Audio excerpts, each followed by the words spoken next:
You're watching a B.A.S.S. presentation. Good morning and welcome to Bassmaster Live. We are all set and ready to go with day 2 of the Gamakatsu Bassmaster Elite from the Arkansas River. Our host city, Muskogee, Oklahoma, full field out there today. 100 anglers shooting for 50 spots on Saturday's semifinal Saturday. Let's take a look at our leaderboard as we bring in Mark Zona, Ronnie Moore, and Mike Sukon. Fisher Anaya, the rookie on top, and a rookie right behind him. Caleb Hudson, the veteran Brandon Polnick, Austin Felix, Matt Airy. And you had to make almost 18 pounds just to make it into the top 10. So, Z, it's like we have to say more often than not, they have outstripped our expectations. Yet again, we learned a lot, but we got a lot more to learn today. I would say so. Pretty much any river system you go to and you catch 14 pounds, man, you're in good shape. Not the case here right now. You're pretty much down near the cut line to fish on semifinal Saturday. And here is the great thing about this story right now. We got to talk about it last night after the weigh-in. Gang, there is something for everybody in this tournament right now. If you like shallow water banging, you are going to get that today. You are going to get power fishing 101 like we got to see yesterday.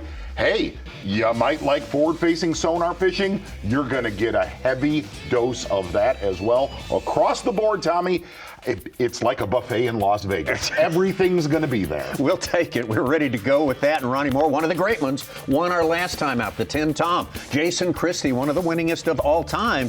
And he is back in it. He is serious about this one as well. He lands in our top 6. We'll be with him all day. Yeah, he gave the rest of the field, spotted them a good amount of points in the first 2 events, Tommy. He was 45th and 101st. That had him in 85th in points, Tommy.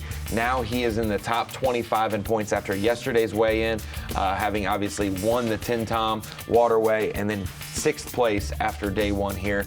A fantastic run that he needed, and boy, halfway through the season, now he's in a good spot to not only make the Classic, but to continue to charge up that leaderboard in the AOI. All right, well, let's take you to the weigh-in yesterday, and no surprise to have a rookie do well. We got such great rookies this day and age now, but Fisher Anaya was the man on top of that leaderboard after day number 1. We're here at the old Arkansas River, as I call it. It's a big old giant river, kind of like a Big Tom Bigby is how I kind of put it into perspective. And I just ran around yesterday. I locked up to a pool above us, caught 2 big ones in that pool in practice. Just figured I'd go up there and swim a jig, throw a chatterbait. I went up there and I actually caught one of the fish I caught in practice off the exact same patch of grass. So went up there, caught her, caught a limit up there for 12 pounds, and then locked back down to here, and I actually had some big spotted bass on a rock. Run to them, and the water fell off my rock, and I was fortunate enough to just like 5 yards from the rock, there was some big largemouth garden fry. Caught 2 largemouth and a big spot, rolled out of there, went and swam a jig, caught another 4-pounder. So when it's those days, you can't do nothing wrong. And today we're going to do the same game plan, just kind of run around, junk fish. I got 4 rods out. I mean, that's just what I'm going to do. Frog, swim jig, chatterbait, and jerkbait. That's all I got out, and that's what we're going to do. So fingers crossed we get 5 of the right bites. These fish are healthy, so they ain't got to be super big to weigh much. So maybe we'll catch 5 for about 20 pounds, stay in the driver's seat. Fisher Anaya, the rookie. As you say, there's something for everyone here, Mark Zona. How about another one who succeeded, did very well yesterday, a 17-year veteran of the Bassmaster Elite Series. That would be the one and only 2-time Progressive Angler of the Year, Brandon Polnick. We're sitting here waiting day number 2. It's a lot more calm than it was yesterday for me at this point. I didn't even make my blast off time because the line was so long trying to get in the water yesterday. So we got here a little earlier today, sitting in 3rd. And I just had a really fortunate day yesterday. It seemed like every move I made, I was 1 step ahead of the next guy. And when I got there, I got a big bite. So hopefully we can do that again today. I mean, I'm catching them out of like tiny little grass patches, and sometimes I'll catch 3 fish out of them. I mean, yesterday 3 of the fish that I weighed came out of 1 grass patch the size of my front deck of my boat. So I don't know if that stuff's gonna reload. I found that stuff the first day of practice, and there were still fish in it yesterday, so I'm hoping that's a sign of, like, you know, they're moving in there, they're living around there. But I just really don't know, you know, because you find it in practice, you leave it, you don't lean on it. I leaned on it pretty good yesterday. So we'll see what happens. The veteran Brandon Palnick had his first win last season right at the first event, so he's overdue now. Did you say 17 years? 17 years That in the is Bassmaster. so bizarre to even hear that. It's quite remarkable. Sometimes you don't even want to think about it. It's the way time passes out here, but we got our takeoff underway right now. It started at 7 a.m. local time, 8 Eastern time, and we will be with the top 6 all day long, and we will also have some unmanned coverage for you here. Unmanned cameras, bonus coverage for sure, and another one of our top 10, Gerald Swindle. We'll be looking in on him all day long, and several others. Yeah, and here's really the story in this tournament so far. Guys trying to maximize a little bit of fishing time that are fishing down in pool 15, making that lock, and it's just time consuming. Here, anytime we're on a river system, things can happen quickly. Things can happen fast. You can maul them, basically catch your... Look, if you're going to 15, things have to happen fast. Yeah. You do not have a lot of fishing time. A lot of anglers really between 3.5 to 4.5 hours fishing time. All right, well, Jason Christie played that lock situation to a T last time out at the Tom Bigby. He abandoned it after day number 1. That was a critical decision for him. Now, today, he played the lock game yesterday. Is he going to do it again today, and how is he going to handle it? Day 2 here, similar conditions. It seems like we haven't seen the sun all week. Cloudy, going to be a little breezy today. This place can get really, really rough in some of the, like where the current stacks up and you get that wind blowing. I don't know why it does it, but there's just stretches of the river that I've seen it get really, really big. So like I said, we're going to make a long run. Was really lucky yesterday to get the bites we got. Caught a lot of fish, but just going to go back. And I only used one area yesterday. I'm hoping that I don't have to use a different one today, but I kind of have a feeling I'm going to. So anyway, just can play by ear. The good thing is we don't check in until 4:30, so we have a longer day. I was back at the lock at 12:45 yesterday, so it was a really short day. We have a longer day today, but we have to play with the wind and stuff, so it's probably all going to even out.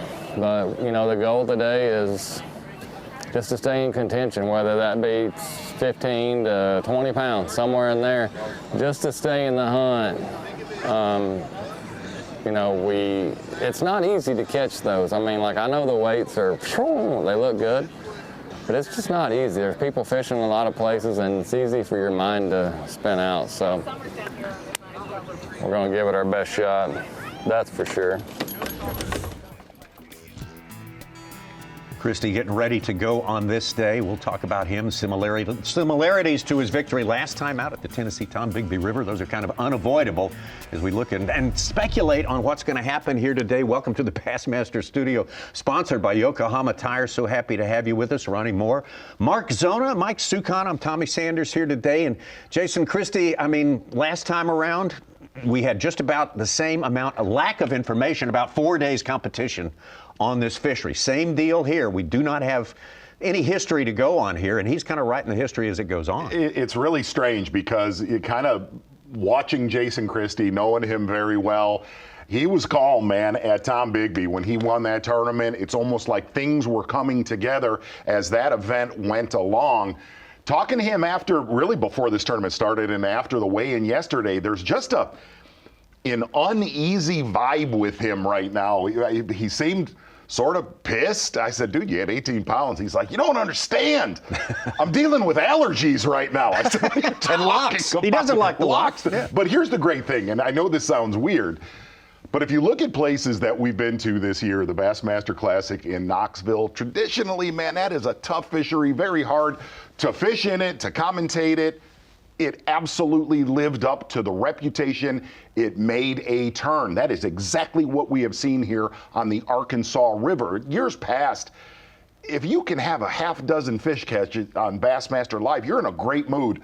That is not the case this time around. This place is playing in a big, look, numbers are not a big situation here. It's just catching that quality and looking at it being a river system. staying consistent going to the weekend. All right, Ronnie Moore, we have to keep talking about Christie because he's such a big favorite coming in here. And he played it like a real pro last time. He abandoned his day one strategy, went to a place where he could max. Very Tom Brady-like of him. I mean, Tom Brady looks at the screen, looks at the scoreboard. There's 2 minutes and 12 seconds left. He doesn't say we're going to throw it up and hope I come down with it. Yeah. He knows what's going to happen every one of those 132 seconds. Christie's the same kind of guy. For sure, and we saw that on day one with how he negotiated his spot, a place that not many people would be able to access navigation-wise, and that's the Christie we know. So we can officially say Christie's back. 2 events to start the year, a little bit of a stumble, but winning at the Tennessee Tom Bigby elevated him in the all-time ranks. Not only did he jump into the top 20 all-time money-wise, which makes him 5th active in winnings at over 2.1 million, but also winning his 9th event. It just shows every level. Zona mentioned it, the diversities of fisheries that Christie's won at. He is one to keep an eye on. And normally, when he gets off to a slower start, maybe 25th to 30th, Tommy, that's when he starts to build and win the event. We're talking about Christie so much because starting on a place he knows well in 6th place, he's already a dangerous man. So we're going to keep an eye on him. A lot of the other Oklahoma guys proved, hey, we know about this place too. A little bit farther down the leaderboard, they have work to do today. A lot of those young guys leading, they don't like who's in the rear view. That semi is honking, and it's right there. Listen, I have heard excuses on the Bassmasters. I've not heard allergies. No, I've never heard that. Well, everything counts.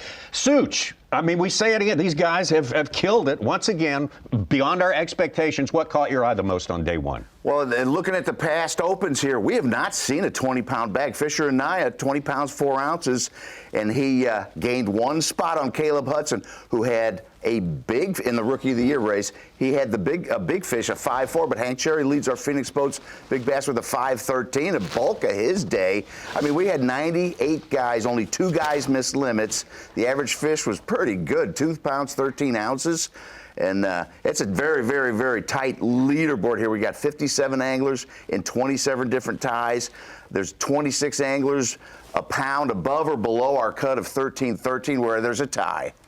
All right. We got a lot to look forward to today. But there we go. There's Christie taking off, and we're going to keep our eyes on him. Well, definitely. And a lot of his work was done very quickly, making a bait change in the area that he was fishing, a lot of submerged vegetation in that little pocket that he shared later in the morning with Luke Palmer. But really the kind of story is looking at our top 6 that we have cameras with. A little bit of the challenging situation yesterday is all 6 of the cameras we had were going down to pool 15. So it was a lot of tap dancing, a lot of toe dancing yesterday for about 2 hours. That is not the case here today. 4 of our anglers going to 15, Christie, Airy, Austin Felix, Brandon Polinick. But 2 anglers that did, well, Caleb Hudson caught all of his fish in our takeoff pool 16. Fisher Anaya, this is interesting. Your leader catching the bulk of his weight when he came back to 16, and he actually locked all the way up to 17. Not sure we'll see him do that. Different rotation today. Well, Z, Tommy, I wanted to, before we head back out on the water where some of our anglers, like we saw Cole Sands already running, we got guys going through takeoff, they're going to get to their spots. Wanted to touch on Christie one more time because we know, obviously, starting the year with a 45th at Guntersville and a non-forward facing event, pretty solid start, but we expect him to be in those events in the top 25 and really have a chance going into to make the final day.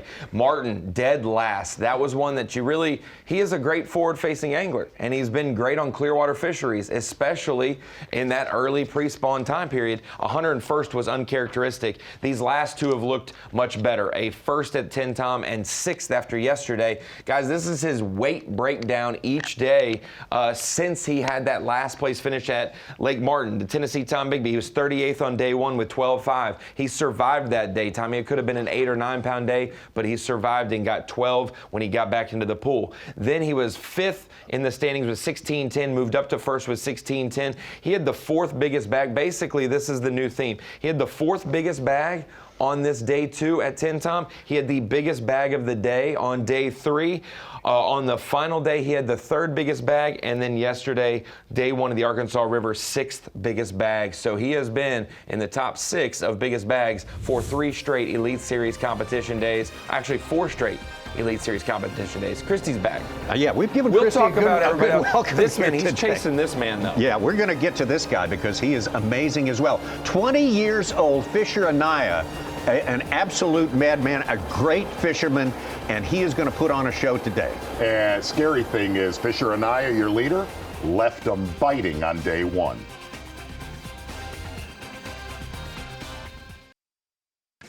The Gamakatsu Bassmaster Elite on the Arkansas River is sponsored by Mercury, by Skeeter Boats, and by Bass Pro Shops. So great to have you with us on this Friday morning. We got a lot of coverage, about 7 hours worth of it, headed your way here from this day number 2 action. There's our leaderboard in the top 5. That's a big part of the story. Also, a big part of the story is around the 50 mark, too, because today you've got to be in the top 50. If you're going to move on, we've got some interesting people above and below that line right now who are going to be trying to make a difference all day long. We'll keep up with it for you. Let's get out to Fisher Anaya, our leader. Here's the whole story in this tournament right now. Your leaders utilizing forward-facing Fisher Anaya, Caleb Hudson. Really, Caleb Hudson did that all day long yesterday. Different part of Pool 16, but this little divot off of the main current below Fort Gibson, Fisher Anaya, wow, coming back to this area after going to Pool 17. Went to Pool 17, caught 17 pounds, came to this little stretch. And there was one other angler in this area, Greg DePalma, is what Fisher Anaya called him. Greg DePalma, yes, actually. Greg DePalma. And Fisher Anaya stopped here on the way back and said they were everywhere late in the afternoon, left them biting. And the interesting thing, caught a lot of largemouth here that were garden fry, but he said there were enormous spotted bass setting up to spawn yesterday afternoon.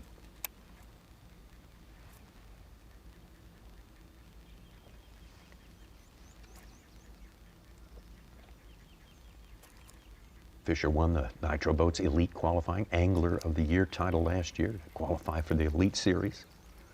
Went back after that, qualified for the Classic through the team, Bassmaster team competition.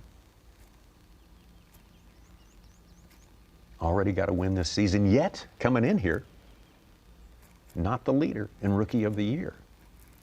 Even though he also fished in 2 opens and finished in the top 6. So there's no limit to what this guy can get done. And really all that is slack water off of main current, just basically a shelf these fish are able to pull up on and spawn. And it's not a big area. It's not like it's a mile long. You're looking at maybe 100 yards.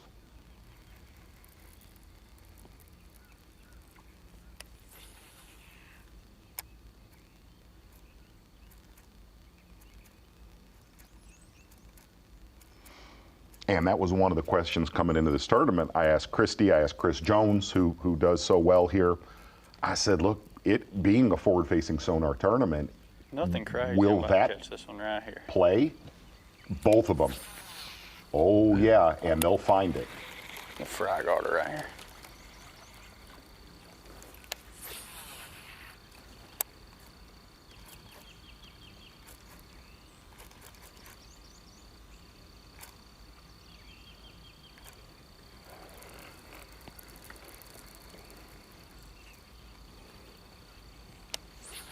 You could see, he made a comment, fry garter right at 35 feet.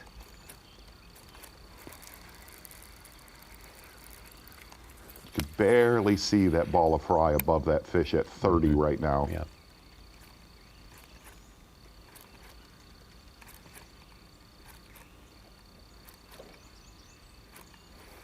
Why are you not moving? She's set up perfect.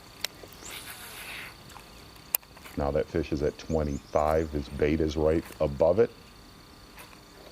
But she will not move.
Interesting looking at the bank right there. A lot of those fry garters off his left-hand shoulder, closer to the bank, basically 5 to 10 feet of water, were largemouth, and off of that shelf were big spotted bass.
I believe that was Greg DePalma over Fisher's shoulder right there.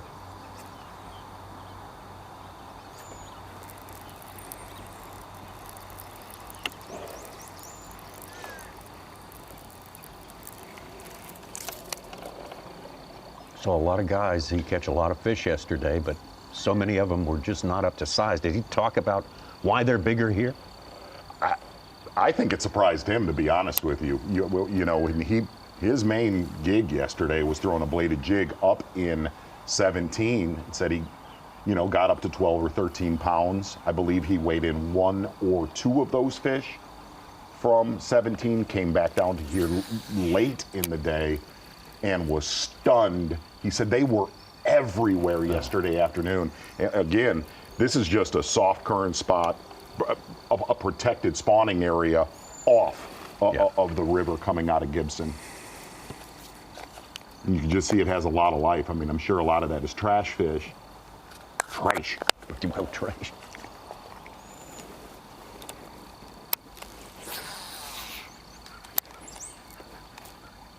But for the majority of the day, and I was watching our mapping, Greg DePalma was here literally the majority of day one.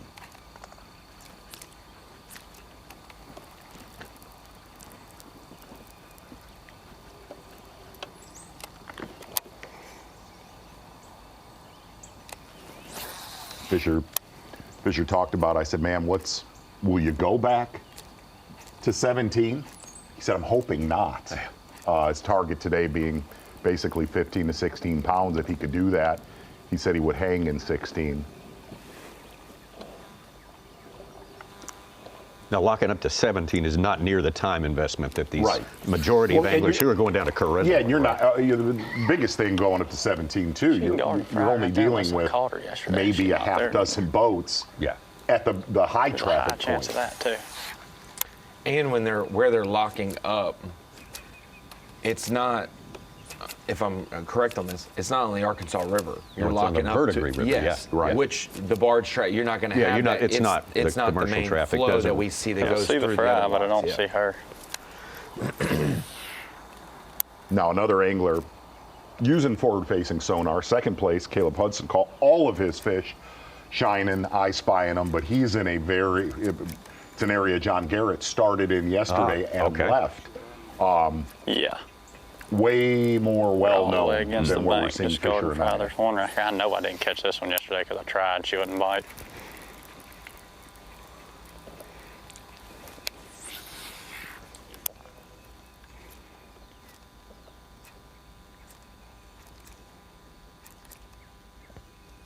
And hey, if you like seeing swim jigging, frogging, We're going to see it too. we're going to see around. that today. Yeah, stick around, friendo. We saw a lot of it yesterday. It was fun.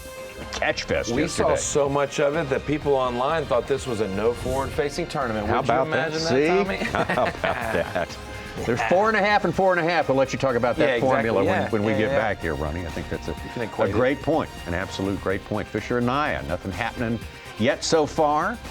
Caleb Hudson, Brandon Polnick, Austin Felix, and Matt Airy. We'll also explore the 50th position, very, very important on this day. Gamakatsu Bassmaster Elite, welcome in this Friday morning, Bassmaster Live. Second day coverage of this fourth stop of the year for the Bassmaster Elite Series. We look at our TH Marine Weather Watch, and very similar to yesterday, not quite as warm as it was yesterday, and it's going to get cool tonight, but the wind is the big story today. 19, 20 miles an hour at times. Jason Christie had some reservations about that. We got a south wind blowing against the current. That's not good. It's really kind of been the biggest problem throughout really entire practice. 20 to 30 mile per hour winds, and I got a feeling we're going to see exactly that today. Usually you kind of want that wind going with the current, not going to be the case. Today is going to be very similar to what these guys faced in practice because the winds were down yesterday and will be virtually nothing on Championship Sunday. It's going to be a kind of a rough place to get around wind or no wind, and the wind is going to definitely complicate it a little bit. Let's get back to our tournament leader, 20 pounds and 4 ounces on day one, the rookie fisher Anaya. Half these frog waters ain't here right now. I don't know where they're at, but they're not here. There's just fry with no fish in it.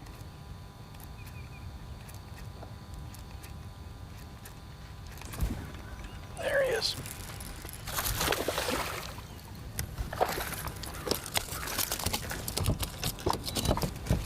Big old spotted bass.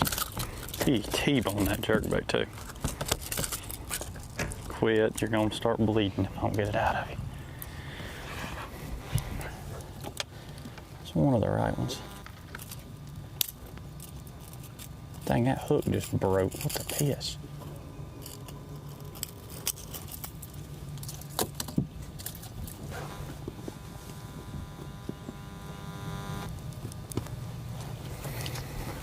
Oh, healthy spotted bass.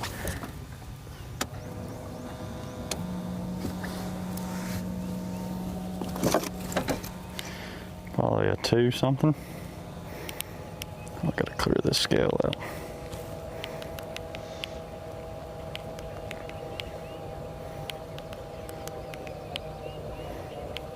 I mean, a good spotted bass. I did a fat one. Haven't we seen Greg DePalma watch a show go She is down almost before? a 3-pounder. Yes, With we Brandon have. Powell. Yes, on exactly. that Oak show. Not Did you catch saying, that frog over? just saying. Okay. He's keeping his eye on him too. Look at that. Look at that. Huh? Yeah, that's what you want to see. I need to find another area like this. If I can find another area like this, I can do good. This area ain't got enough for 2 boats. That's the only problem. I didn't want him in here because there's not enough fish here for 2 people. Very small area. Let me show you that again, Tommy. Just I spy. Get ready now. Hold on, boy. What are you doing over there, boy? Before I check the weight. Sorry. That is fun stuff, Fisher Anaya. And look, in a tournament like this, no, in any tournament, Fisher Anaya has proved he's good at everything. And that's something we talked about early in the year, that we're going to know who's good with forward-facing sonar, who's not, who's good with everything. He's pretty much good with everything. Absolutely, at a very young age. Yes. They're back after it again. Got her. Got the little one. They're spawning. There's a male and a female laying there.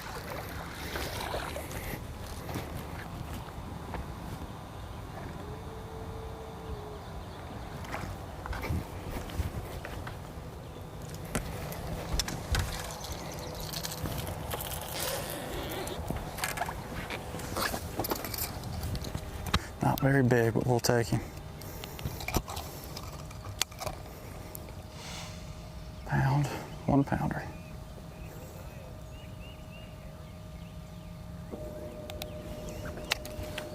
I mean, he's consumed Oh with it. my God. I love it. I'm sure it's mutual too. I'm sure I would he is say. being watched like a hawk.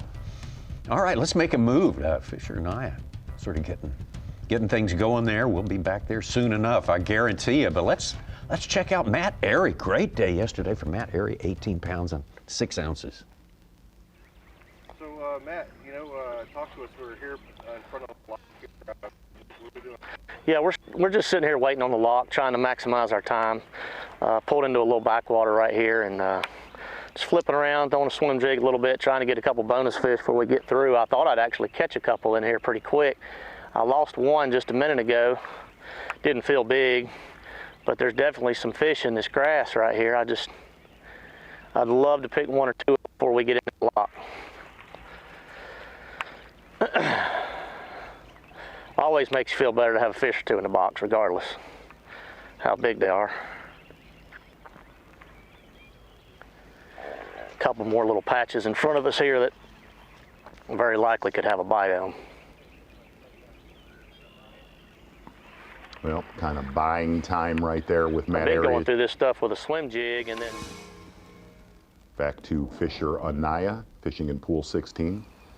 A couple miles from our takeoff, 2 fish in his live well.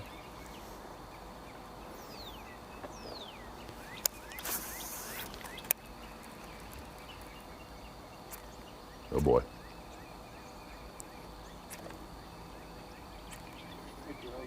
See his bait at 22 feet. Lock through? It depends on what I catch up here.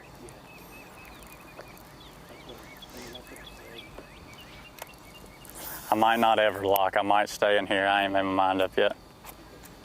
So you might come down, because they're trailing to the spot. Yeah. So they might trail up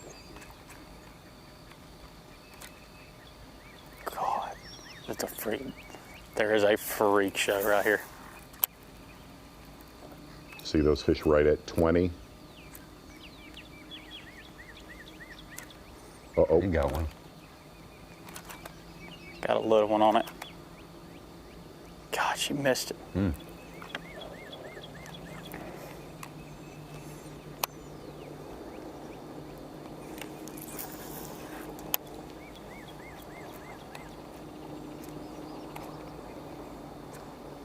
Doing a lot of multitasking, kind of keeping an eye behind him.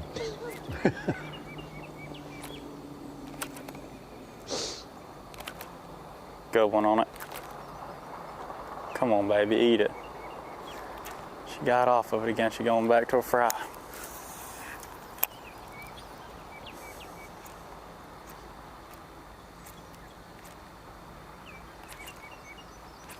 She's all over it.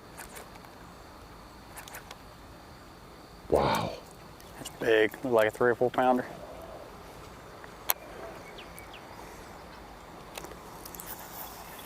So ball of fry is right at 20 right now.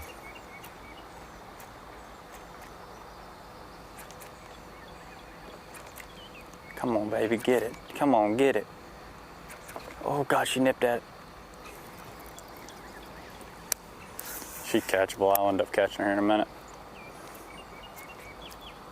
She gets all over it every cast.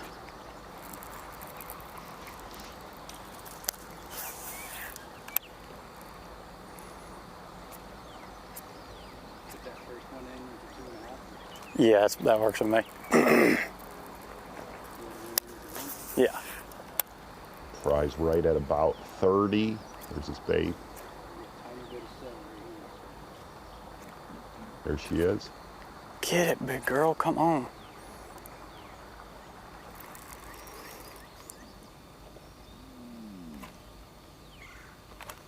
Random one right here.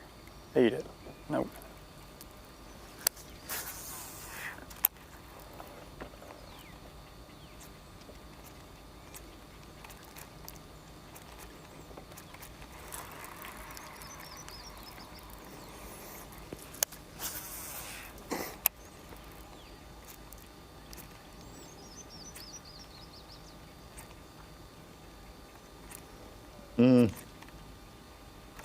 Got her, got her, got her.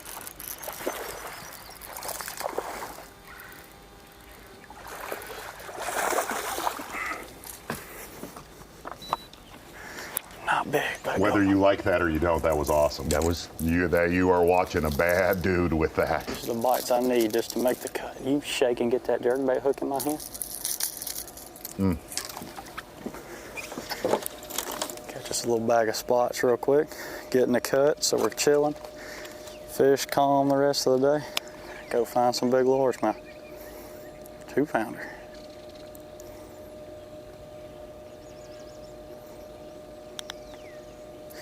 $6.12. I need 2 more pounds and I make the cut.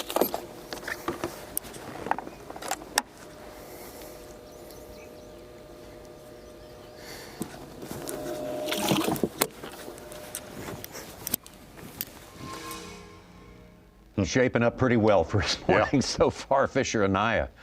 Your leader to start the day. Let's get out to Austin Felix. Started the day at 4. Play up. What? BFA. Oh. Skeeter boat. Seth Fighter. Needed it. 95th place, a 4-pound, 12-ouncer. That's his 3rd of 4 fish. He's in 2nd place right now. That's how tight this leaderboard is.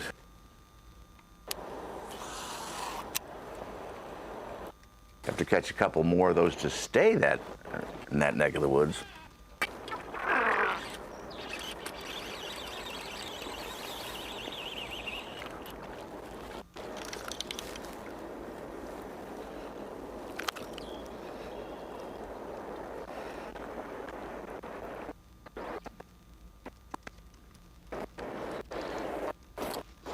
Ain't a ton, but he's one.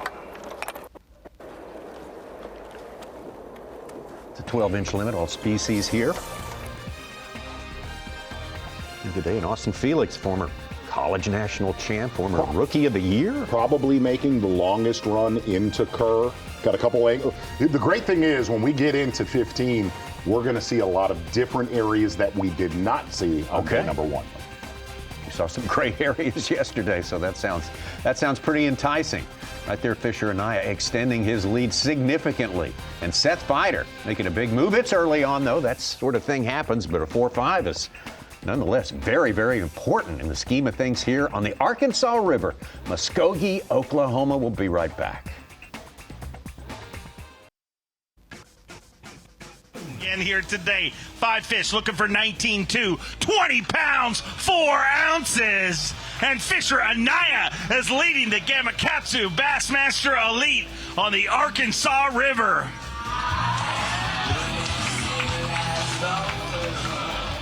The annihilation continues here in 2026. 20 pounds, 4 ounces, and that's the Fisher we know and love. We bounced back a little bit. The last tournament kind of kicked my teeth in. I ain't gonna lie to you. So come into this one, run all over the place. I locked up, locked back down, and got a little lucky. Pulled up to one patch of grass and caught 3 big ones and 3 casts. So fingers crossed we can do it again tomorrow. I found a couple on bed today that I hope stay put and bite tomorrow, but who knows? And I don't know. I'm just glad to have what I had because I struggled in practice bad. Well, keep on catching them like that, and we'll have you here all the way through to Sunday. Fisher Anaya, 20 years old, won his 2nd ever Bassmaster Elite Series event on Lake Martin. He also got a bad mark on his record this year, an 85th at the event where Jason Christie won. Christie did bad at the one Fisher won, so that's the connection right there. The trade. Yep, a little bit of a trade-off there between those two. Will it come down to a battle between those two? One of many scenarios we can sort of map out. 2 good ones in his life. 2 good ones and 2 good spotted bass. Well, you get a good look at how small this area is. You already heard Fisher say, I need to find another place like this because, uh-oh. She's back on it. It's a giant. Come on, big girl, get it. Off the surface, off the surface. Get it. She's touching it. Come on.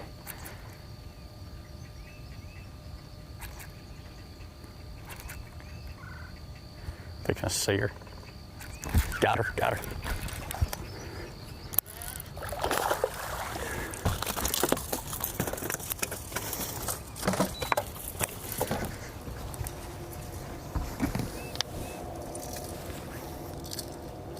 posts on her. She ain't fat, or she'd be all right. Dang, broke my hook off again.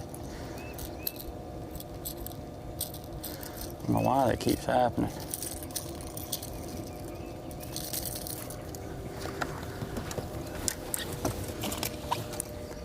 This one will probably put us in the cut, I think. If the weights don't go up, should put me in the cut. 2-pounder. 9 pounds. I think we're in the cut now. Oh, he does have one little arm. One easy, one big. Yeah, that's right. Stretch. Okay.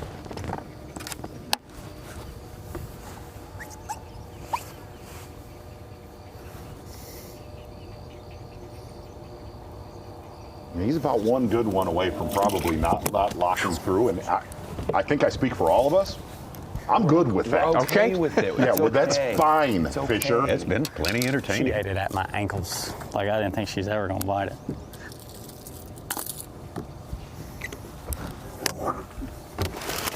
Look at all those koi keys in the back of that.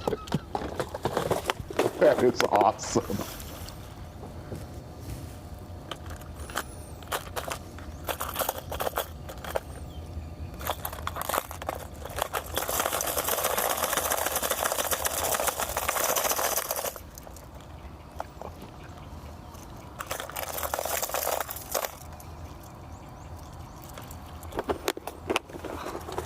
Well, there's a lot of valuable stuff in that locker right there, Tommy. Yeah. A lot of valuable hooks on these things. Tools. So Yeah. right.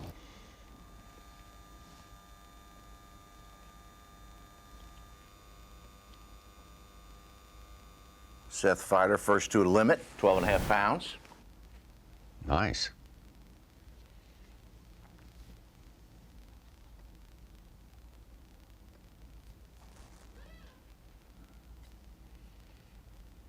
Yeah, fighter having 9-13, 12.5 would put him at about 22 and change. But 13 was the cut line, Tommy Z. So are we thinking 27.5 on dead on, or do you think it goes down a little? Goes up some? I think it stays right where it's at. Yeah. We've averaged out as it being right where it's right. I mean, that's, just at twice. Yeah. And even like in tournaments like the Tennessee Tom Baby, where we thought we was going to fall off, there were so many anglers tight, like 20 anglers within a pound, that even if half of them struggled and they dropped weight-wise, the weight stayed average. And so if you have 27.5, fighter's going to have 18 pounds today. Those are good weights for a for the most part, post-spawn river tournament.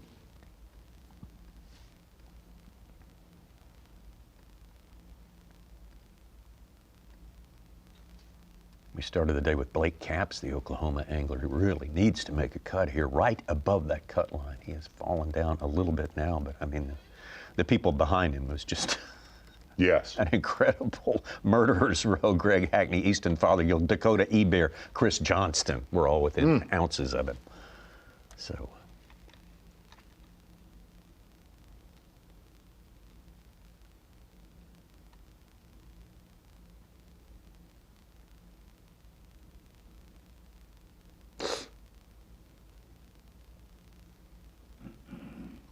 Oh, those are good ones. Those are good fish, man.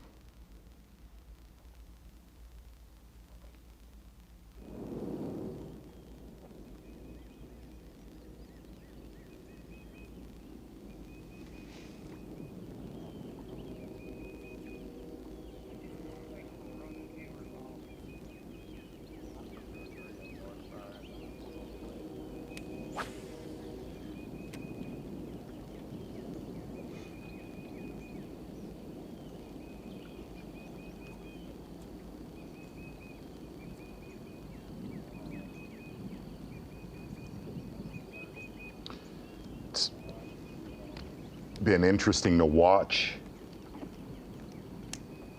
him fish these in here. A lot of the fry that you watched this morning, a lot of times we see fry suspended a foot, 2 feet off the bottom. A lot of the fry that we've seen with him so far, very, very close to the bottom.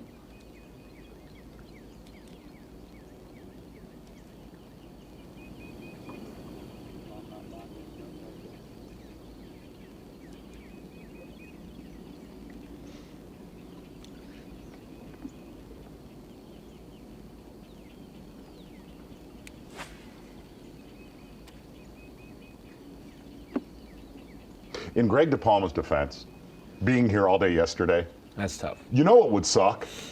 To see Fisher and Anaya come in here at about 1 o'clock, right?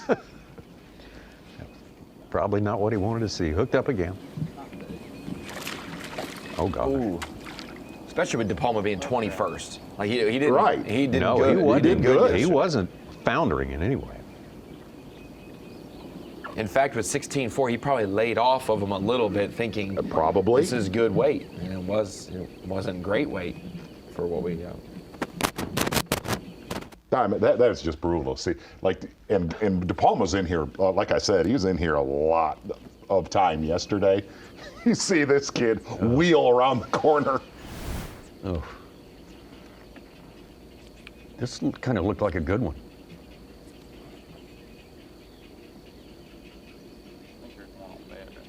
Yeah, no doubt. Audio is out for some reason. 3 pounds. I see the pack. I always have problems with these. So, question, Z, did you get into any bait talk with Fisher on why a jerk bait over a koike when it's only 6 to 8 feet deep, like it's in the zone, that you would use that? The biggest thing in this area where we're watching right here, I'm not talking pool 17, he caught a lot of these fish jerk baiting, but did catch big largemouth on a swim jig. I can't tell if this is a spawner or not. I can't hardly see her to know if it is or not. I think it's interesting watching him when he gets one hot, and his casts are dead. And what's interesting, he gets close to one. Did one. not move, so You know what I mean? Oh, you're talking about 30 feet from the boat, not the 80, 60 feet. He gets on him and he gets aggressive. I guess what's interesting, when they're not hot, you see a lot of other anglers will start going through a bait rotation, whether it's a drop shot, whatever it is, a koike, whatever. He's got one bullet in the gun for a lot of these. Like, you don't see him go to a slow style bait very often. And eerily similar to how he fished martin. Yeah. Well, and that's why I was wondering, since that was such a dominant bait for him, I was wondering, and we see Pake using it with a bait caster at these big fish places. Like, you can use it with a bait caster, spinning rod, shallow water, over deep water, they're small, big. So I was wondering if there was a rhyme or reason. I think it's cool to see how, dude, he gets up on them. You know what I'm saying? These are not long casts, but they are deadly precise casts. It's 5.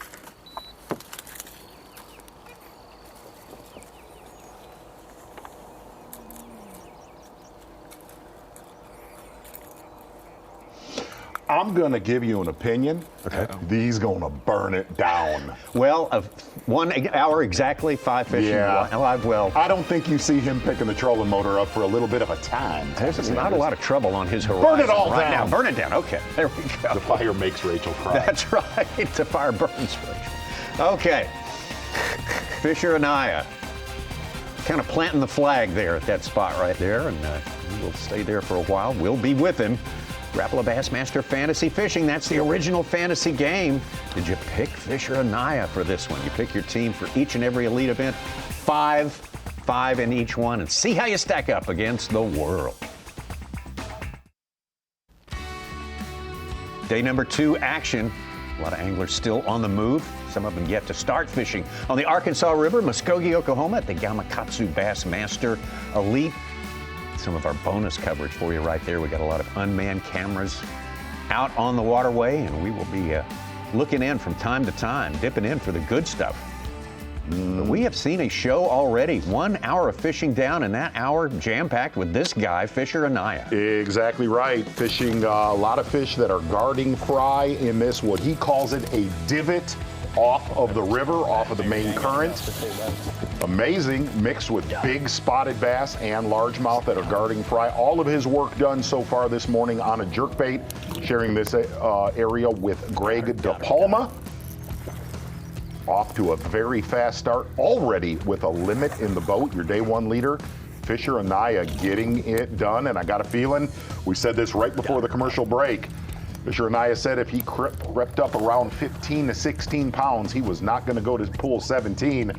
I'm looking for him to trench in and bow up a little bit, Tommy. Just kind of hang out. Bowed up. Bowed up. Okay.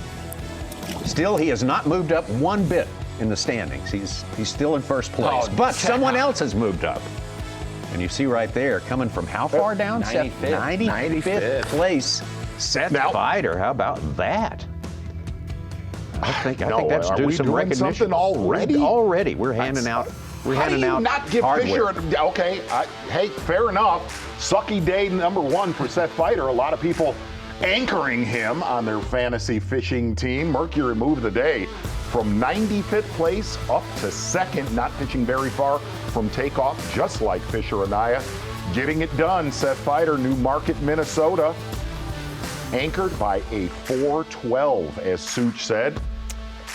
And that yes, I will tell McKinnis, who's in my ear right now, how do you not give that to Fisher and I? Mercury moved the day, Seth Fighter. I guess. And if he wants to make the cut, Tommy, that 3-pounder that we saw, his second biggest of the day so far, has to be his smallest today. Like he's got to have That's 18 the math, pounds. huh? Yeah, his 3-pounder probably has got to be his smallest. Not done yet.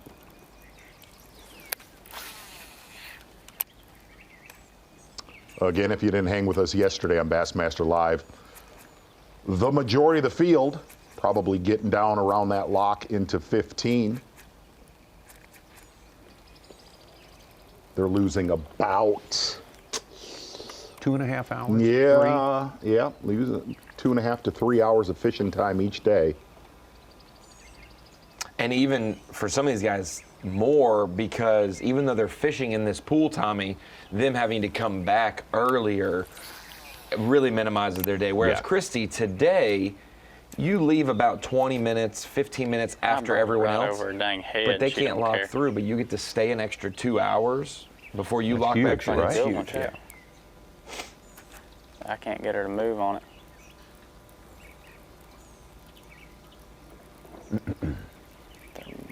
Is that fry or is that bait? I can't tell. Kind of looks like bait. It's also cool to watch how he knows what there's a lot of life in this divot. I think it's bait. He knows what the bass are.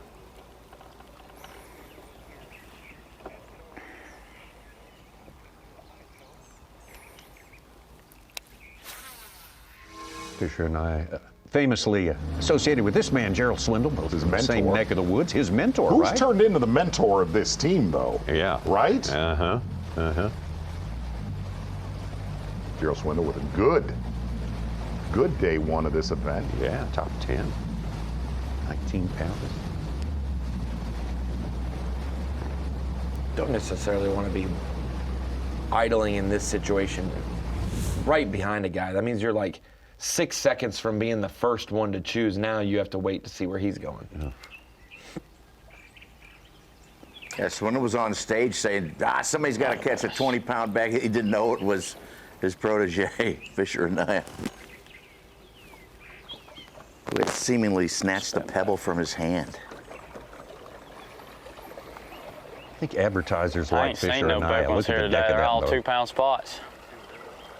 I almost think them females spawned yesterday and they were just still sitting with that fry since they just got done spawning. They got to be in here somewhere, though. And I'll say this, Tommy, for the tournaments where we allow forward-facing sonar, a lot of viewers are like, can we see their screen? Thank you, Fisher, for playing ball and plugging it. Sure. Because there are others that it's a more difficult process. And so to do this, it's a good thing. And so to get them to approve. I almost wonder if it's even a bass. We're here. There's people there. Looks like one, but I can't tell. If it was flip-flopped, it'd be different. I don't know. I think Fisher's the kind of dude where he's, hey, if you think you could do it better, have at it. Yeah.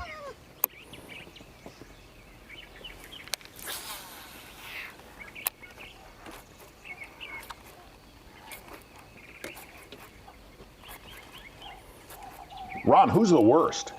Because I've been out of touch lately. I'm not in the mix. Who doesn't want us to look at their screen? Oh, no, there's not a worst. We're just grateful for the 7 to 10 that do, right, currently, you know. Z, I remember you commenting on TNZ. It stood out that you said you want these guys to really explain how they're using this. Listen, I think I watch a lot of Bassmaster Live, like a lot of our friends watching it right now. I've got no problem. I think watching this is amazingly interesting. Just tell us what up. Tell us what up. Explain how you can tell what's a bass and what they're doing, their activity. You know, I was impressed that he said, this one I'm going to get to bite.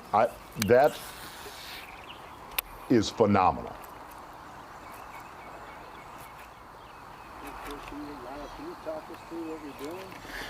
Basically run way up a river into a current seam or a current break where the current's not flowing. It's about the only place these fish up here got to spawn. And I'm basically catching fry garters and spawners on a jerkbait. This is the only place I found in the whole lake to scope. So figured I'd run in here, try to catch some. I caught 2 big ones in here yesterday. So basically just fingers crossed, a female just got done spawning. She's still sitting on this bank, but haven't run into one yet. I got like 10 pounds of spots. So still looking for a big one, haven't found it yet, but give this a little bit longer, we're gonna start making some moves.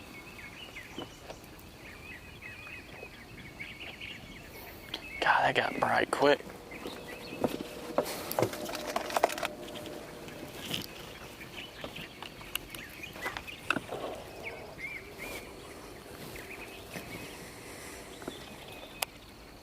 Can you walk us through your cast? Yeah, so basically, right, so basically I'm pointing my scope up here shallower on the bank, and I'm looking for divots in the bottom or a ball of fuzz is kind of what it looks like. It looks like a small group of bait fish sitting up super shallow up there, and most of the time you can't see the fish sitting in the fry. She sits on the bottom right below it, and a jerkbait is something loud and obnoxious. It makes this fry scatter, so I'm throwing a jerkbait through the fry, ripping it through there pretty quick, and usually when the fry spreads, she'll come up off the bottom and just try to run it off. And sometimes you catch her on the first cast, sometimes it takes 3 or 4 casts. So basically just looking for spawners and anything like that with forward, because they're spawning a little bit deeper so you can't see them with your eyeballs. But there's not a ton left up here. I think we've caught a good number of them, knocked a dent in them, but there's still a couple roaming around. There's one back here I haven't caught yet that looks good, so I'm gonna go around him up here and try to catch her. I jumped her off yesterday. She's like a 4.5 pounder, so fingers crossed she's still sitting there.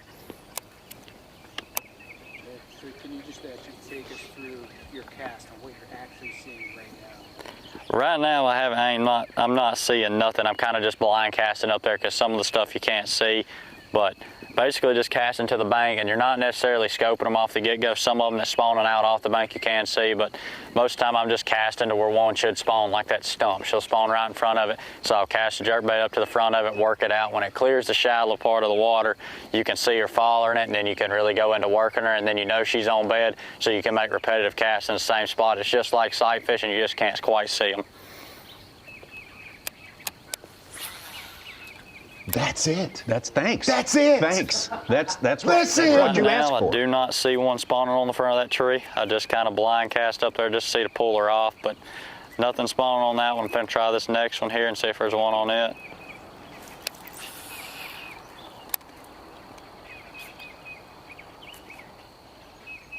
And you could tell a lot of what he's doing, not throwing nothing on that tree. A lot of those fish that are in the basin of this divot that he does not throw at, every one of his fish have come on that shelf. Mm-hmm. You're right.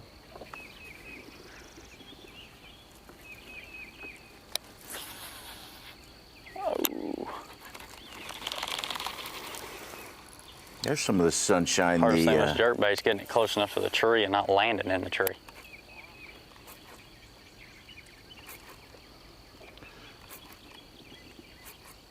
Didn't pull nothing off that one.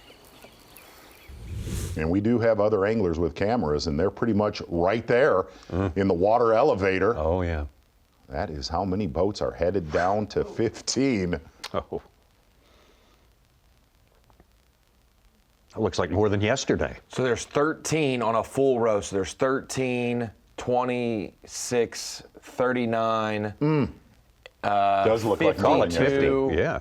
I'd say there's probably 60, because then there's a group of 4 and then there's a half a line back there. So probably 60, and maybe there's a camera boat or 2 in there, but most of those are anglers, so over half our field. I think one of the stories that we're going to see down in 15 today, guys like Matt Airy, Austin Felix, that were around a lot of pressure.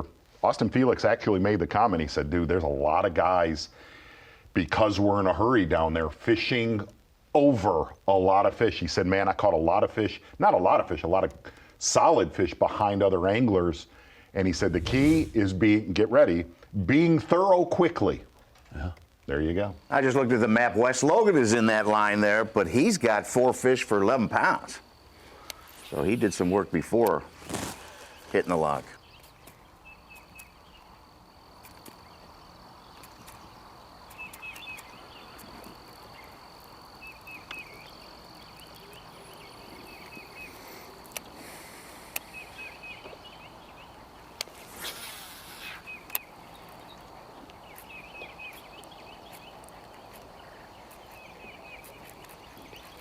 There's a ball of fry right here on the bottom.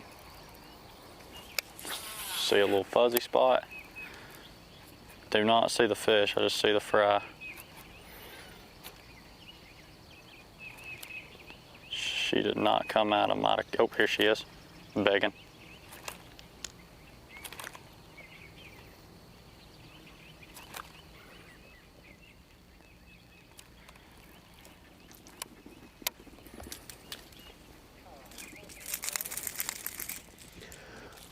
Guys, we've talked about guys locking down to 15 and fishing grass, dirty water, shallow stuff, and then we've talked about the current flow aspects. Looking at the deep dive app, for those who are in pool 16, our takeoff pool, or 17, you're gonna have a lot more current flow. It's gonna act more like a river than a lake. When you get to current, it acts a little bit more like a lake. Looking at this, you can kind of see the different colors of stream flows. We're on the stream flow aspect. You can see the light blues. You can see the another shade of blue. You've got a little bit of green over here to the west, and then the orange. These are all different color factors that show the rate of current flow. Right here where you've got the Neosho, the Verdigris, and the Arkansas River all meeting, it's about 36,000 CFS, and you can click each little stretch and see what it is. And so you can see which river is flowing more. You can go ahead and click the Neosho side of it, and you can see it's 14 to 15,000 CFS. You can click the Arkansas River main portion before they all meet. It's about 20,000 CFS. So if you're looking for places off the main river, one good thing is you can dial in and see the orange flow of that main current seam that the back side of that island. Normally you'd see the turn in a river. That turn in the river would be where it brushes up against it, not in the case with some of these islands as it brushes by. And I think if you kind of listened really closely yesterday, a lot of the anglers early in the morning that were waiting to get in the lock said that pool 16 was actually low. And then when they got into 15, 15 was swollen. 15 was higher, and if you looked at that app yesterday, it was deadly spot on. And you can see even when you click on a section there, you can see it's 29,000 CFS Wednesday morning, and then now it's gone up to 45 Wednesday evening, and now it's kind of settling out. And you can look at the forecast and see, okay, it's going to be pretty consistent. Some of these concrete things, I'm not sure. You can check that out on the Deep Dive app in the App Store as well. Good satellite imaging, and then now when you get into current flow, it's just a good way to plan your day. Like, you don't know a place. Do I go check this out? Is it like the place I'm fishing? You can find similarities. I think from the last tournament, actually no, not even the last tournament. The Classic is where we got a very good look at it. I caught all my big ones right here the other day. Tells you a lot of what your next day of fishing is going to be, even before you hit the water. Well, you would call that a confluence, correct? A confluence, yes. They come together. All three. What's the difference of a like Tranas? The Tigris and the Euphrates. You got me there. I don't know. Good point. Great point. A lot of anglers getting ready to go. Not there yet. We'll get there. We'll be right back. Okay, back at this lock we have our eyes on. This is the passageway from the Weber's Falls Muskogee. Pool number 16 into pool number 15. Yeah, and the other side of it, I don't think we've ever done this. You ever hear a lock etiquette? Be there when the other boats are there so the doors can close. Right. There was a few of our anglers yesterday that were a little bit late to class. Don't be that guy. No, you're holding up everybody. Holding up everybody. That's right. And got plenty of room. There's plenty of room. But listen, these guys will point fingers. That will do it. Let's get back out of the water right now. Bassmaster Live, your leader, Fisher Anaya. Fisher doing his work in pool 16 today, exclusively.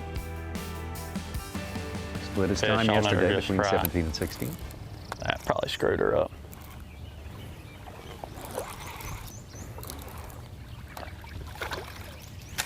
Not an ideal area to throw a jerkbait.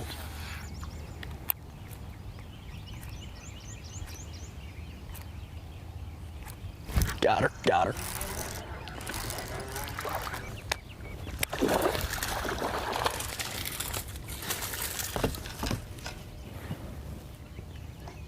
Well, it's going to be interesting to see how he manages the rest of his day. There's a 5-pound largemouth played right there yesterday.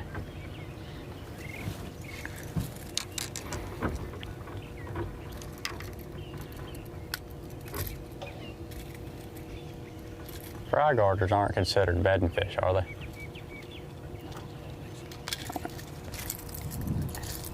Because I haven't been showing I've hooked them in the mouth, and some of them haven't been hooked in the mouth, but they're fry garters, so they're not necessarily on bed.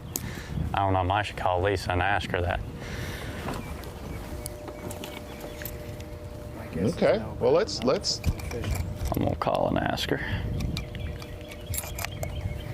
And I don't know, like, if there's some of the ones I'm catching's on bed or not. He helps by 1 ounce. Ronnie, what is the rule on that? You're not visibly. Yeah, if you're not visibly seeing a bass that's spawning on a bed with your eyes looking at the. Okay. We went through that with Shane LeHue, you remember, a couple of years ago. I think it was in St. John's, someplace where the fry garters and boat dock there. They were fishing. Jerkbait in the canal. Yeah, because he also went and caught some with his eyes, sight fishing. But yes, that's if you see a fish on electronics, it's the same thing. If you see the old spaghetti lines on 2D and you're drop shot and you hook one in the side of the head, you can keep it's them. Like you're not physically seeing the fish on bed. Let's listen in here.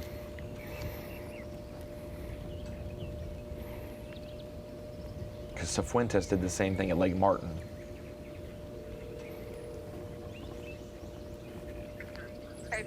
I got a question for you real quick. So if they're garden fry, do I still got to hook them in the mouth? So if they're garden fry, they're not bedded fish. Okay, all right, perfect. But just remember, you can't intentionally snag a fish. Right. I wasn't sure. I don't know, like some of these ones, if they're spawning or not. I have no idea. I'm just kind of going down the bank scoping, and I can catch some fry garden, and they're eating a jerkbait, so not all of them's hooked in the mouth, and I wasn't sure if I needed to like show the camera or anything like that. Yeah, if they're bedded fish, if you know they're bedding, then they have to hook in the mouth, okay? Okay, perfect. Thank you, ma'am. All right, bye. Bye. We're good. I was making sure fry garters wasn't considered bedding fish. Well, good for him for making the call. Yeah. Move forward.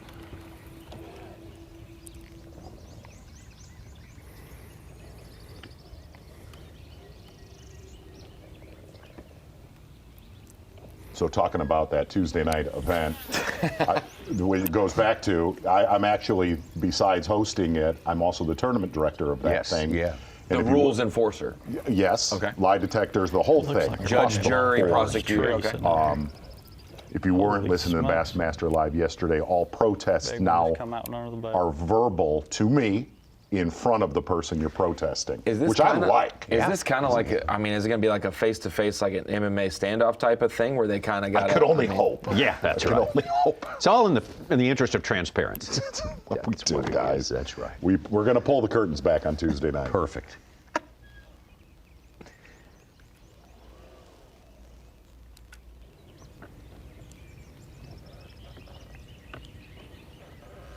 If you're just joining us, high winds predicted today, up to 20 miles an hour. It's not happening yet. It's more for around the 1 o'clock time where that's supposed to peak out. And I told you that one of the things that was bothering Christie yesterday was his allergies, but I'm going to tell you, he has been out of sorts as far as being, you would think he'd be very comfortable. Got her, got her.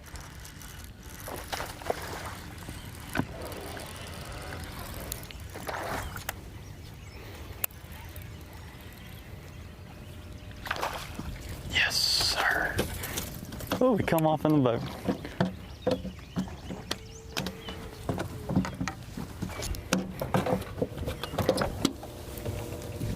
brush pile fish.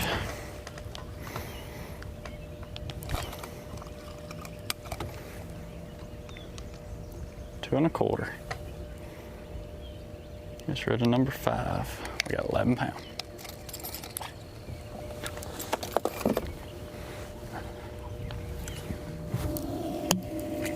I think it's fair that he's got all of 11 pounds right now. Quit. But you would think, this being Christie's home water, comfortable, would at be home, calm. yeah. He is sleeping at home. He has been scratchy, and that wind, all the way back since we talked on Tuesday, has been the front of his mind. Living inside. That wind is living rent free in Christie's head. Oh, there we go. The gates to the promised land. We think. The gates to They hope. Valhalla. What a shot. Wow. Wes Miller out there. Something out of Ben-Hur after it. The Lockmaster says, hey, Anaya has 17 pounds, and just let them go. You guys go, take off. It's like when Kong came up to Jessica Lange tied up, remember? Some of that too. Yeah. Actually, yeah, it wasn't like that at all. Is what it is, man. It's Bassmaster Live. It is what it is. Yeah. It's all make believe. Well, it's like most of our anglers getting down there.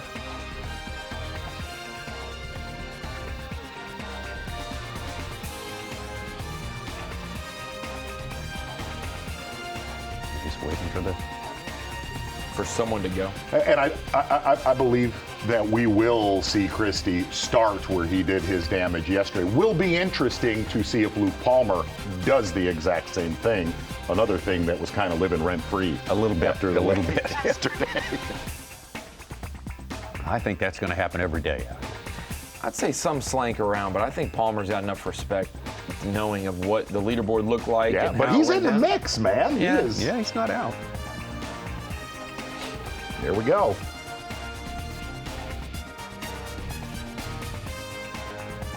Whoa, there's more.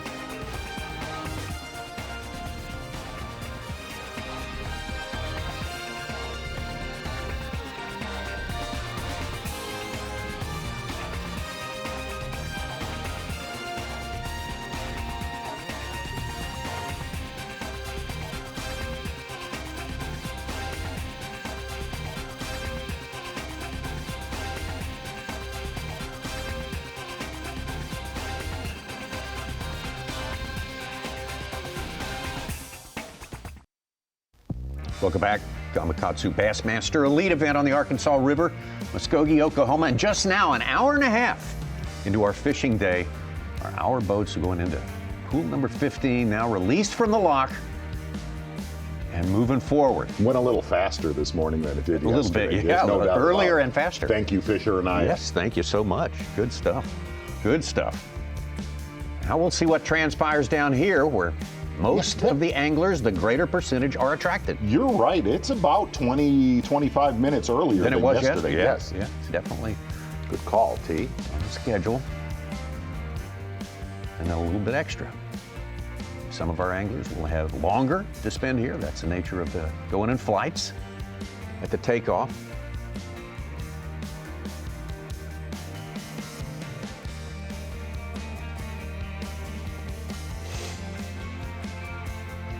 Photography is kind of something special today on this. This Really has been fantastic. Tells the whole story. You know, look at Easton Fothergill yesterday. Had a lot more at the weigh-in than we had him on Bass Check earlier. Yeah. Same with Jason Christie. Yeah, he had 13 pounds and then magically 18 pounds. Dude, I'm fleecing Jason today with the way his attitude. So I did. I called him out yesterday. I said, Jason said 12 and a half pounds the whole day. He goes, I know, that cameraman definitely messed up throughout the whole day. It's crazy. He was listening to you the whole time. Let's show you something just went down a few minutes ago. Cold Sand's having a great season. Already set up. It's a keeper.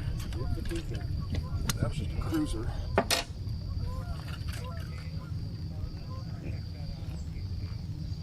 This is one of our unmanned bonus cams here. Get on the Bassmaster YouTube page and got a lot to choose from. A lot of good stuff there.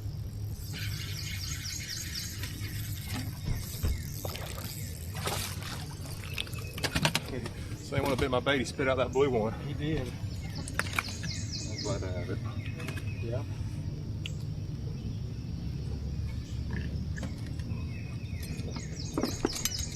Cole Sands, one of the anglers, day one, and so far today, maximizing his time, staying in 16. Back around the corner from Cole Sands, just a mile or two away, Fisher Anaya, your leader.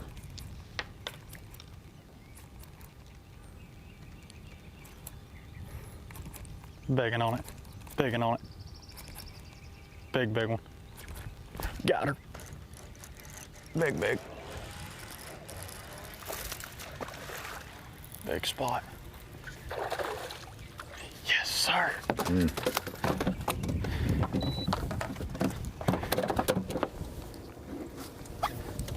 another one in there just like her. I mean, them are good ones, man. It's a good ones. It's a stout for a spot now. 2.5. Shred of number 2. We got 12 pounds.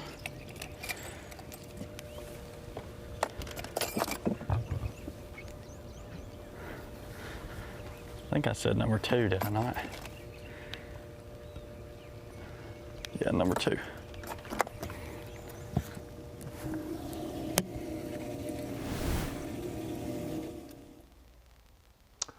All of his damage so far, and this little slack water off the main current done So with hard the to get it jerkbait. close enough to them because the concrete pillar runs to the surface. You'll hang it if you throw over top of it.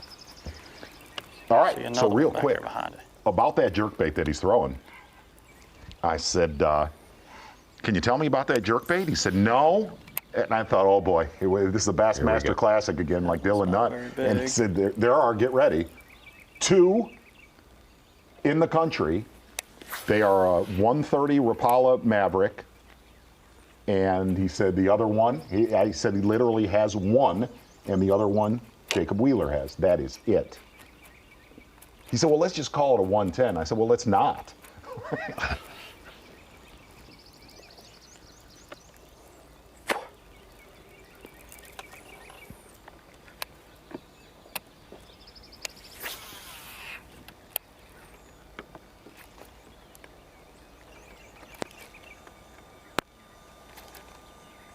Come on, fish, get it.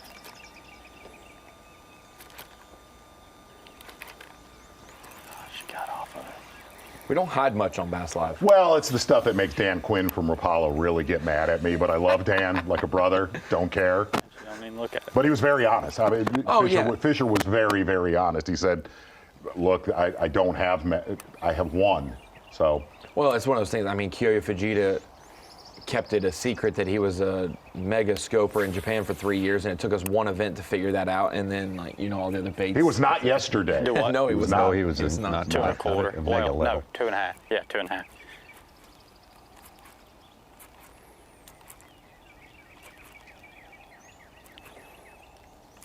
Had to remember which one I just caught.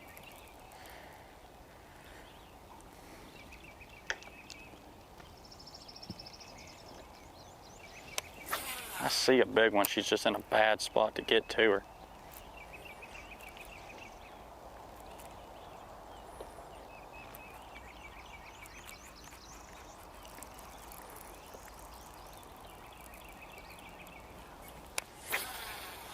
I only catch a glimpse of her occasionally, then she's gone.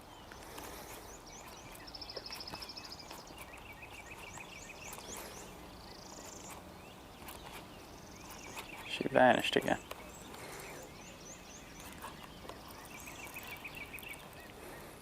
Just some bonus coverage from Cole Sands. I think we got some right now to show you. There we go. Moments ago with Gerald Swindle. Ooh, we have got some wind today.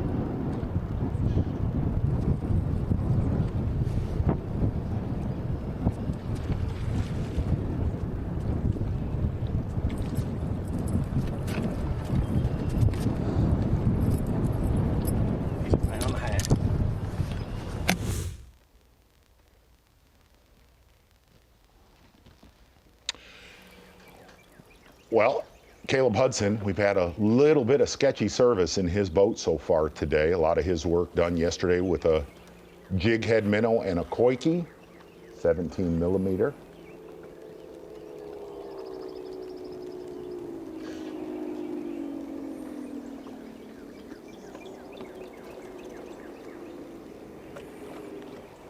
Caleb, another rookie, came up clutch at the end of the Nitro Boats EQs last year, won that final event to put himself in the Elite Series.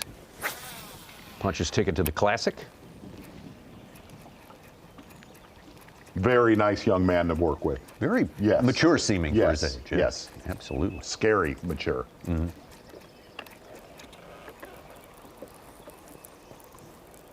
Don't see nothing on top of that one.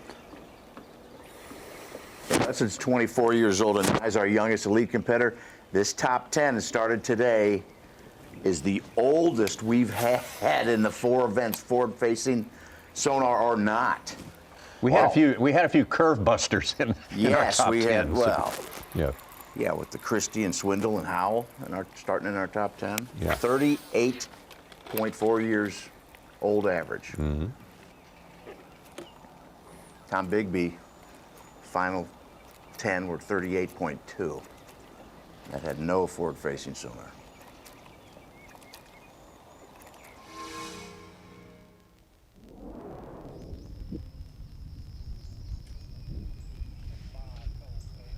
This is not moments ago, this is live. It's bonus coverage of Cold Sands.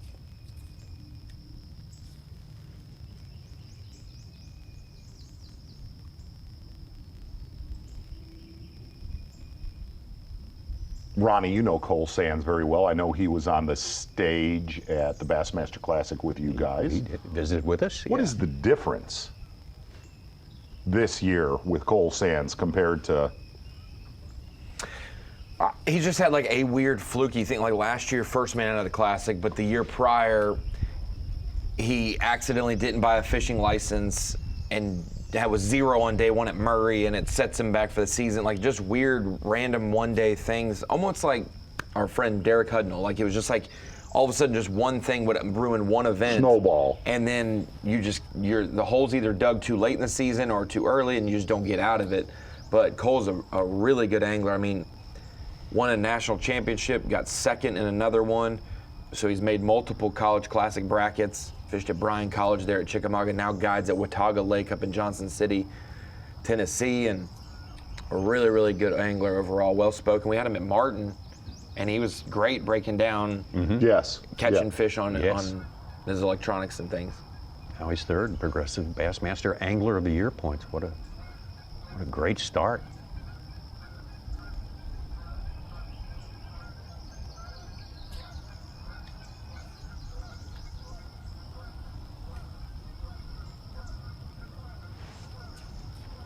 Top 10 today to get going.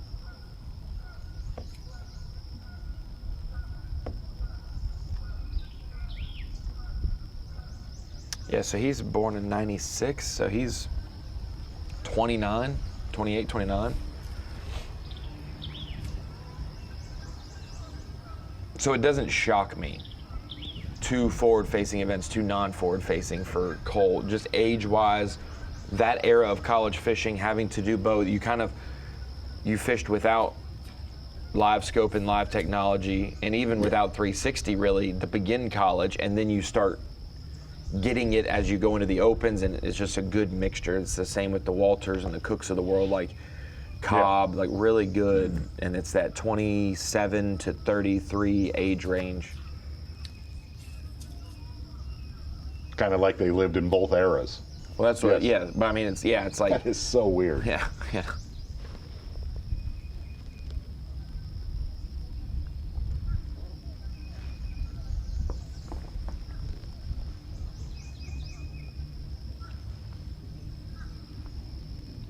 Didn't know this until I looked at his angler page, Tommy. Which, if you want to watch the individual feeds of these unmanned cameras and the fan cam, you can go to their angler page on Bassmaster.com. But I looked at. I didn't know he lived in Alaska till he was 10. Yeah, he talked about that a little bit. Lived in Alaska till he was 10. Alaska to Tennessee. It's a little bit of a culture shock. Chickamauga's a little different than that, you know.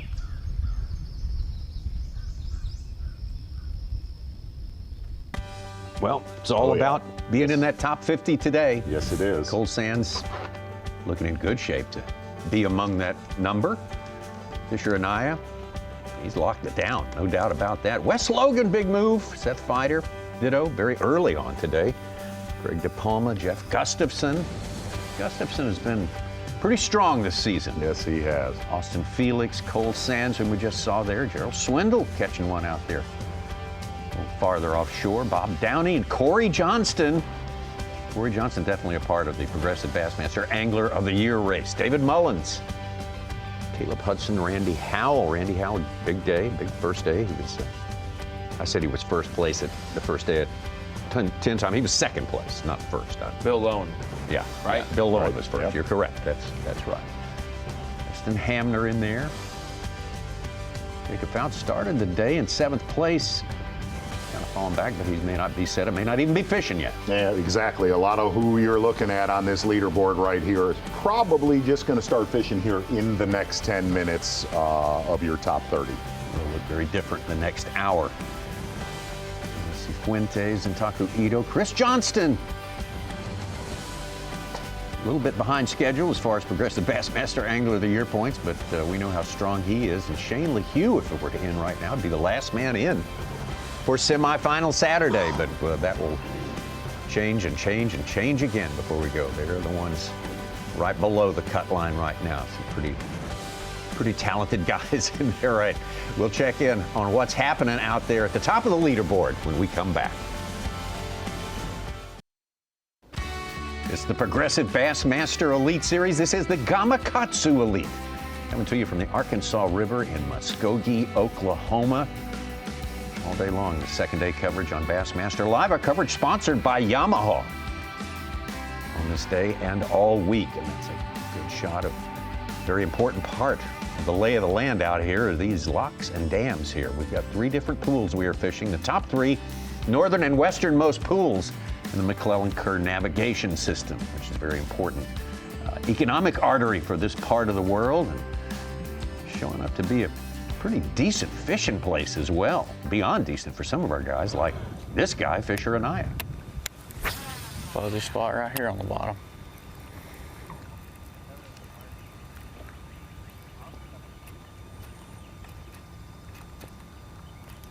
Got her.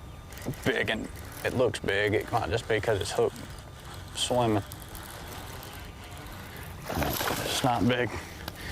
Just a long largemouth.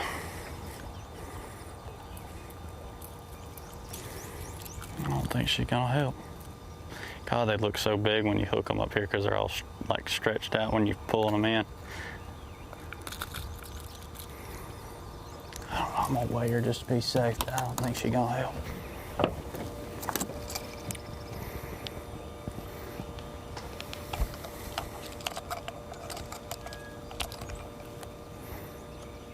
Nah.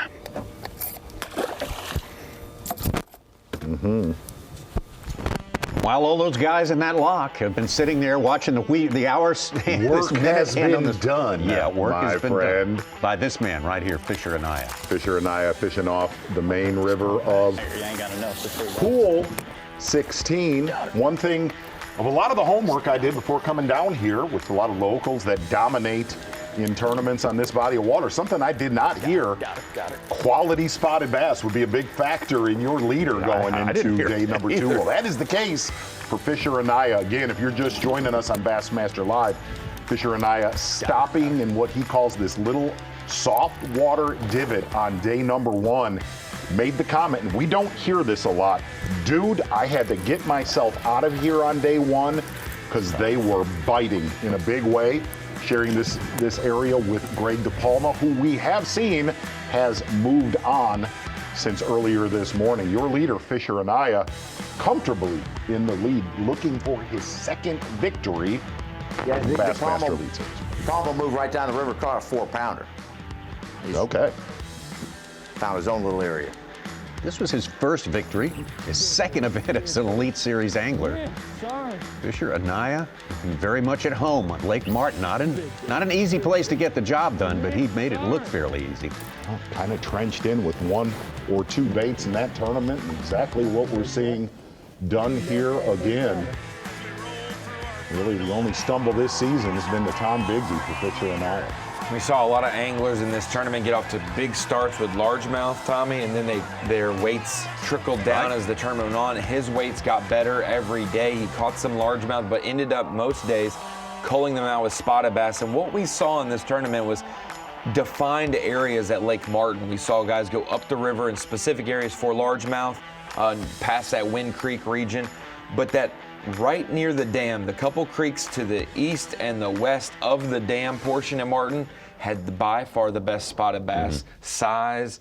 Especially when we looked at the 3+ pounders, we saw you could go to Kalijah, you could go up Wind Creek, but man, towards the dam, we saw a lot of good spotted bass that week.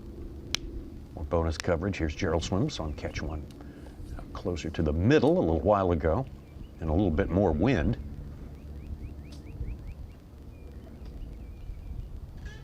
A lot more sun today than we got to see on day 1.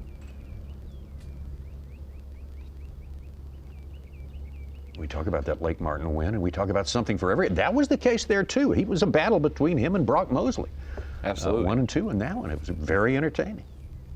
2 completely different approaches. And Brock's done great this year. I mean, I think top 20 at Gunnersville, 2nd at Martin, showed out good in his home state of Mississippi in the last one. He was in our top, I think he was 5th or 6th in points coming into this event. This has been his only stumbling block so far, and he may fix that today. There's Greg DePalma in 4th unofficially.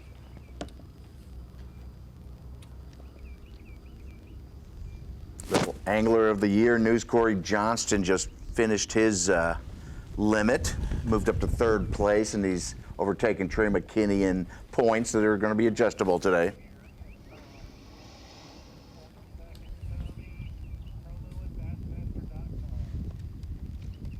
Well, the one thing we could say, Jason Christie has gotten to that same pocket that we saw him. Same place. So probably see a picture of Jason Christie to come up. Familiar water we got to watch on day 1.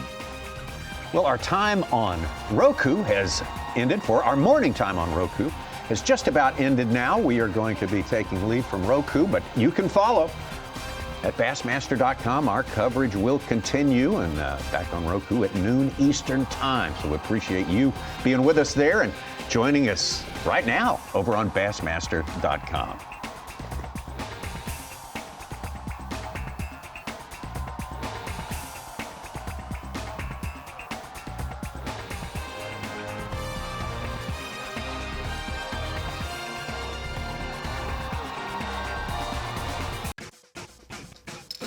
Gamakatsu Bassmaster Elite. Hey, TH Marine Bassmaster Pick'em Challenge. That's the newest of our fantasy game formats for you to check out. Very, very interesting.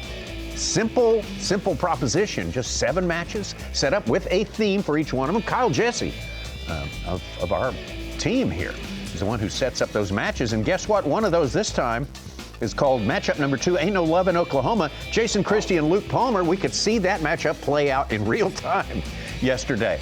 Will we see it be extended today? I don't know. We may find out, but check it out. TH Marine Fantasy, the Pick'em Challenge. Very difficult, Tommy. Hard to play. Very, very difficult. Easy to play, hard to win. As soon as you think you know, you don't know.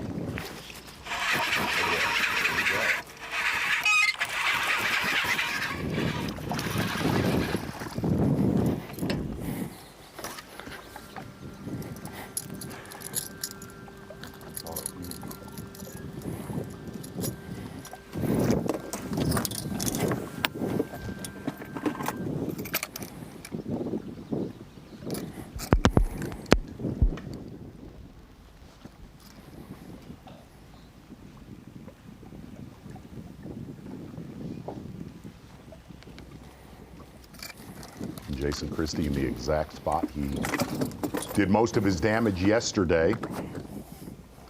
Started yesterday with a buzz bait. It's going to be keeper number 1 for Jason Christie. Didn't take long. And as of right now, looking at our mapping, he had some later in the morning company in there, Luke Palmer, who doesn't appear to be there today.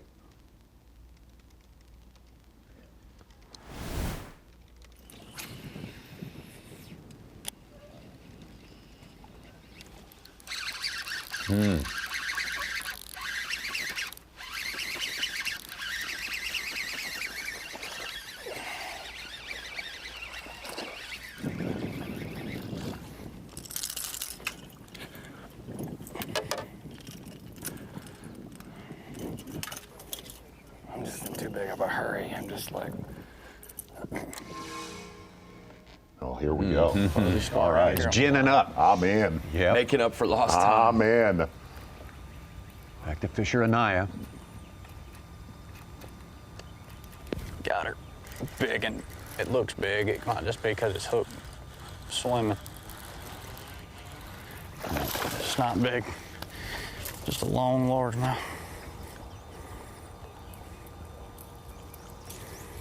I don't think she's gonna help.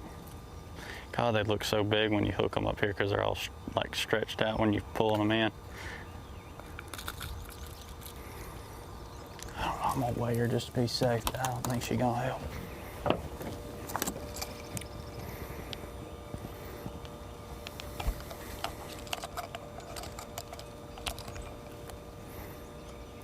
Nah.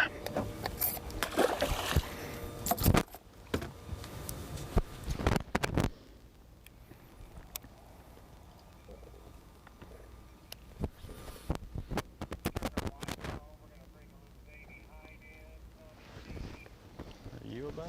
Nope, you ran from it. You're not a bass.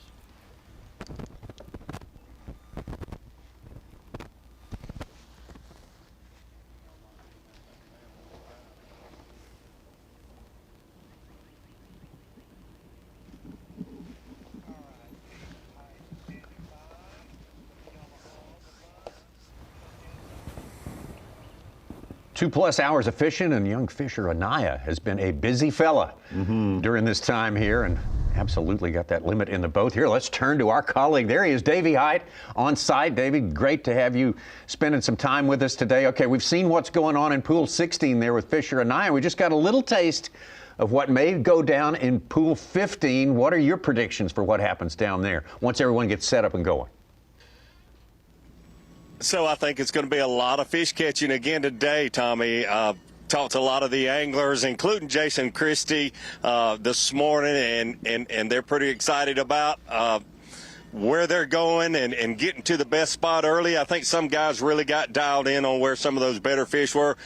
Absolutely amazing to me to watch the anglers yesterday and then talking to them this morning, how many bass were caught down in that pool yesterday.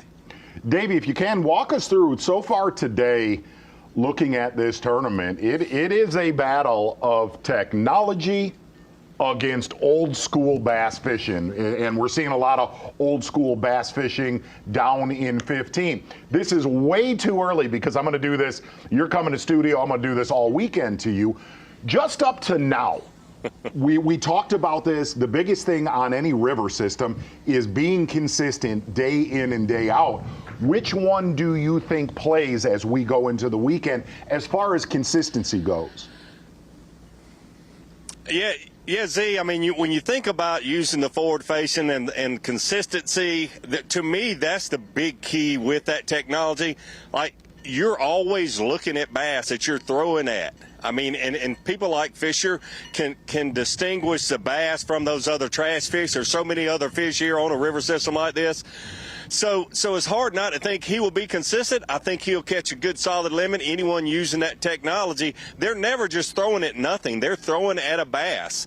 But you also have to think about how many bass were caught down in Pool 15 yesterday, and how many little secret spots Jason Christie has, Luke Palmer, some of the local knowledge here. It'll be interesting to see, but consistency and actually winning can be two very different things here this week. I think that we're going to continue to see Caleb and Fisher catch plenty of fish because they're going to be throwing at fish that they're looking at fry garters for the most part all weekend long. But Jason Christie, I even asked him this morning, I said, you're still saving some stuff, aren't you? And he just kind of nodded. So it'd be hard to bet against him on the heaviest weight, but consistency, those guys that are using that forward facing, they're going to be throwing at bass every day. Okay, so down in 15, a lot of the cameras that we have down there today, take a guy like Christie aside, Luke Palmer aside, some of your leaders that were fishing in those groups of basically 10, 12, 15 boats, can that hold up to win this tournament or negative? Yeah, so we'll find out as the tournament progresses. There are a lot of fish down there, but we noticed yesterday there were some guys that caught 30 or 40 bass and only had 12, 13, maybe 14 pounds. The big key was catching those above 3-pound average fish, but I did learn one thing talking to like a Brandon Polinick and some of the other anglers.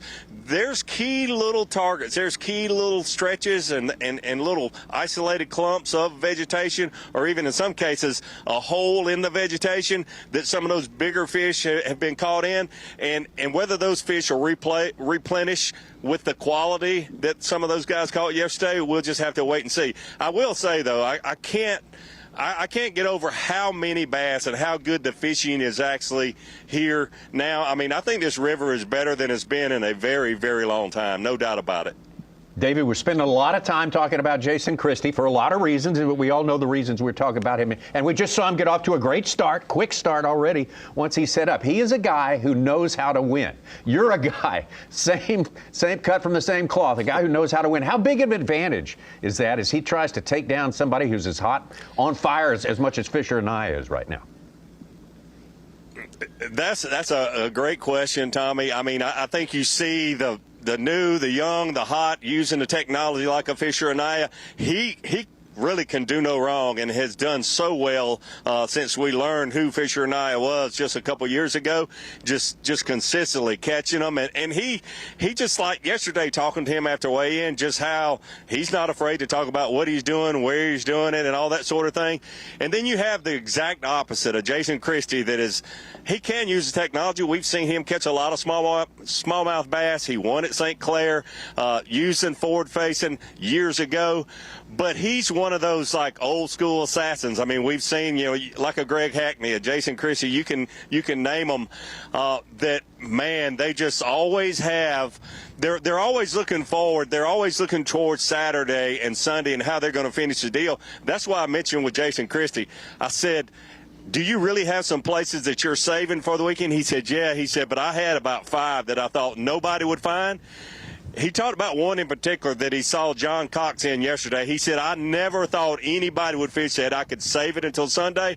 But most of those places have been found. But I'm not going to bet against Jason Christie that he's always going to have 1 or 2 tricks up his sleeve. Yeah, we're absolutely looking forward to that one going down. David, thank you so much. Appreciate it. Hope we can tap you for some more this afternoon as our coverage continues here. You are spot on, man. When you say the way Jason Christie fishes is like Davey Height, those guys are not scared to take 100th place. All right. As long as they know in their mind that they fished that tournament to win. Davey fished like that his entire career. Absolutely. And incredible that he got 2 AOI titles fishing that way. I was literally thinking that when you brought that up. Yeah. Because it is both of those anglers are Denny Brower. Yep, same thing. Just a high risk, high reward.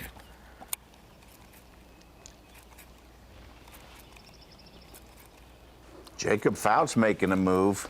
He's got a 4 1/4 and a 3 1/4. Got one all over. Second place. Looks like a good one. No, it's 2 of them. She missed it. 3 of them. Jesus.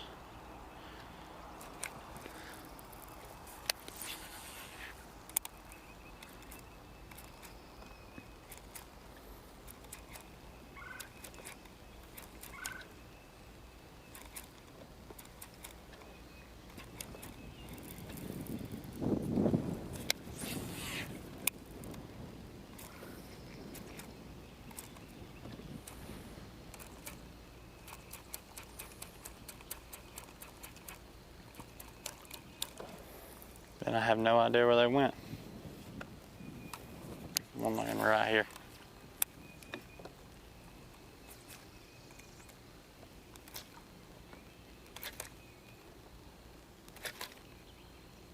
Biggin.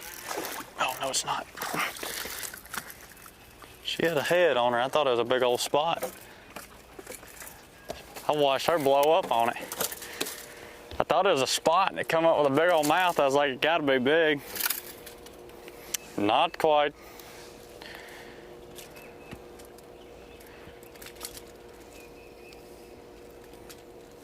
So that cast prior, when he said he had 3 come up, trust me, watching him and the dudes that are great with forward facing. When I went by. Just like if you miss one on a grass patch in traditional fishing with a swim jig, you remember that cast. You remember that spot. He is making a mental bank of every one of these areas where he's not catching ones that he sees. I'll throw it back and it helped. I trust you on that.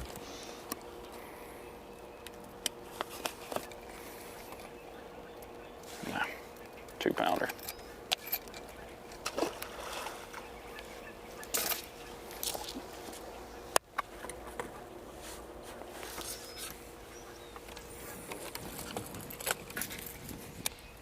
My earpiece cut out. 2-pounder he threw back?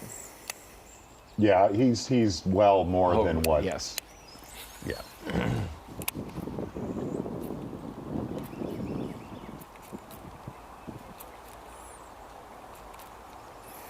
That fry's sitting there. It's been there all morning, but they ain't a fish sitting on it. Going to happen with him today. Somebody must have caught her. Okay.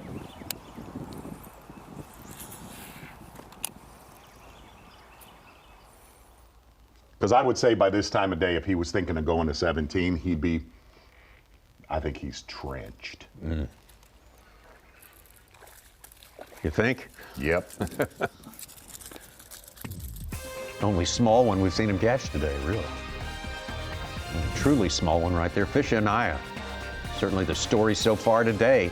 Let's take a look at that rookie and where he stands in the Pro Guide Bassmaster Rookie of the Year standings. Amazingly enough, well, coming into today, Caleb Hudson, 323 points ahead of Fishery Anaya. Pake South, right in there as well. Tristan McCormick, Matt Messer, Nick Trim, Aaron Jagfeld, Sam Hangy, trying to get up into our top 50 today. Brock Rinkemeyer. Those are the ones, the rookies. Bassmaster Fantasy, the second to a format to come along after the originally OG game is the Falcon Bassmaster Drain the Lake Fantasy Fishing Challenge. This is a good one. You get to go all season long. You have to have a vision for the entire season too, because you pick 8 anglers for each tournament. And once you pick those anglers, they're not available to you anymore. So you have to choose. You have to see who you're going to have left at the end of the season. So if you're coming down to you and against the world, you've got some ammunition. Definitely check it out. Take a look at our leaderboard. Check that out. Unofficially, Fisher and I is still on top. Jacob Fouts now has moved into second place. I put him on my Drain the Lake team. What? Way to go. No, Way I'm to just go, kidding. Ron. No, you didn't. Oh, what a mistake Nice to leave him off of there. Having a good season. He's in 14th. Angler of the Year. He's made 2 out of the 3 cuts and just missed another one. So Jacob Fouts marches on in 2026. He fished the same kind of overlapping time as Cole Sands a little bit there at Bryan College. He's up there on 3 fish. Seth Fighter just culled to 15 pounds on the day. The 3 1/4.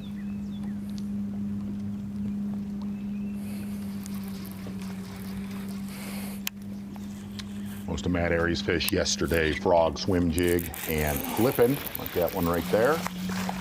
Did that even touch the water? Not really. You had to put it right on his head. Lots of pressure in that creek on the bottom end I know of he's 12 Kerr. inches.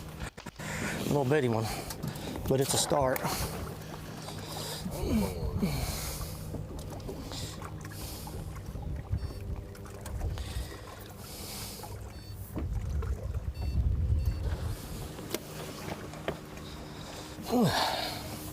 Yeah, I mean, it hit the water and he grabbed it.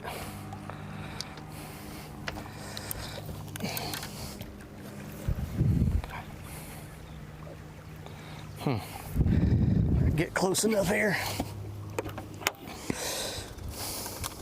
Okay, so one of the keys down in 15 with some of your leaders on day one looking at Matt Airy, Austin Felix, another one, Brandon Polinick. No matter where a lot of the leaders were at in Kerr, besides a guy like Jason Christie, who was focusing on submerged vegetation, a lot of that water willow, hang on, Matt Airy. Good one.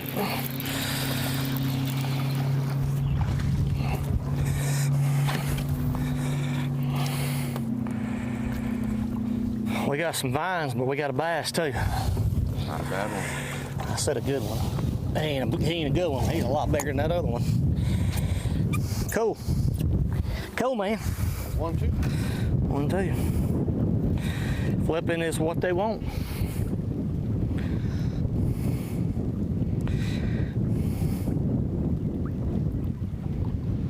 Are you entering my fish or? Maybe. I was hoping maybe 2-2. Sure. First one was. Matt Airy, 8 years in the Elite Series, 6 Classics qualified. His best finish was a runner-up in Classic in 2021. He's a pounder. That's what he is. Some more bonus coverage from our unmanned cameras there, and a reminder,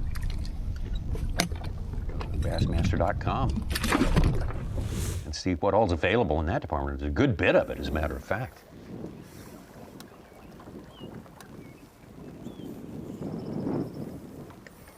This one here is manned, and that is our leader right there, Fisher Anaya.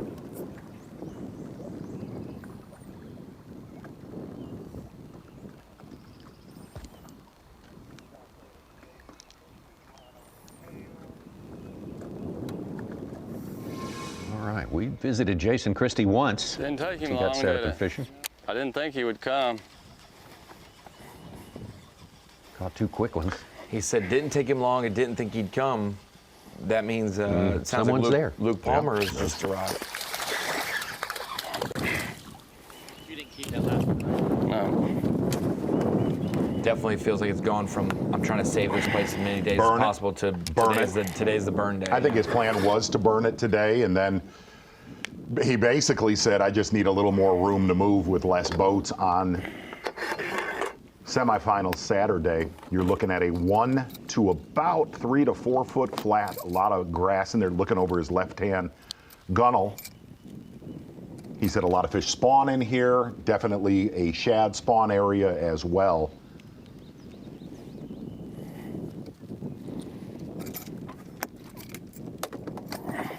But if you weren't hanging with us on day 1, he came through here with a buzzbait the first, call it 45 minutes. And the minute he laid that down for a topwater bait is when most of his work was done. If I get all the way up here against this bank, catch one.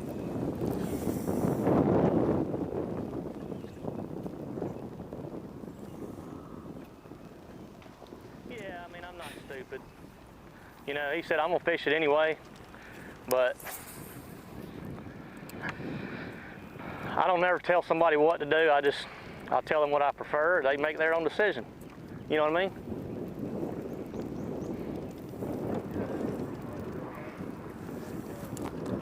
Yeah, and I mean, this is the juice. Like, it's the juice. But he knows it. He knows I had a big bag yesterday, obviously, because I got a camera. Jake had a good bag. Chris Johnston was in here. He had he only had 13. Definitely not one of these sitting over here is a bass.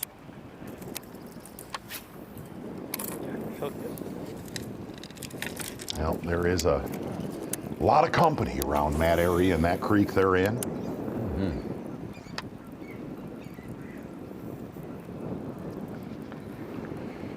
That just looks like there'd be a big one laid right there.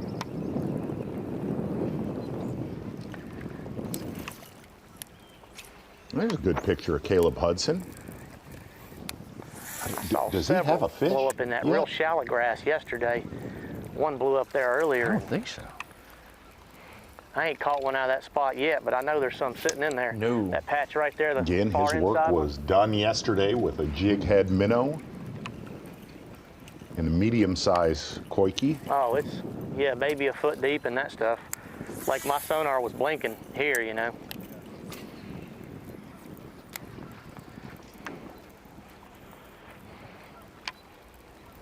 I don't understand why there's not one living right there. It's amazing how good of coordination these fish have. Like they'll suck these things right off the top of the water. That's perfect. Might be a fry garter sitting on the stump.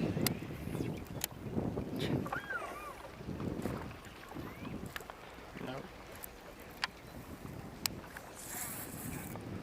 Sounds like somebody's leading back there.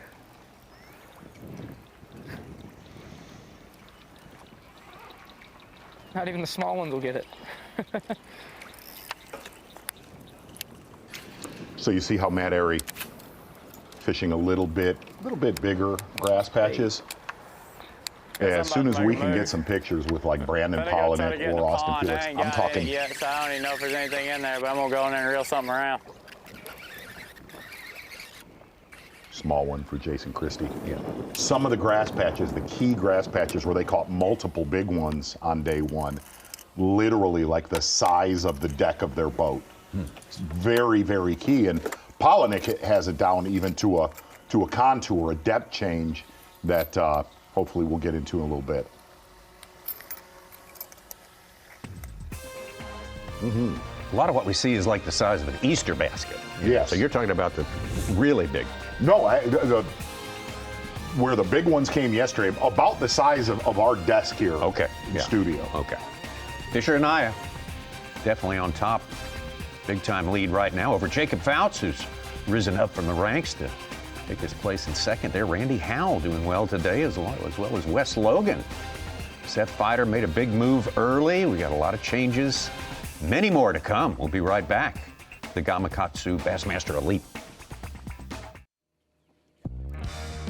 It's weird, like a lot of people say it's not a sport, but I'm going to consider it a sport because you're competing. I mean, you're competing with everybody, and there's no team in this. I mean, I've always heard there's no I in team, but there's an I in fishing. So it's on you. You make the mistake, or you make the mistakes, you make all the key adjustments, all that good stuff. So there's no one else to blame. So it's all on you, and you're chasing something that's got a brain and it's alive and it moves and it does what it wants to do, and there ain't nothing you can't talk to it until it stops. So it's kind of just doing its own thing. So it's really weird how we chase something for money that you can't even talk to them, like they're just there. Fisher Anaya, your leader, not by a little, but by a lot at this point in the proceedings on day number 2. You can see there with 31 pounds and 12 ounces. He has gotten his work done as far as today's objective, which is make it into the top 50. So we will be keeping an eye on him. Also a good start, a quick start from Justin Christie after a long travel time there. Right now we want to take you inside the Bassmaster Studios, sponsored by Yokohama Tires, and a little bit of top tackle from you guys, huh? Exactly, yeah, Tom. We're over here in the Bass Pro Shops bait and tackle section, and Z, we saw a lot of great action from pool 15 on day 1. We're seeing some more action from pool 16. Some baits we've seen already: walking frogs, popping frogs, swim jigs, buzz baits, walking topwaters like a Zara spook. Slow down, Ron. We're getting ahead of ourselves here. I'm kicking it to you. I'm kicking it. Really, it's almost like there's 2 different tournaments going on in one here on the Arkansas River. What Ronnie just said. And let's focus on day 1 of this tournament, really looking at the selection of baits that we have out. Let's start with, like you said, the pool 15 baits. We saw Jason Christie with a buzz bait. A lot of your leaders have focused on frogs, swim jigs, but we talked about this yesterday in studio. There were a lot of fish caught. Yet look at that sky cam. That's a new camera. Carrie just told me that. Taking a look at that bait right there, a lot of flipping was done. Guys that were like Matt Airy talking about being thorough quickly, where they felt, guys like Brandon Polinick, Austin Felix, that some of the guys that were in a hurry did not capitalize. When you found one bass in some of that willow grass, boy, just trench in and saturate it. Now, transition into pool 16 and looking at the anglers that were leading this tournament. Fisher Anaya doing most of his work when he got back into 16 on that Maverick jerkbait. And you look at Caleb Hudson, very, very slow today, but he was fishing in Greenleaf below that little spillway with a jig head minnow and a koiki. And the biggest key with Caleb Hudson, basically out fishing other anglers, was a 16th ounce Gamakatsu jig head. He said, man, I had to stay light, had to stay very thorough. And the other thing, I said, what was your ratio of catches to fish that you were seeing on forward-facing sonar? He said about 1 in every 10 would commit. And like I said, it's really a battle of old school versus new school, which I don't know that we saw that coming with a lot of your leaders, especially on the Arkansas River, but that's exactly what transpired. Guys fishing very, very shallow, visibly looking at their cover, and then guys looking at technology. Yeah, and then obviously we've seen the walk-in top water for Christie come into play yesterday. Now a little poppin' frog. Exactly, looking at Matt Airy right there, and Matt Airy said, you have to be thorough in this willow grass, especially with all the pressure that's in the creek that Matt Airy is in. That is your, what is that? That is the Bass Pro Shop's top lures. Yes, it is. Very nice, thank you, guys. That sky cam is sick. It is unbelievable. It opens up a whole new dimension.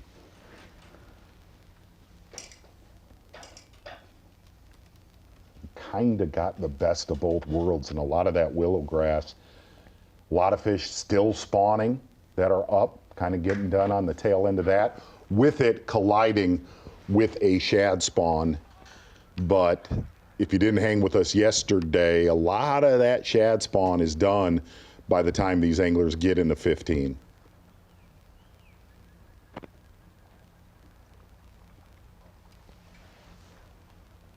Spawning going on with Chris Jones, who was an Opens winner here, also a big performer in that same classic that Matt Airy performed in. Yes. Told us yesterday, talking with David Kyle about, we've had some 90-degree weather coinciding with a full moon a couple of 3 weeks ago. He thought a lot of the fish had spawned then.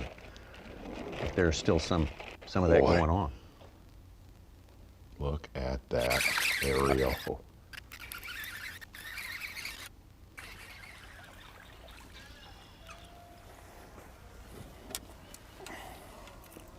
Well, that is a perfect spawning pocket. And the difference in 15, where you see Christie power pole down right there, compared to Matt Airy, the creek that he's in, the creek that Airy's in, and Wyatt is also getting a lot of pressure, it's easy to get around, man. You can navigate quickly. You can run from willow grass to willow grass.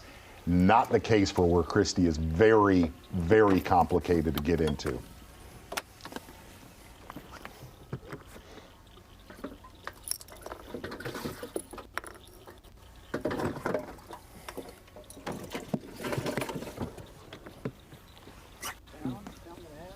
A pound.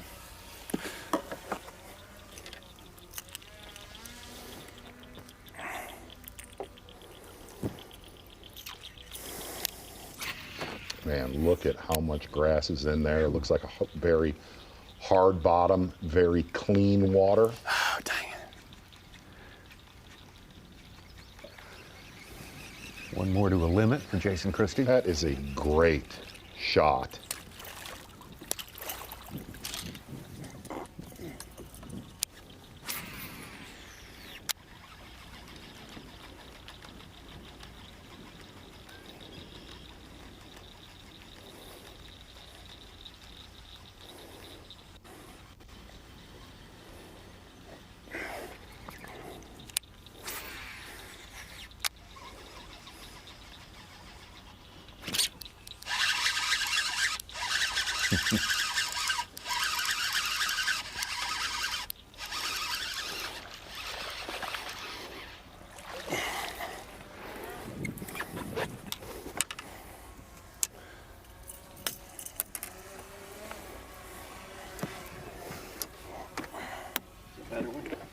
Yeah.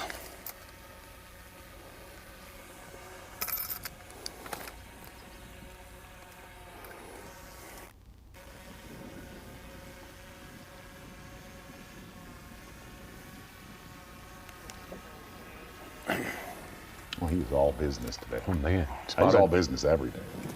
Spotted a lot of the field about an hour and a half there, and already he's got his limit. Tommy, you know what would suck? Here's some bonus footage right here. I'm not saying that would. It would suck to be a bass in that pocket. No, you're gonna get harmed. You're gonna get right. Your feelings are gonna get hurt. I'll put it that way.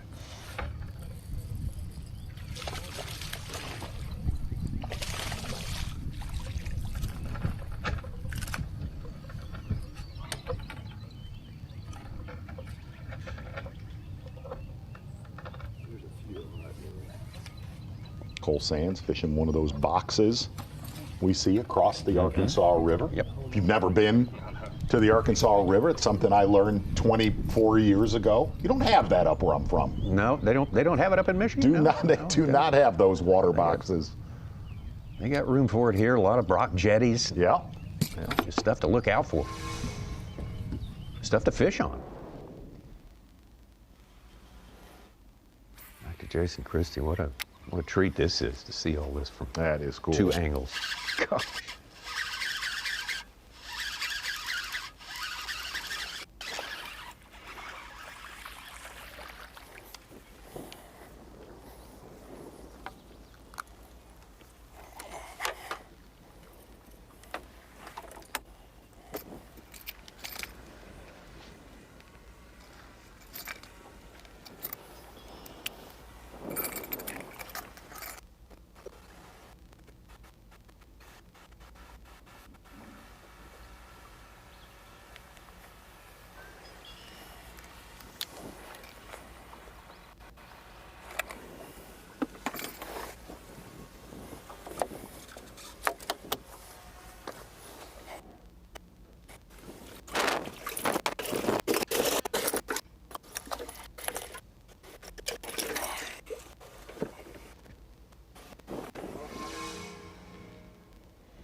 We saw Fisher Anaya a few minutes ago, a running shot, and did a little relocation there. I don't know exactly how far or where.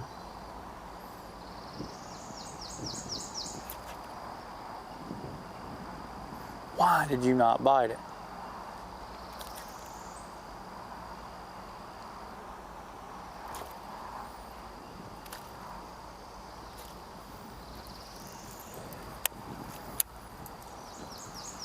There's another one right here just swimming around out here in the middle.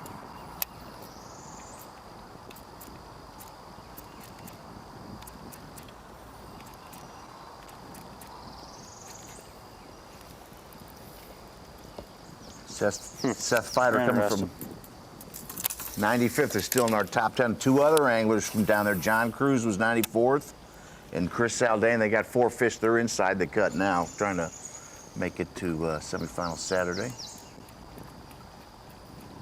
I didn't have Jacob Fouts, but I did have John Cruz, so that's a good update. You did. Thanks, Such.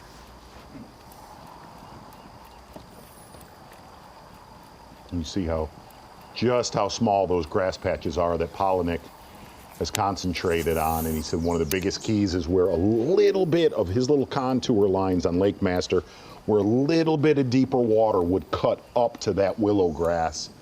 He said you can almost call your shot, and he said really it was probably the worst willow grass looking wise from the top of the water. With a little tiny stick, he's just sitting next to it.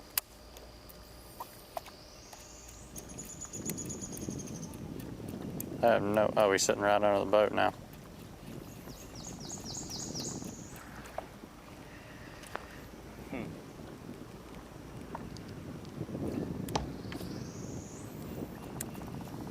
Heck with him.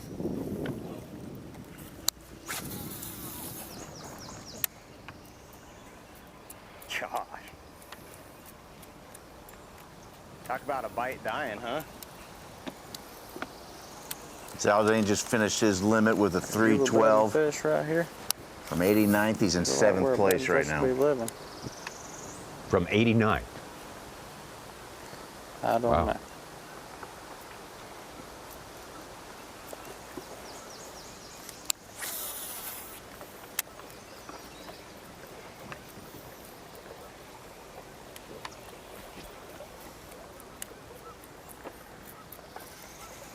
It looked good, no bites though.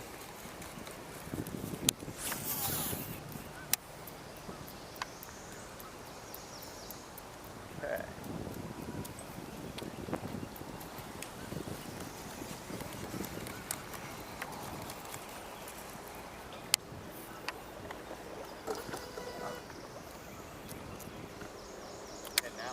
Yeah.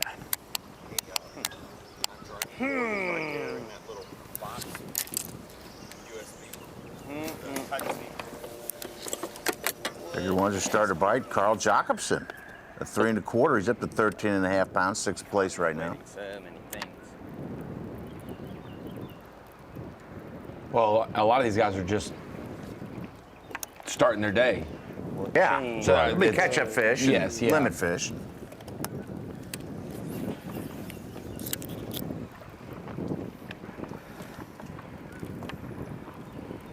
Coy, you're gonna cut me off? I think it's more weather. Weather and conditions, water dropping. And I think the sunshine's a big part of it.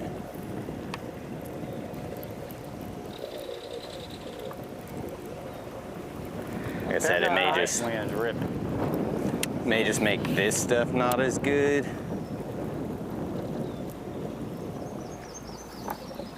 We'll get up here to this patch of grass because I really want to fish it.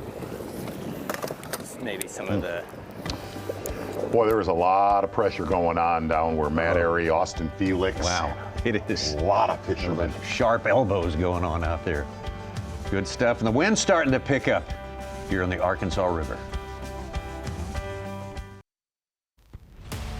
This is the Gamakatsu Bassmaster Elite on the Arkansas River. Muskogee, Oklahoma, and it's sponsored by Toyota, by Nitro Boats, and by Humminbird. Getting ready to close out the 3rd hour of fishing here on this lake. For some of our anglers, they're kind of closing out the first hour and 15 minutes of fishing because they've had a lot of travel time in the mix. In the blend today, Fisher Anaya on the move. Speaking of traveling right now, checked in a little spot a little bit ago. Didn't quite produce for him, but now set up and got himself a limit in the boat, already culling. Down in pool 15, Jason Christie.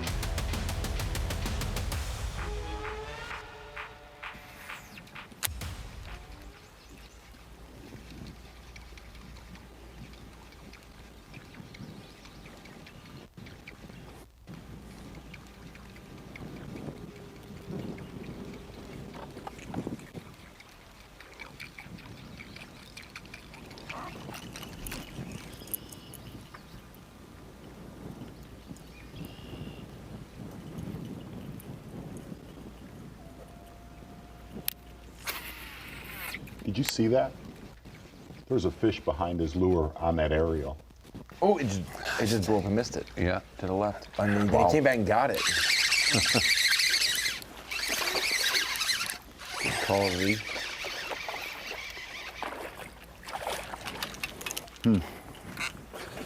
Not bad.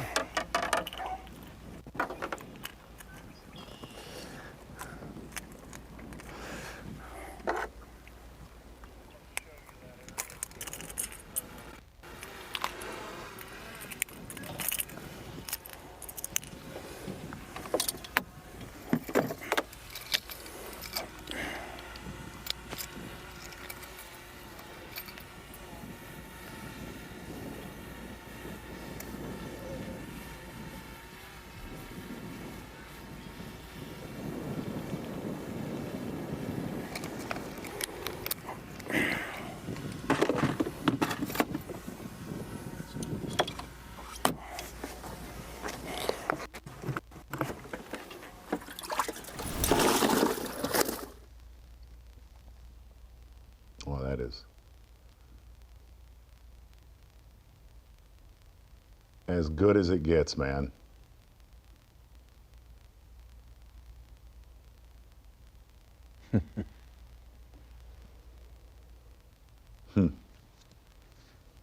See a lot of hard bottom in there. You know, we talk about a lot of fish that would use that flat to spawn, but guaranteed there is a population of bluegill in there, shad.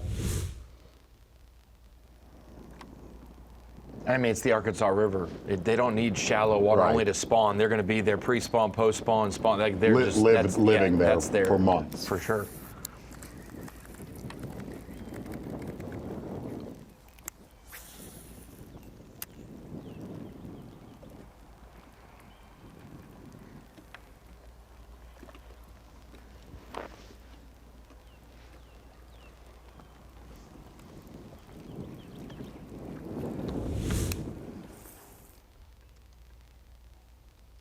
keyword. Yeah.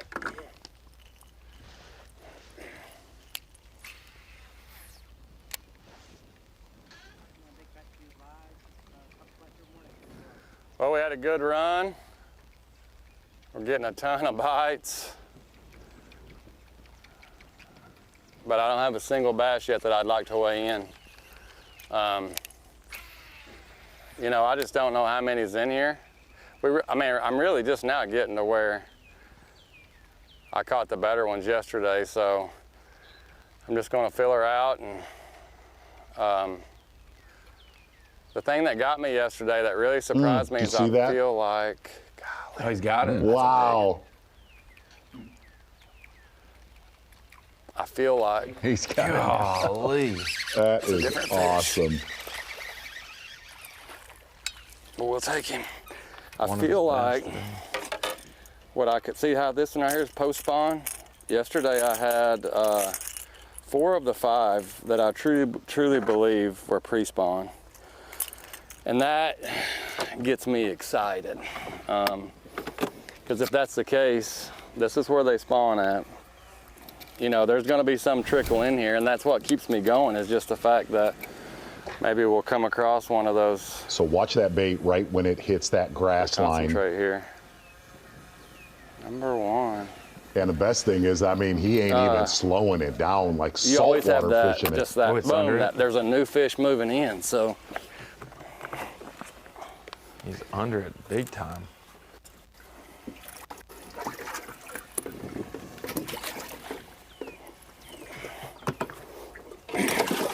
Those are multiple different fish. 2-pounder.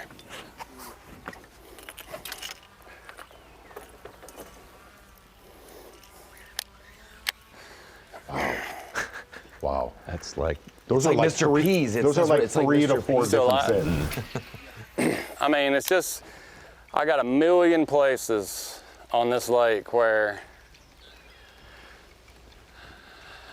it can happen. But the problem is,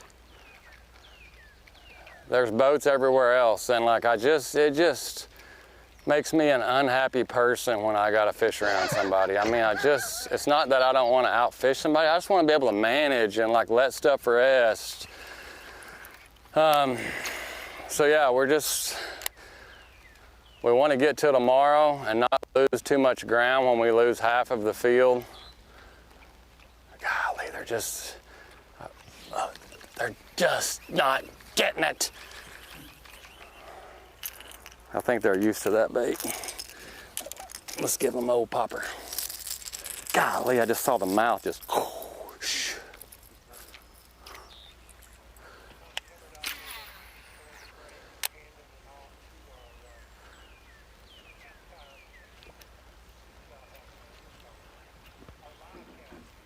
They're getting right behind it.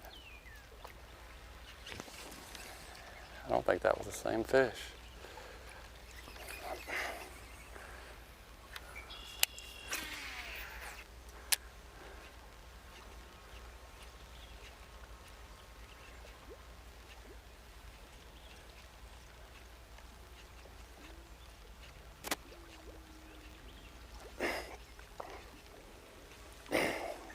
You know, these guys they really surprised me. I mean, I knew that they had a nose of a bloodhound and can smell like good places. But I spent a lot of time out here. It's just before cutoff, because the river's changed, just with the addition of grass and, you know, floods and stuff like that. I spent a lot of time, and I had 5 places that I would have bet the house that nobody would have found. And you know how many I got left? Like I saw boats in there in practice, and I was just there a little bit. So they figure it out. They're not dumb. I mean, Google Earth, you take everything else away from them. You just give them Google Earth, they're gonna find it. Tommy, I've never done this, and I haven't been here for a while. Is there any chance we can stay in studio and give the last hour of fishing to Dave and Davey. A little late for that request right sorry. now. No, I just got told. I just got told. I'm thinking out of the box. Hey, the livecast crew is in progress right now. This is hypnotic to watch. We'll keep watching. We turn it over to Dave Mercer, Kyle Jesse, and Davey Hyde, and more. Wow, very cool.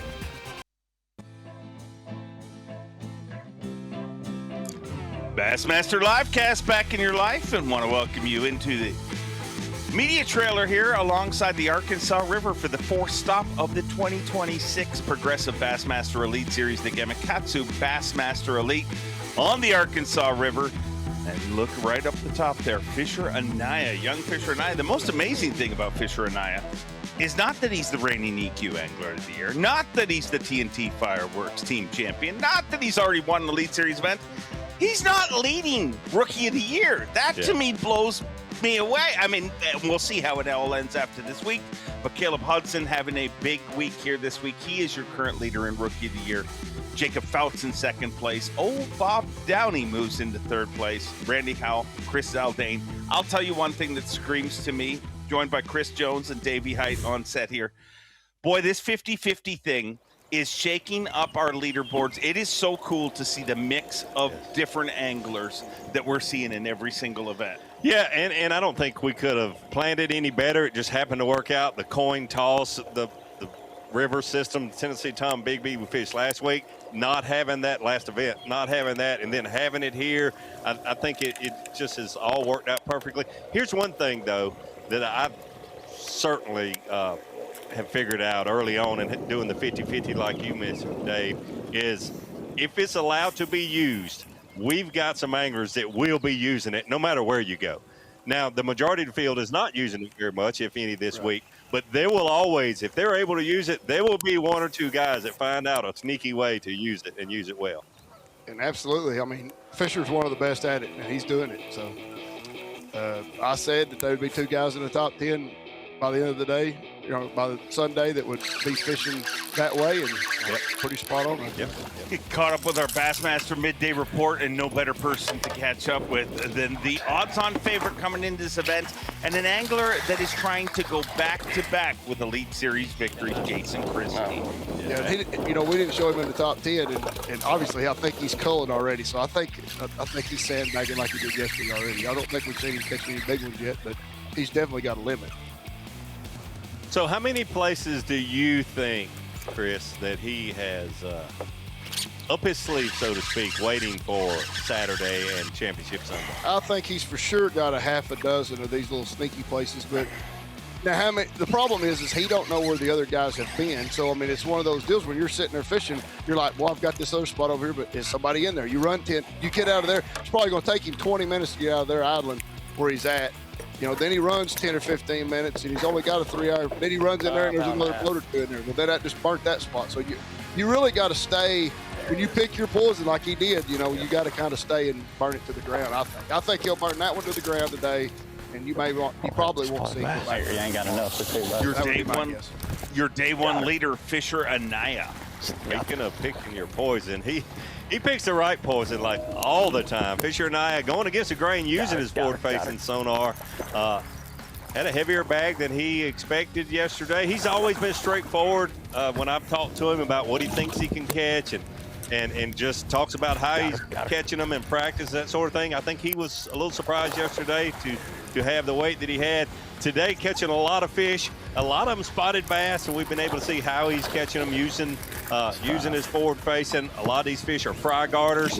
Chris, I think you and I talked a little bit. It's be really surprising if he can continue to catch 15 plus pounds with a lot of spotted bass being in his limit. If this was late summertime and they were running current out of Fort Gibson, I would say that 15, 16 pounds would be strong on them spotted bass, but I just don't see that holding up, man. Listen, that's why we fished the tournament. If we knew how the results was going to go, we wouldn't have to fish the tournament. We just got to see how it goes. I know that one that I saw. Water live right now with Jason Christie, currently sitting in 11th place. So I said if it was going to be one, this is how it would be one. The only curveball is going to be on Sunday when that 40 night. These real shallow flats like this, these fish are going to hunker down. Stay on there, baby. That may be a big one there. That is a good one. Yep, that's a better one. Yes. a good one. They might just be a slim jig day. Like that. I've done a lot of things, and every time I pick it up, I catch one. A lot more sun today than yesterday. Yep. Wouldn't surprise me at all. And that fish there absolutely looks pre-spawn. It's either real early and already, but she don't look spawned out at all. Her tail ain't beat up. Fish looks clean. It's 4, he says that was a 4. Them fish look a little smaller than, like on camera. Maybe he caught all those fish there yesterday. You know, the total 18 pounds that he had yesterday. Over to the prodigy, Brandon Palnick. That's a decent one. Stay on there. Oh, yeah. That's a big one. Big. Get in there. That's more like it. Not a giant, but that is more like the bite we are looking for. I do not like where you are hooked, though.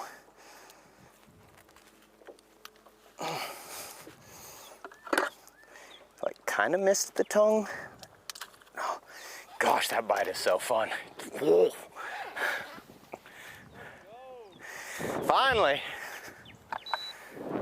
Finally. That's more of what we need. We need at least a limit of those. It's not a 4-pounder, but it's probably close to 3.5. Nope, I lied. It's 3.25. But I'm still excited about it. Oops.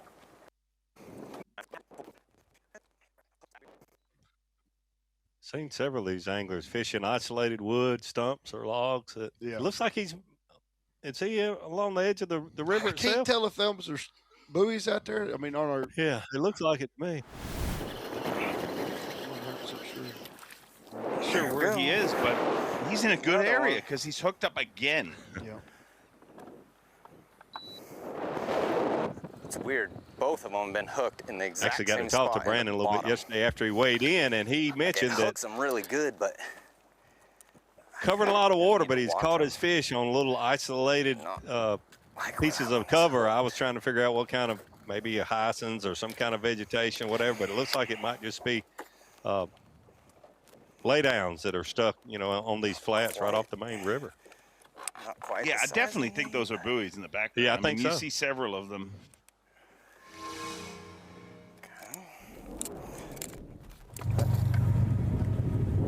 Day 1 leader. Oh, there should be one. Already won the Elite Series event in his second Elite Series event. Now in his 4th.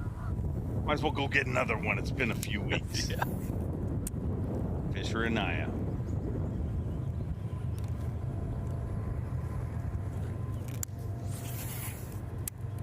Alabama Shake.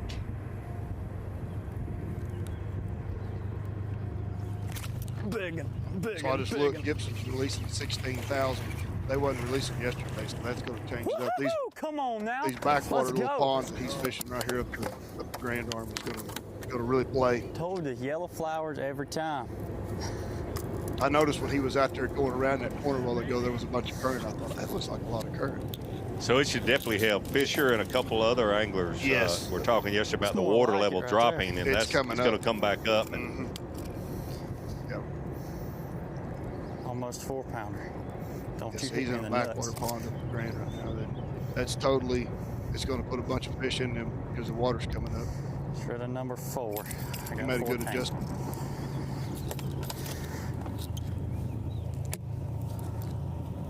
He's already at 14. That's good. Pretty good sack. Yes. With 20 pounds, 4 ounces after day number 1, I'd take 14. Right. I mean, that's what major shot. Good little upgrade right there. By Fisher Anaya. But Fisher's got a problem, and that problem is one of the most feared names in fishing. Jason Christie trying to go back to back, and he's trying to do it in his backyard. 30 minutes from here, and we'll get out with him live again. What an incredible drone shot. Yeah.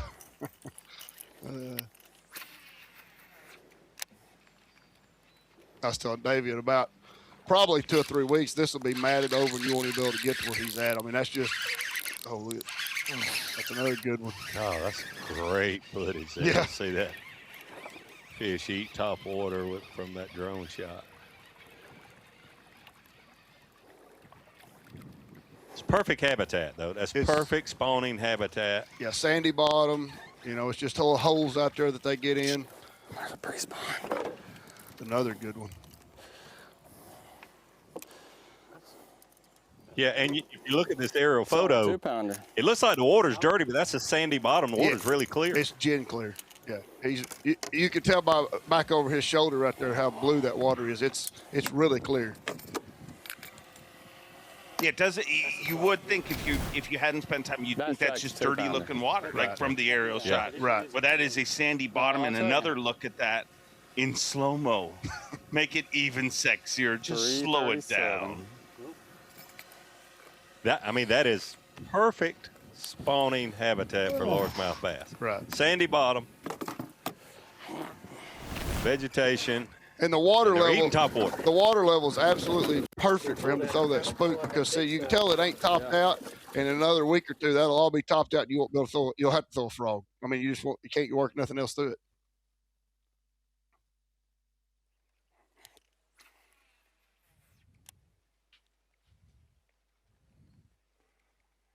But them big holes like that right there is where, I mean, that's just where they set up at, right on the edge of it. Oh, that's another good one. Oh, he's still I saw it behind it. Oh, you can see the fish behind it. It was a big one, too. Oh, makes me excited sitting here in the studio. I was like, I see one, I think, and that is great. Great stuff right there. Please feed me more of that. He'll end up catching that one. Here to please.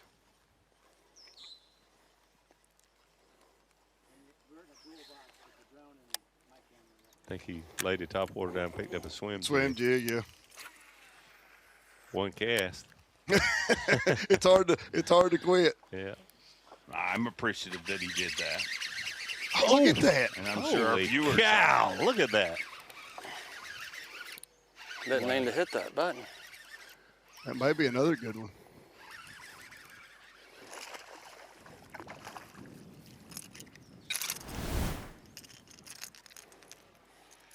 Man, that is addictive.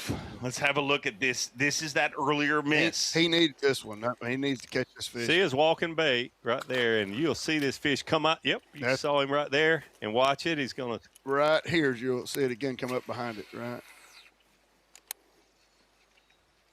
Right there. There it is. There it is. Boosh. Oh, that was a big one. Knocked his bait completely out of the water. That is awesome. That's great stuff. Awesome.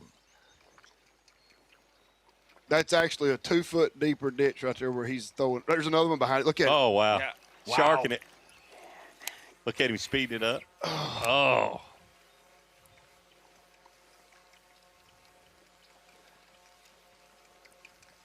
And he said this morning to me, it's not easy. He looks, I'm not saying it's easy, but it's not easy. There's a lot of fish where he's at right now. Yes.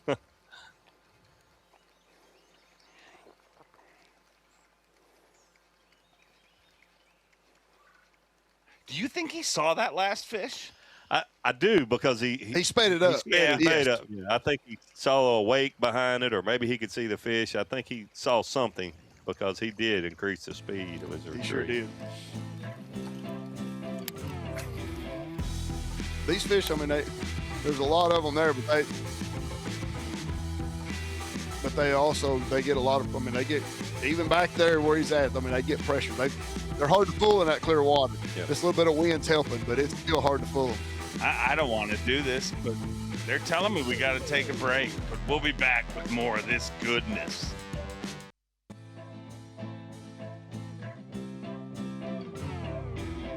Right back with it, Jason Christie Show, and it has been a show. Keep your eye on that bait. Yeah, keep your eye on that bait.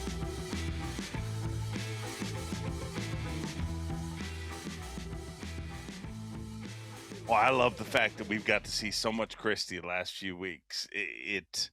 And if they let him sneak into Sunday, look out. I think Sunday's going to be the day that everybody's going to have to make the adjustments, and there's nobody better on the river than him making the adjustments to do it, because that 42-degree night is really going to slow the bite down, especially on these shallow flats. He's going to have to make an adjustment on Sunday. We'll have to dress warm on Sunday morning, Dave. Oh, no, that's right. You'll be in the cushy studio where it's 72 degrees and sunny at all times. How did you surmise that I would be in the studio? I asked him earlier if he missed it. He said, not a bit. I like it. What's lunch like at the studio with those crustless Similar to Olive sandwiches? Garden. Similar to Olive Garden. Yeah, but it comes to you. That's the difference. Well, yeah. Dave and I had Olive Garden last night, by the way, if you're curious. Oh, my gosh. Right when we start talking about Olive Garden, you miss a big one, Dave. Every time. Bottomless salad right there. Yes. Wow. I do have a pocket full of breadsticks from last night if anyone's hungry here in the media trailer. So it's a little surprising to me. 2 different times when he's had big fish blow up, he doesn't make that same cast again. I'm shocked at that too. He did pick up a swim jig a few minutes ago and throw back to one fish, but 2 of the good-looking bites that he's had, he didn't even throw his top water back there. And I think he's pulled down. I think he's just fan casted. He'll probably go back over in a minute and try to catch it. Maybe they ain't setting back up for a minute or two. I don't know. It's kind of wild. Yeah, you're right. When he shallow water anchors down, he could just make a mental note which hole in the grass that fish was at and give him a second to set back up and throw a soft plastic. Oh yeah, he's about to. Oh God, he's getting hot about to now. give him something to look at now. I told you it was a show.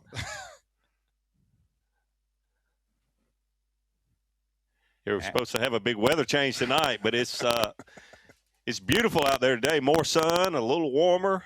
Beautiful day. Now he's back over towards that fish. Mm. He had to get his shirt off so he could catch it. That's what it was. Yeah.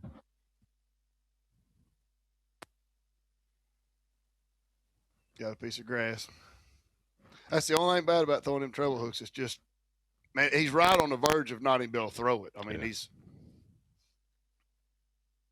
But I agree with you. That's the perfect height of that vegetation to be able to throw a walking topwater bait with trebles. You want it close so those fish will react to it. But in another week, a frog is the only thing you'll be able to throw across that. Yep. And I mean, he's literally just working it real fast on that clear water, and it's just a reaction deal. It just all of a sudden appears in them holes. You know, them fish are in them holes, and they just go up there and get it.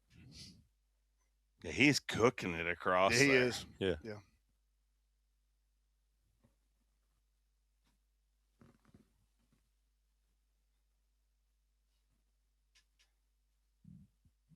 That is a real lesson in that style of fishing. There's a lot of recreational anglers that the thought of throwing a bait that fast is literally tomfoolery. Well, for one, it's a lot of work. Yeah. It is a lot of work. It seems like a good idea, and about 30 minutes into it, you're like, hey, I'm going to pick up my soft plastic and just slowly pick this apart. But we talked yesterday about how the fishing seems to be better all over the country, but we talked about how equipment is better. There's a lot of different reasons, but this is a reason why a lot of fishermen are better. To be able to see this, 20 years ago, right? You'd see a picture or two in a magazine, maybe a little bit of footage from a month after he won this tournament. Make a show, a 30-minute show or an hour show about 4 days.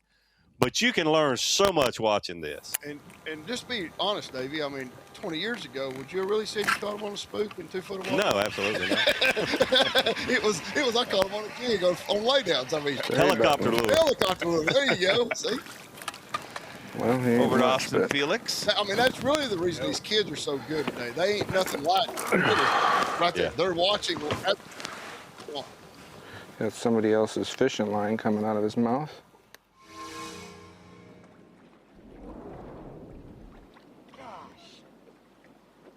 Harry? This is the other.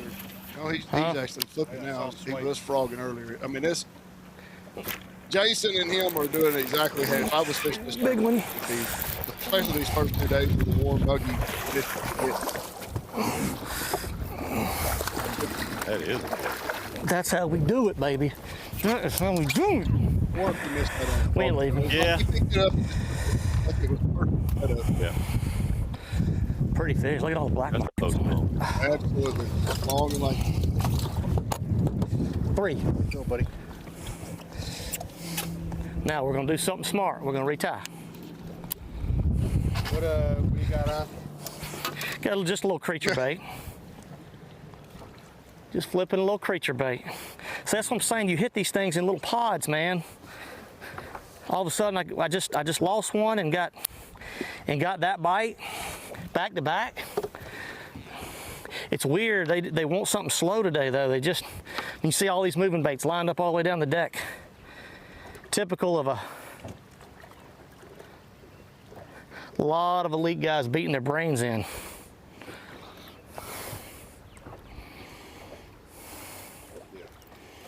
Kind of been a battle this morning, keeping them on the hook. Any adjustments? That's one Do thing. better, Matt. I mean, like Do better.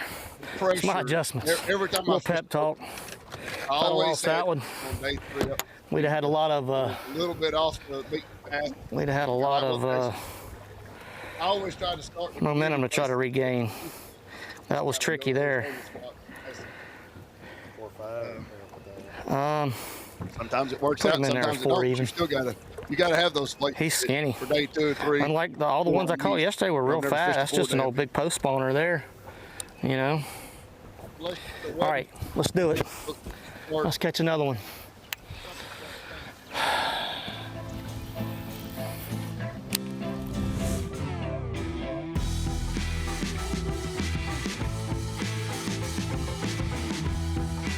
Matt Airy said that the key to doing things is just giving himself a little bit of a pep talk. I guess he's missed some fish here today. Well, that pep talk working so far, and I would say that, catch fish like that, and that's how you change things in a hurry. But one thing that hasn't changed is Fisher Anaya continues to lead this tournament. Randy Howell in the mix. Carl Jacobson qualified for the Elite Series here. Great to see Chris Aldane and Jason Christie.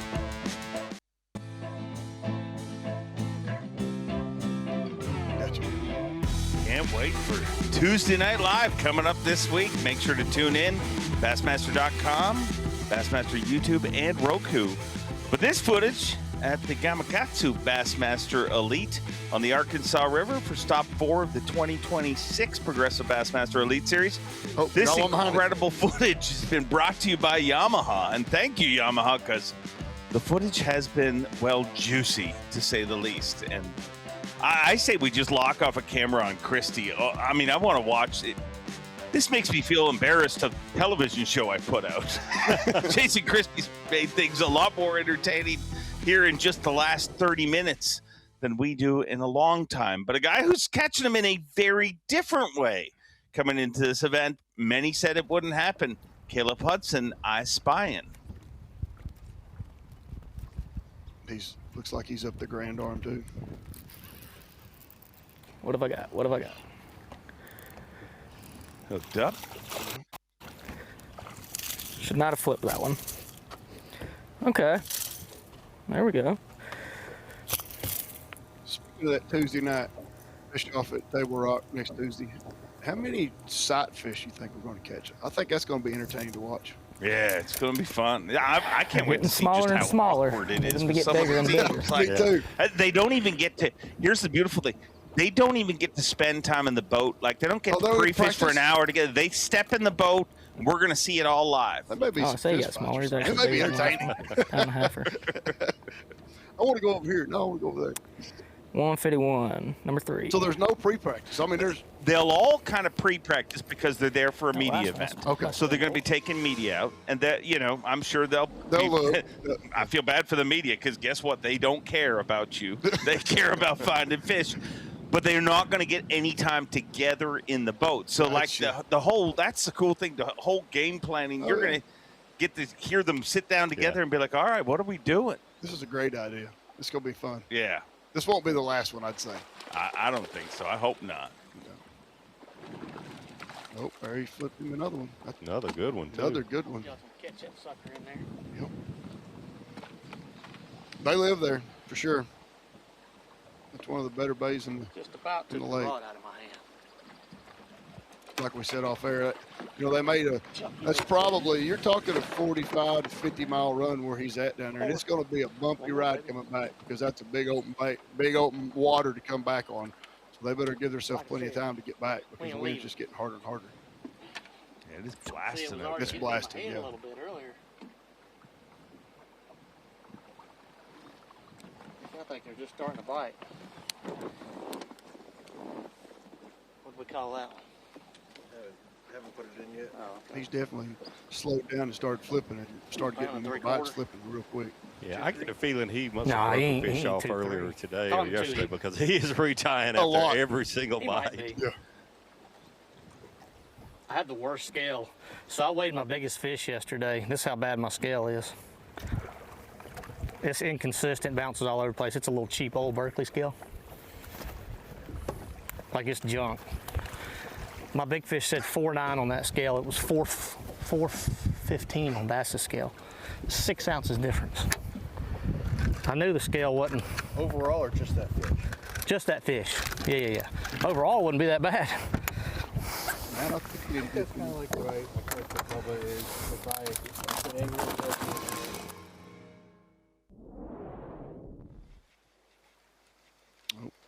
Gotta go back to Christie and watch the entertainment.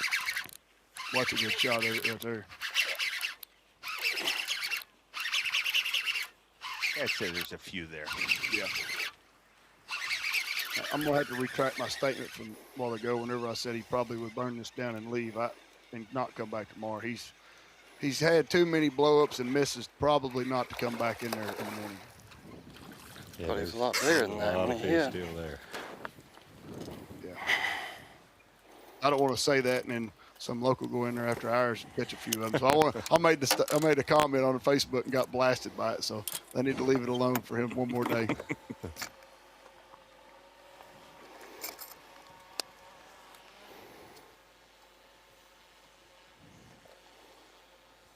He's got a legitimate shot to win, so I think he's already pushing that 15-pound mark. I mean, he's got to be.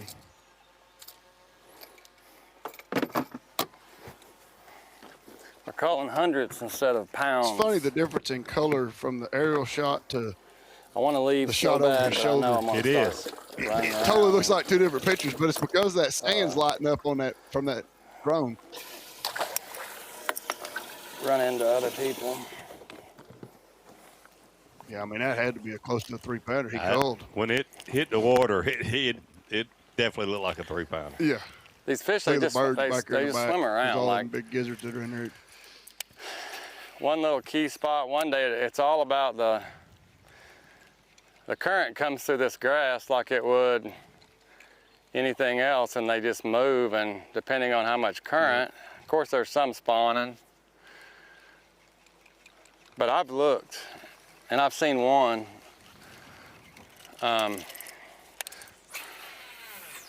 So I don't think there's the bulk of them's. They're probably waiting on this moon. I don't want them spawning. I'd rather them be like this, eating. Absolutely.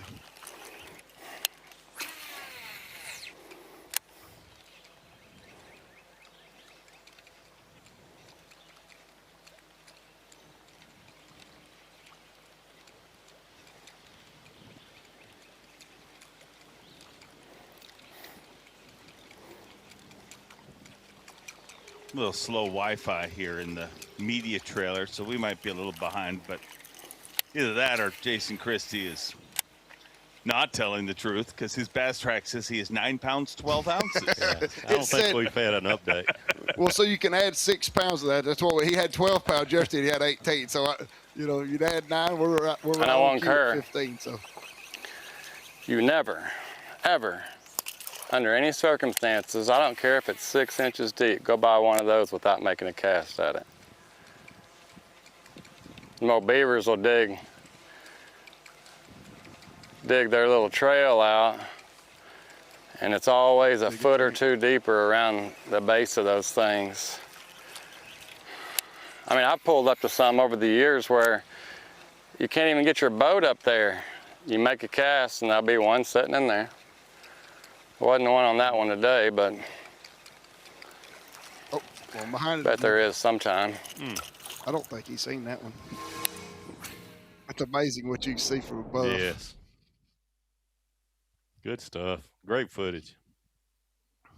Over to Matt Airy. You know, so both of these guys are fishing two different types of grass.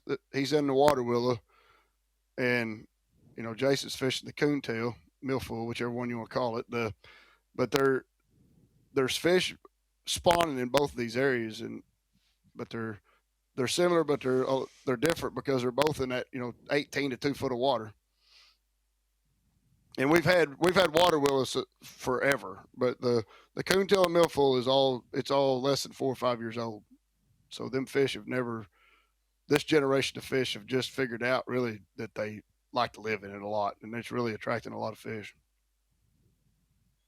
I'm excited to hear you say that, and if they'll leave this vegetation alone and let it, this fishing is just going to get better and better. Oh, it's incredible. I mean, it's helped the whole fishery, and I think the spawns is the main key to that. I mean, it's all that fry gets to live.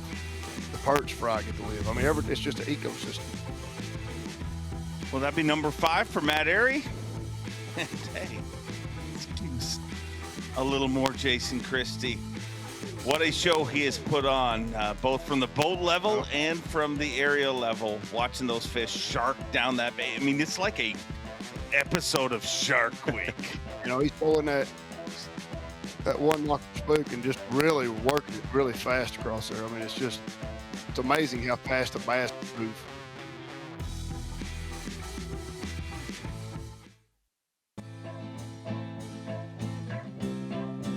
Muskogee, Oklahoma, that's where we're hanging out here this week, and sure happy to be here. Visit Muskogee, our host here this week, and what a community, what a bass fishing site. Many people might have kind of underestimated this. You hear about the Arkansas River and you think it's going to be tough, but if you've watched any of the footage, never mind since this morning, but in the last 30 minutes, you definitely want to do exactly that, and that is visit Muskogee, because an incredible fishery, and by the sounds of it, Chris, it just keeps getting better. Yeah, the last 2 or 3 years since the grass has come in, it's really, really just the whole lake is blowed out. I mean, it's just showed out today, this week, and I was hoping it would. I was hoping we wouldn't get a big heavy rain to muddy it up, and it keeps producing. Let's get out in the water with an angler that's literally showed out since the first day we met him. Young fisher Anaya, a rookie, but by the amount of times we see him on camera, it really doesn't feel like he's only been here for 3.5 events. It really doesn't, and we talk about him every single event. He's in the mix every single one. The one tournament that kind of was his Achilles heel was Guntersville, his home lake. But we talked about him because we expected to see him do well there also. But that's been the only one that he hasn't been a major player in. Here we go. Oh, yellow flyer. So he was using his forward facing earlier, catching a lot of the fish on a Rapala jerkbait, fry garters, but he is definitely mixed up now. Flyers, man. Old school catching those big ones in that vegetation up shallow. If I can find some more patches of them, I have some now big old bags, but I only like 3 patches. He's got away the from lake. spotted bass. He's figured out how to catch the bigger largemouth up there. So he's got a 1-2 4 3/4, 4.5. I didn't think that was last. Gets rid of number 5. I got 16 pounds.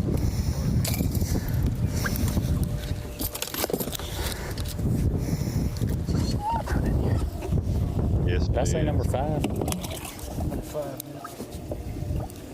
36 pounds after 2 days, and he's got a long time to fish. I got my hand on him.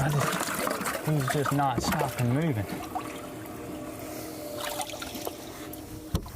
And he ain't got near the company that most of them's got. I mean, even though he's close to takeoff, most of them ran. I mean, he don't have but 2 or 3 boats. So and I'd rather not say the name. We don't have a camera with him today, but I talked to an angler that did not lock and said that I think the second day of practice, he was complaining about the water falling there yesterday, and it wasn't Fisher, but it was another good young angler. He said he caught 24 pounds without locking. Does that surprise you? Does it surprise me? Well, it does in a little bit, but maybe this there's been a lot of tournaments over the last 4 or 5 years, a lot of major tournaments brought here, and the best water is in the Grand Arm. So these fish that get released here either go in these square ponds right here above us, north of us, or they venture on up to that. She jumped clean out of Fisher's the at water up there. for it. And I think he's got a lot of fish around him. I don't think he's going to run out of fish. Not with like when we have a tournament around here.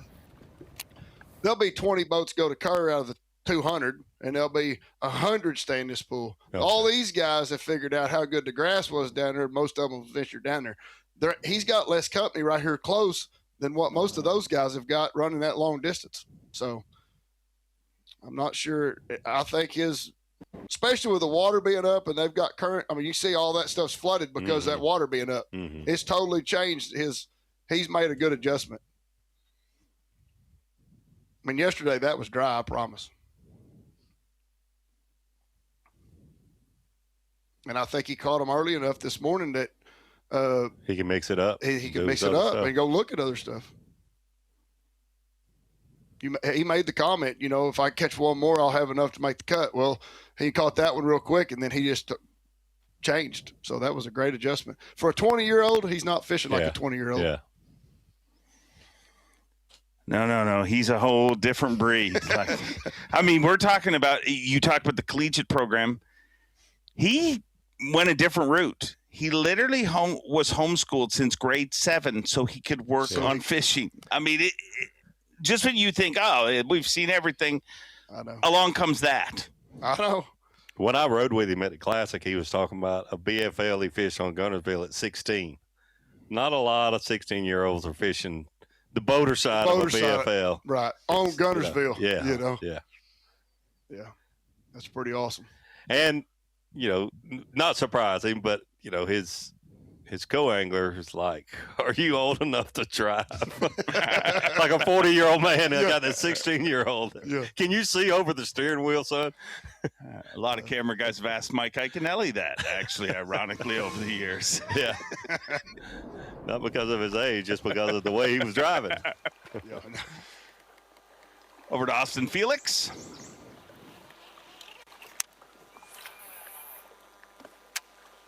Wonderful, wonderful weirdo. Listens to Harry Potter every single morning before competing on the last Elite Series. Audiobooks. Gift that keeps on giving.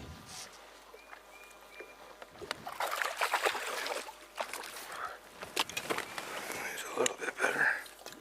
He's in that same area in down lake. And there's plenty of fish. That's a big area that they're in down there. Even though there's several of them down there in the top, I mean, I don't see them burning that down either.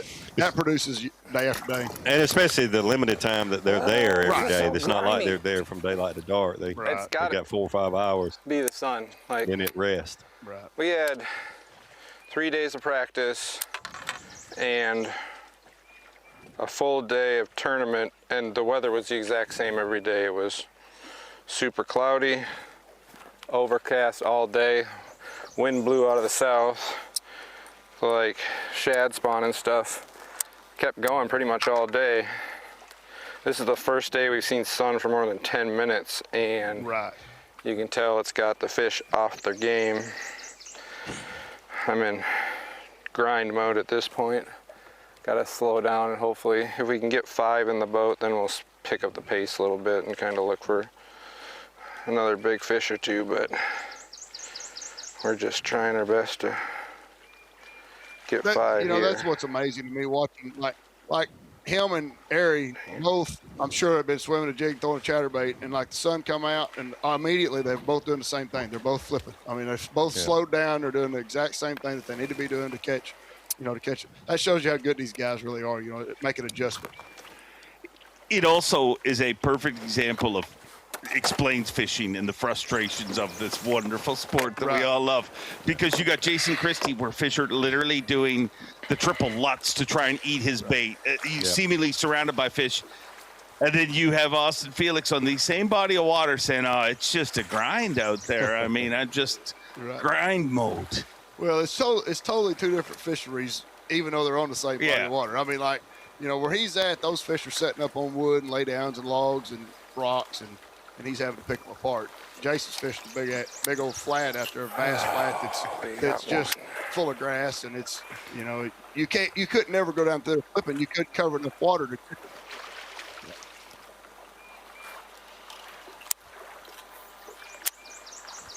In case you're wondering, I'm generally the guy that thinks it's a grind out there for everyone when I'm on the water. And then I come in and get beat up at the weigh-in. But speaking of the weigh-in, our Yeti hot seat. Same guy that was in it yesterday is in it right now, and that is Fisher Anaya. Already won Elite Series title in his young career, but got his eyes on number 2. Weigh-in this afternoon at 4 o'clock Eastern time. Check that out on Bassmaster.com and see who is in the Yeti hot seat then.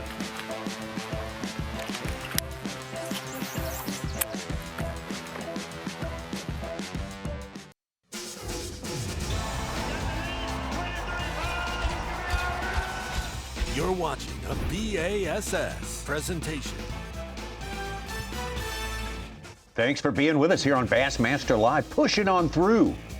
Second day of competition, 4 days of competition at the Gamakatsu Bassmaster Elite at the Arkansas River, Muskogee, Oklahoma, our fantastic host city, and Fisher Anaya, already a winner this season on the Bassmaster Elite Series, the 20-year-old rookie in the driver's seat as it stands right now, 3.5-pound lead. Man, you blink your eyes, Tommy, and it's a totally different top 10 other than like 2 dudes. Yeah.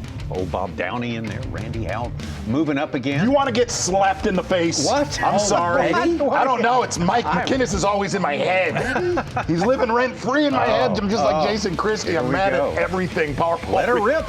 The day I like to come back with fire, Ronnie Moore. Power pole replay today. As cool as the footage is of Jason Christie, Fisher Anaya can do no wrong. Getting it done early on spotted bass in a little divot, soft current. Backing it up, staying again, gang, in pool 16. Power pole replay of the day. Fisher Anaya, big largemouth upgrades.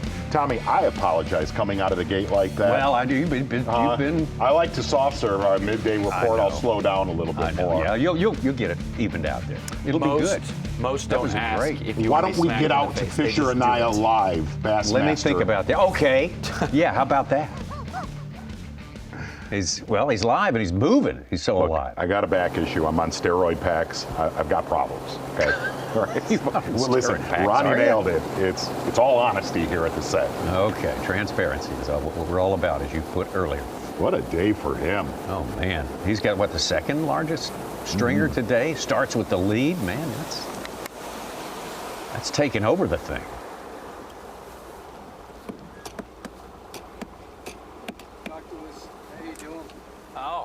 It's been great.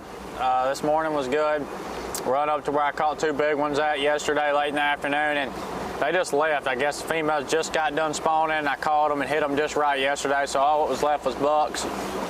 Caught like 12 pounds of spots and left from up there and kind of just went junk fishing, swimming a jig, throwing a chatterbait, and I caught 2 big ones out of yellow flowers on a swim jig, like 2 4s, so can't complain there. Gonna run around a little bit more, do some more junk fishing, and hope we run into 2 more 4-pounders. All good. Where do I want to go? We're going right there. Looks all right.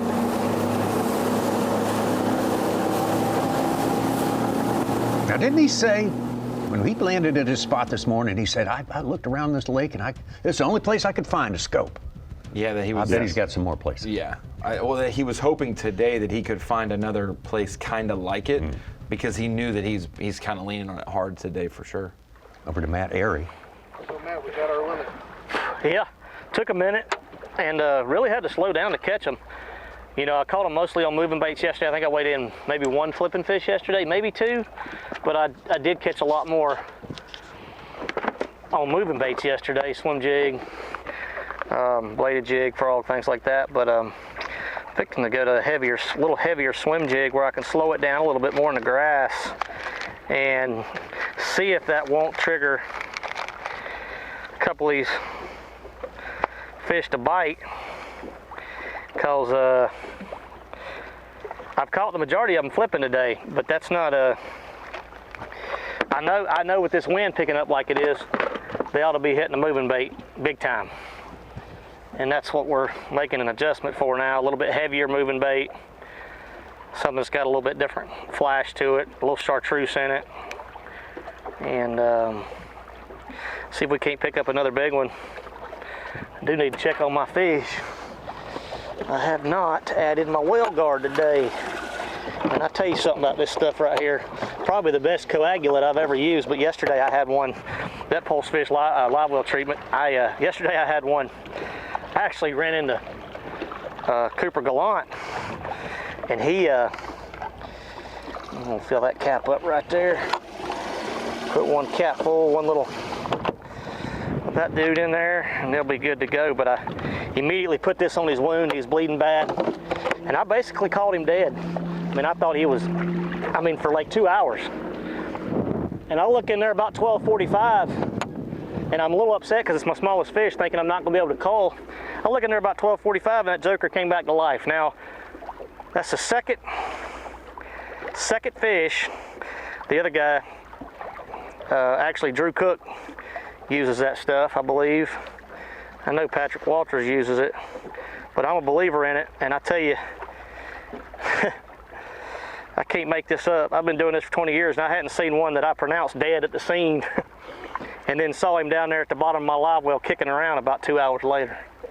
So take it for what it's worth, but that stuff, literally a miracle maker. But Drew had the same thing happen. Yeah, ask him about that if y'all run into him.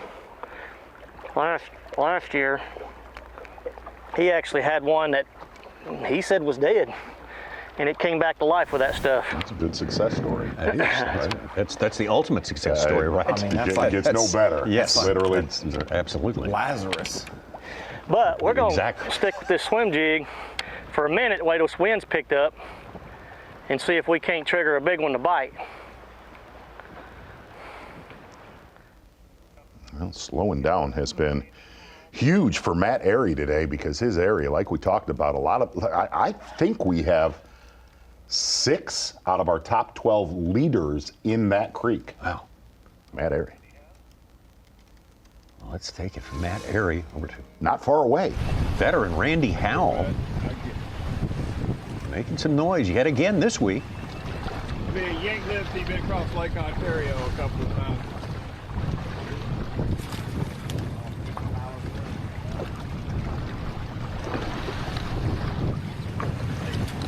That's a freak. That's a solid man. Howler square, baby. Look at that. Good. Change it up. The Howler square bill on there, a bunch of vibration.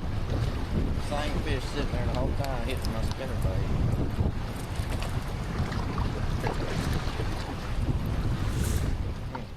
Some of our bonus coverage there with our unmanned camera. Randy Howell, you've got a lot of that going on Bassmaster.com. You can check it out. Several of those cameras out on the water today on the Arkansas River.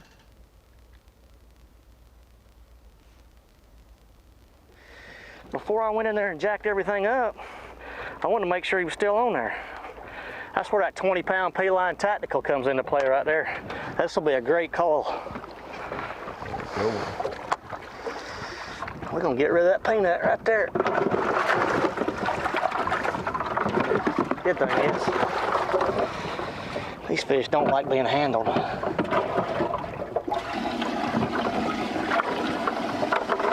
How's that for a trade? That's a good call. Rocking now. Cooking with gas now. Time to retie. Look, I threw that big old swim jig in there, right by that fish's face. Wait, so it was not on the swim jig, the white one. You didn't get the white one, or the search. What were you just throwing? You just retied one. I threw the swim jig in there about 6 times, and then picked the flipping bait back up, threw it right where I just threw the swim jig and caught him. I mean, there you have it. You were saying earlier another guy was catching him on the swim jig. Yeah. Chris Johnson, I've been sharing this area with him, and he's, I talked to him a minute ago, he came by me and he said, I said, you caught any on moving baits? He said, all of them. I said, I've caught all mine flipping. Go figure, right? Thing is, you get a bite or two on something, and that's what you get your confidence in, and you roll with it or you try to push it.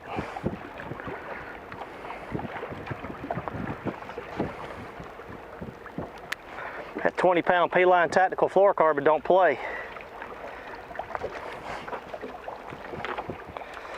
Got him all up in the salad, the vines, and everything else. Yeah, you were like motionless for several minutes trying to feel. I thought he came off, and I kept my line real tight to see if I could feel him wiggle. But before I went in there and blew that area out, I wanted to make sure he was still on there, you know what I mean? Luckily that vine broke loose, or he broke it loose when he went to wiggling again. The way he was hooked, he wasn't coming off, but he was hung in that vine. All right, let's catch another one. All right, man, Airy on a tear. Well, he is. Yeah, absolutely. Let's get some more of that bonus coverage there. Jacob Founts. It doesn't take much to get Skip going as well as cameraman in the boat. Is that right? Yeah, that's Skip will get him going. Yeah, Marshall's having a time scrolling some IG all up in the DMs. What? I don't know. Oh, yeah, baby. Nice. Yeah, I think this was a female. I saw this one. She's post-spawn, right? Working on it. Yeah. Still got some in there, maybe? This may be the male. I couldn't tell when I flipped them. I finally got a bead on That where is she a was. dandy. Yeah, it is. Fouts has already got a So great I saw day my going. bait when I realized a little far to the right. And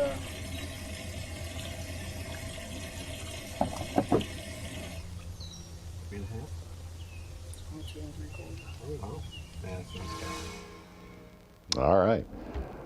Well, we're going to slink on back down to Jason Christie. I think we have a little higher than 8th place right now. Probably. Yeah. I mean, you even sandbagged his weight yesterday. Two things on Jason Christie. Okay. I listened to the Dave and Davey midday show with Chris Jones. Two things with Jason. You heard him make the comment, he doesn't like to be around other people on the water. I'm going to correct that. I spent a lot of time with him. I'm going to go with on and off the water. Okay. There's Wait a number minute. one. Hold on. No, it's true. It's true. Okay. He likes his wife Shanna, and that about kind of wraps it up. Okay. So the other thing, and being dead serious, he is known as one of the best spinnerbait fishermen ever on the Bassmaster. Sure. The way he was catching them, you and I have commentated tournaments with him. He is equally as good with a topwater bait Apparently as so. anybody in the field. I guess. Remember a Bull Shoals tournament, we did not have a camera, and he went from... Oh, we did too. Remember? You got to see that on the show. Experience that, right? We did. So, Come on, man. Come on, man.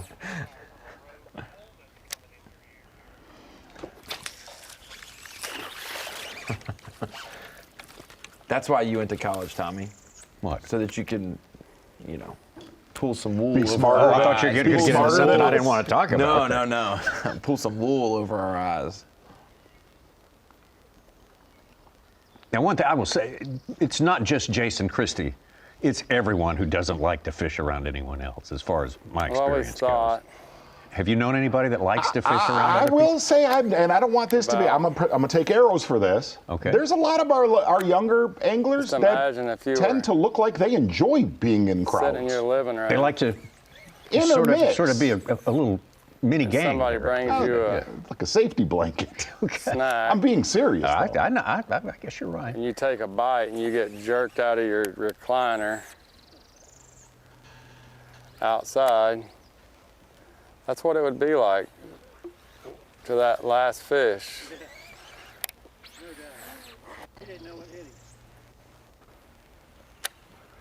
All right, we're going to have to get out of here. We're going to make a we're going to fish our way out.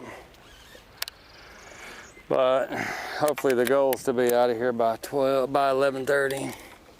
I mean, we're going to kind of move quick and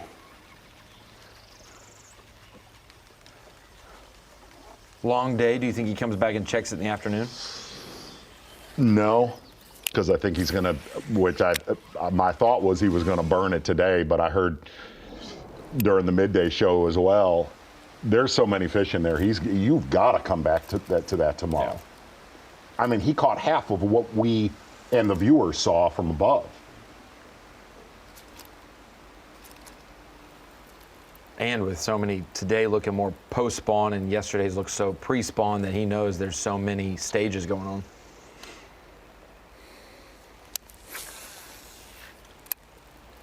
Kind of feels like Fisher's practicing for tomorrow.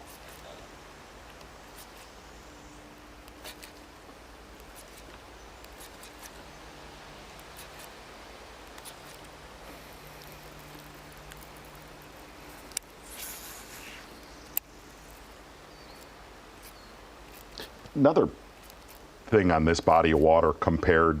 Back to trying to find some more fry garters or any sort of fish just sitting right out of the current in this little eyebrow on this island.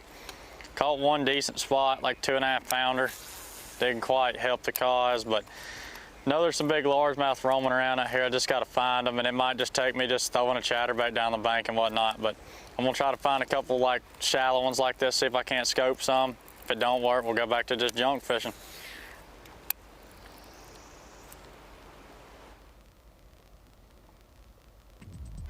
Yes, sir. Yeah. You saw with our bonus coverage of Jacob Fouch just a few minutes ago, the ambassador sitting there living the life. Had his sick tie-dye shirt on that he waited to bring out on Friday. That's what I'm talking about. Yes. Now, that's what we're talking to everybody about. It's the ride of your life, literally. That's what it is to be a Bassmaster. I want to change this picture to that dude that was in Fouch's that would be that's a great idea. You have the mind for marketing. Thanks. Like no one else.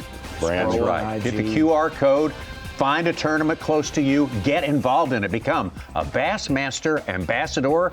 You can do that today. Endemics, non-endemics, the whole.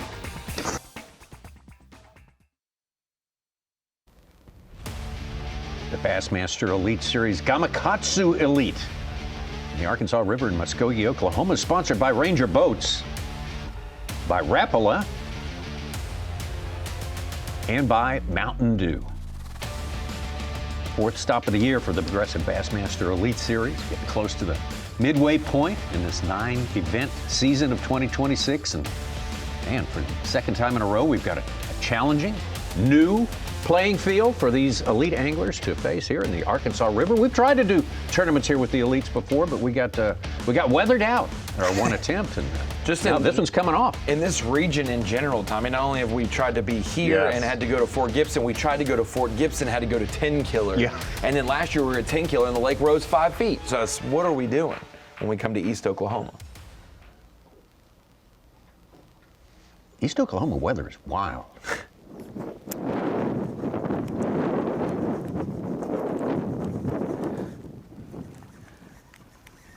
Once again, the weatherman has lied to us. There you go. For some reason, I thought that I saw it was going to be cloudy today, and it has been nothing but bluebird skies, and I think it just killed this grass bite. And yesterday, it seemed like every grass patch I wanted to hit, I was getting at least one bite out of it, sometimes 7 or 8 bites out of one patch. And today it's just felt dead. I thought maybe getting up in some of this dirtier water would help with the sunshine, you know, where they maybe still feel comfortable to be up there or something, but so far it has not worked. We got one of the right bites, a little over 3 pounds, and then that's been about it. Yeah, but I was also super fortunate yesterday. I caught a 3, a 3.5, and a 4 out of one of those grass patches we started on this morning. and I don't know why, but that whole stretch was dead this morning. I caught like 2 little ones off of it. And I found that the first day of practice, and they were still there yesterday. So the only thing that changed is the sun. And that's the only thing I can think that killed that section. But we'll figure something out, make some adjustments.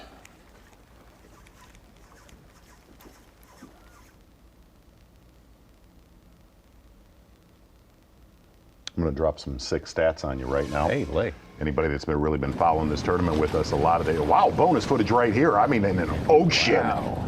Randy Howell.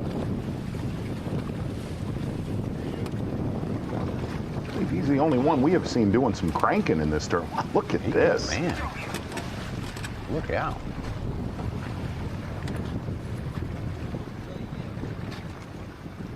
Hey, and the area he's in, that's where a lot of pressure has been, doing something totally different. Come here, baby. That's a good one, yeah. Come here, baby.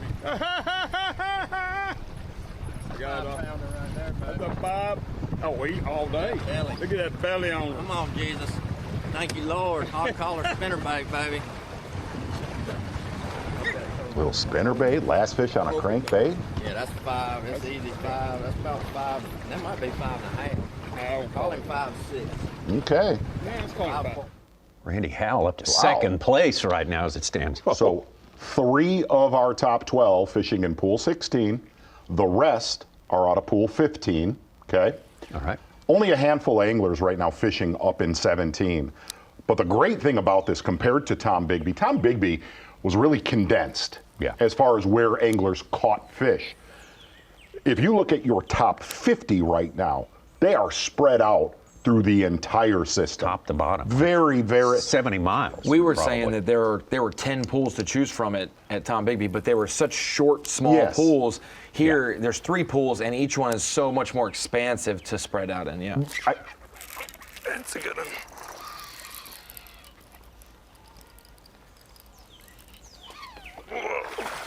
Come here.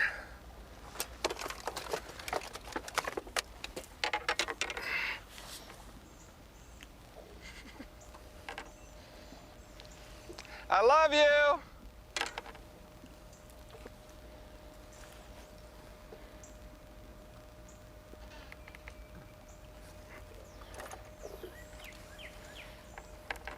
Tristan coming in clutch with the flip suggestion. Yeah. Ryugi 5/0 limit worm hook and a rage bug and a 2 3/4.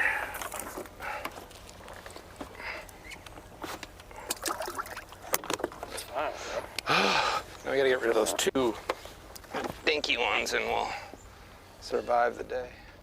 Austin Felix not loving the sunshine today. Maybe he's that suggestion from Tristan McCormick has got him on the right track.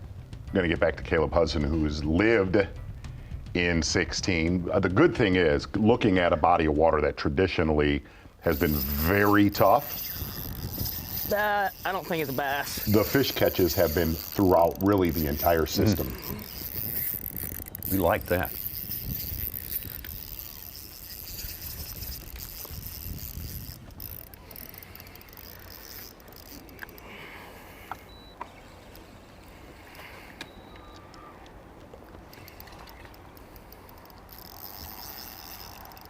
I don't know what that is.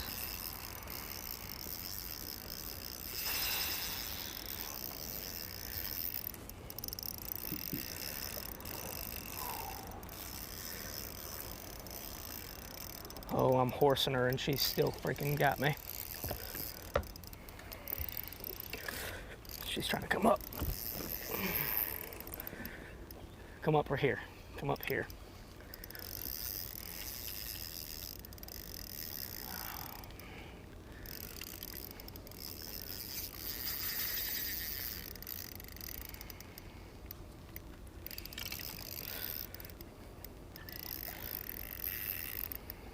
This right here is exactly where he caught them yesterday, about 5 to 10 feet of water, isolated little rock piles. That's a bass. Dude. Holy cow. Watch this. Dunk. Wow. How about that? Oh, that's a number 5 right there. Oh. Dude, that might be like a 6-pounder. Got a big one yesterday, didn't he? 5'4". 5'4". What he put in on Bass Track was accurate. Oh my, yeah. 6 1/4. There's our 6. That puts us over the edge. Number 5. Oh my gosh, dude. It came up. I was like, oh my.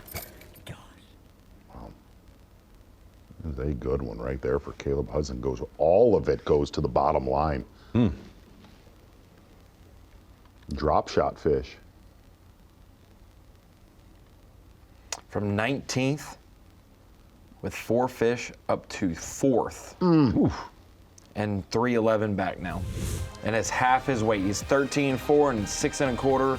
Basically half of his fish weight. Big ones are biting. Ethan Fothergill just landed a 5-pounder a little while ago. It's only his second fish of the day, though. Such is fire. There's a lot of weight. So give me a break. All for AOY. Yeah, that's okay. I don't know. Fisher and Anaya still on top. They're catching them all kinds of ways here. This is entertaining as all get out here. The Progressive Bassmaster Angler of the Year point situation. Wow. Trey McKinney comes in on top. Would it be frightening if Corey Johnston took Trey McKinney out this year like Chris Johnston did? That's weird. That would be weird. Yes. Well, right now, that would be well, never mind. This is after yesterday. Not updated live. My bad. I thought we were Gold live. Sands, Caleb Hudson is not out of that race either. Look at that. Drew Cook, Brandon Cobb, Tyler Rivette, Cody Meyer, Dakota Ebert, and Jeff Gustafson. Gussie in the mix as well for AOY.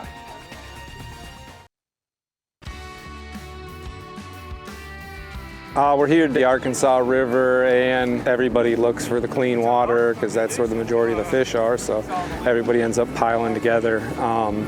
Fortunately, most of the time when you get on a river or somewhere there's current, stuff like that, a lot of shad, the fish, if you put a bait by them, they'll tend to bite. You got to find something a little different to maybe get a few extra bites behind people, because after the first hour or two, you know you're fishing behind people the rest of the day. It seems like you could throw at a grass patch 10 times and on that 10th cast get one to come up and blow up on it that's just sitting there. So it's a little bit of luck, a little bit of consistency, a little bit of just keeping your head down going.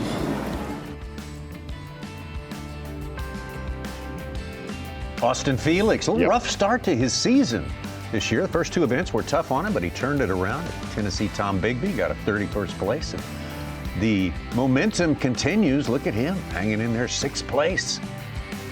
As we approach, I think we've just about hit the halfway mark of this second day of competition here. Got to make it in the top 50, and Austin's hooked up again. Very, very solid day so far for Austin Felix. Getting it done, and he said the biggest key so far throughout this tournament, repetition. Going through areas over and over and just being thorough, knowing, and you heard him talk about that right there, and that's been the theme of the area of Kerr that he's fished in. You're fishing around a lot of other competitors where he said, with all of that pressure, said, I know there are a lot of other fishermen fishing way too fast, slowing down. For his first time fishing this body of water, very solid tournament, at least so far for Austin Felix.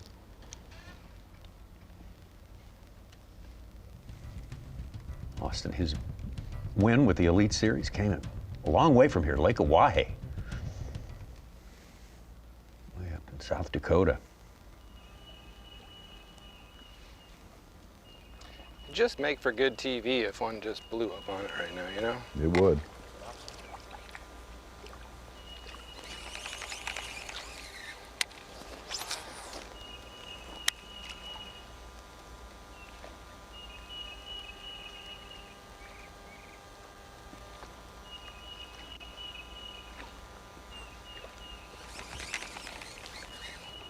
Fortunately, I don't think we're gonna get our wish. Maybe we'll get a flipping bite though if we're lucky. Oh, I can put it in the water instead of in the tree.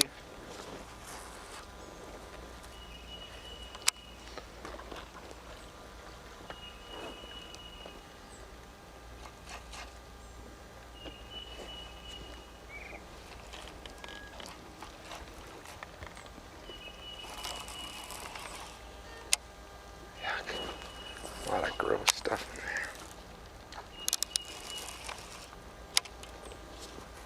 Such, are we on pace for the cut weight doubling like we were talking about earlier? Boy, we only had like 40 limits when I looked a little bit ago. Of course, there was a lot of guys off Bass Track. I'm saying it's going to go down a little bit. Just the way that these guys are fishing behind each other. Yeah, but you said that at Tennessee Tom Bigby, and it doubled exactly. Sue. Exactly. Well, see?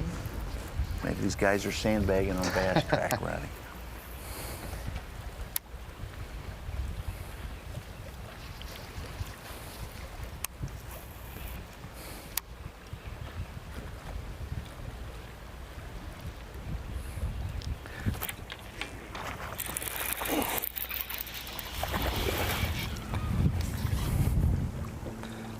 I think he's a pretty good one. I can't tell. I don't know if he'll help or not. We're gonna find out.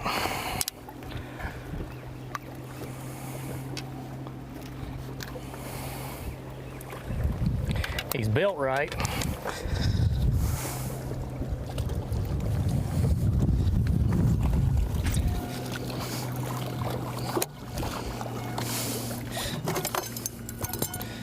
I got a marked fish now.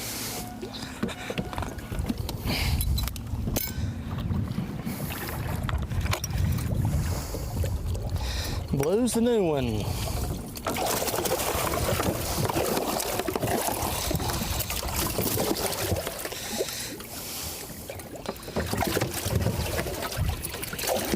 Black.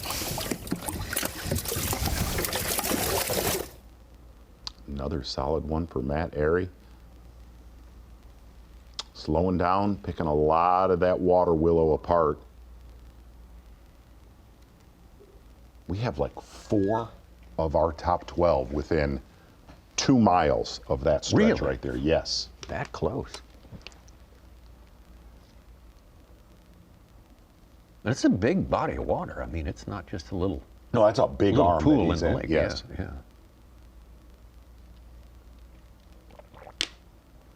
Let's get back up to Fisher Anaya. Started his day in 16 rather. Staying there.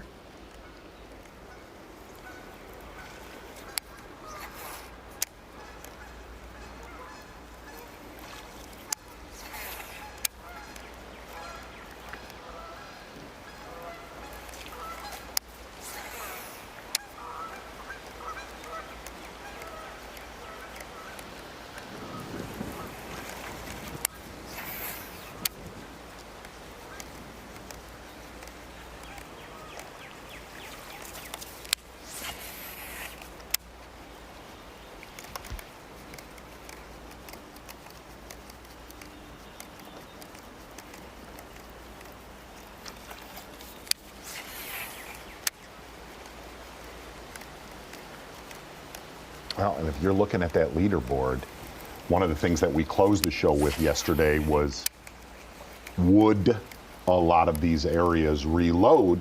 Yeah. We thought Jason Christie's would, just because lack of pressure, bigger environment, you know, not basically fishing the bank.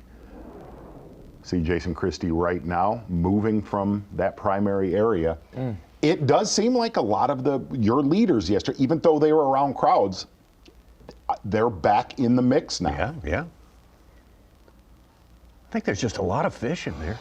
Well, I also we're never going to see it during this tournament, but a lot of that water willow, if there is a shad spawn in the morning when we're not there, those areas will reload every day. You know, if it was just fish that were in there spawning, got picked off, it depleted, and there's not if we're on the tail end of the spawn, a lot of that's not going to reload. But if there is a shad spawn early in the morning, a lot of those fish are just going to sit in that water willow till the next day when it activates again. I didn't even think of that. Didn't occur to me.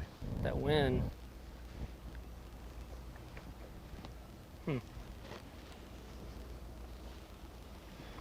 Small one or something.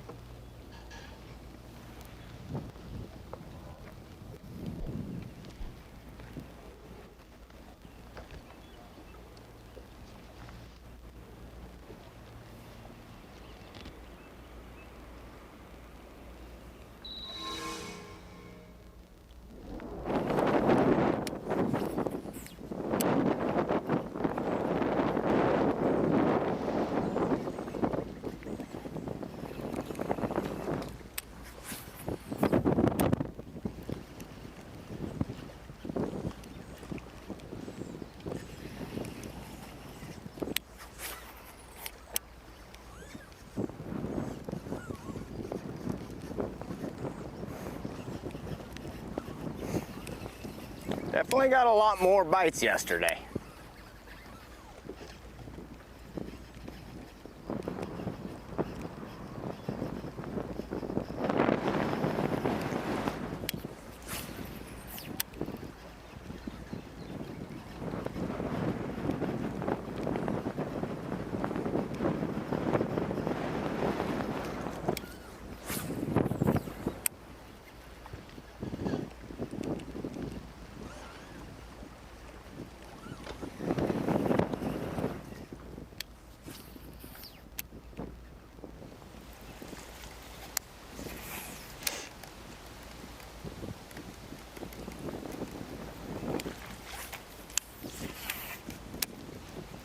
Z, we've gotten threatened with going to pool 17 by Fisher Anaya, but we were not doing that today. Will we see a camera in pool 17 before the tournament's done, or do you think it's now the door's closing? Those guys were up there higher yesterday, but didn't make our cameras. I still think Fisher might go throughout somewhere in this tournament. Go back up that river and just fish the current banks and just go down them with a chatterbait. If I want to make the run down and go to that backwater place. I think he'd be the only one.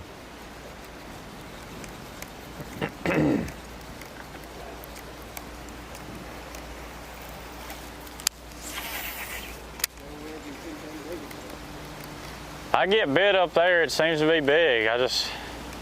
There's nothing left that I think looks right up there, but never know, I don't guess. I mean, there's more up there than what I've caught. I gotta be living on something.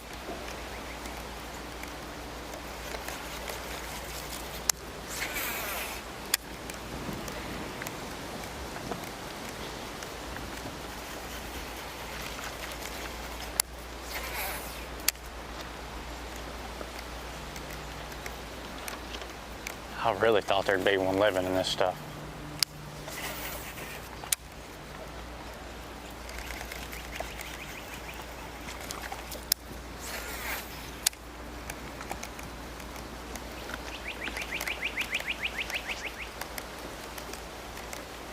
And for the most part, so Caleb Hudson, who has been shining everything that he's weighed in, you take that 6-pounder away from today, he has had a painfully slow day. Very slow start to a day for sure.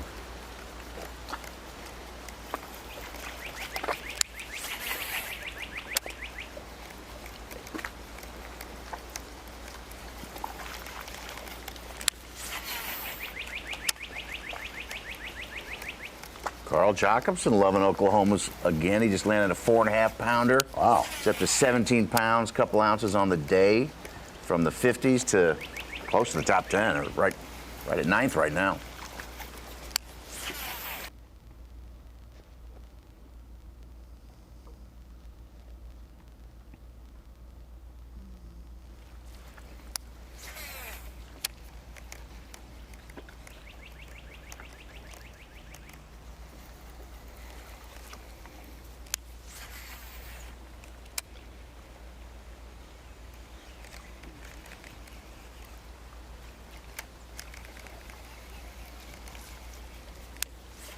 Zaldain's hanging in the top 10 biggest bag on Bass Track 1711 from 89th to 10th right now.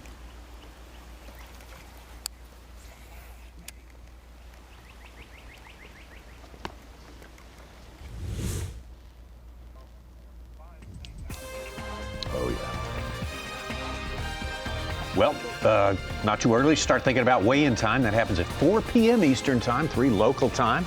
That's when the first flight checks in, or shortly thereafter. You can watch that right here on Bassmaster.com. Also on YouTube.com. Hey, Pat and the gang, behind the tanks, getting the interviews, the extra info and intel you need to understand the big picture behind the tanks. Simms Behind the Tanks.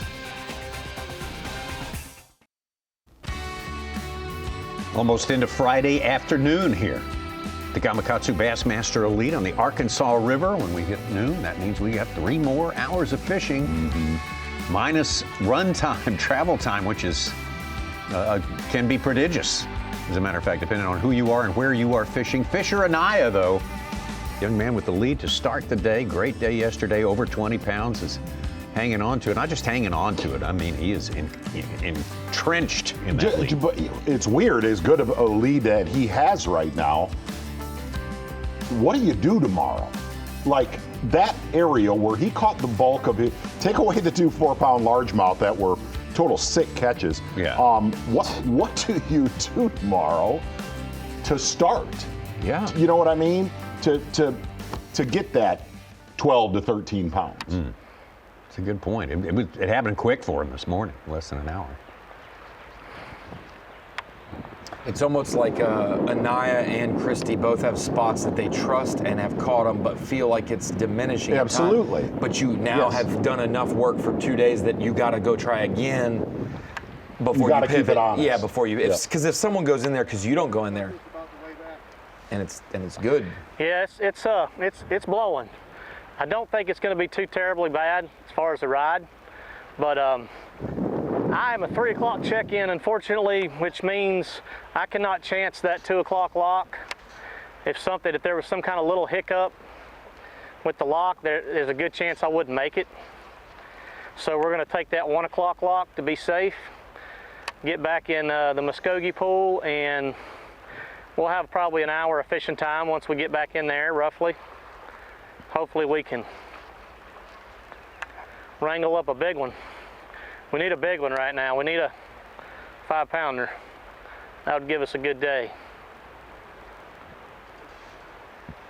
I'm not complaining with our day we've had, because I was concerned coming down here about, what's left, really. And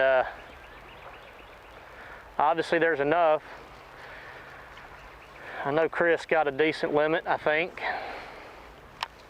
And seen a few other boats dabbling in here, but not many people have stayed. So that's a good thing. We're gonna come down here again tomorrow, and just because I know the right qualities here, if I get 5 of them to bite, the potential for really big bags here. Getting 5 of them to bite ain't easy. Matter of fact, it's real hard. Flipping's kind of been the deal today, for me anyway. Even in this wind. Something different. Nobody else is really doing it in this wind. Everybody's coming blazing down through here with swim jigs and everything else, moving around.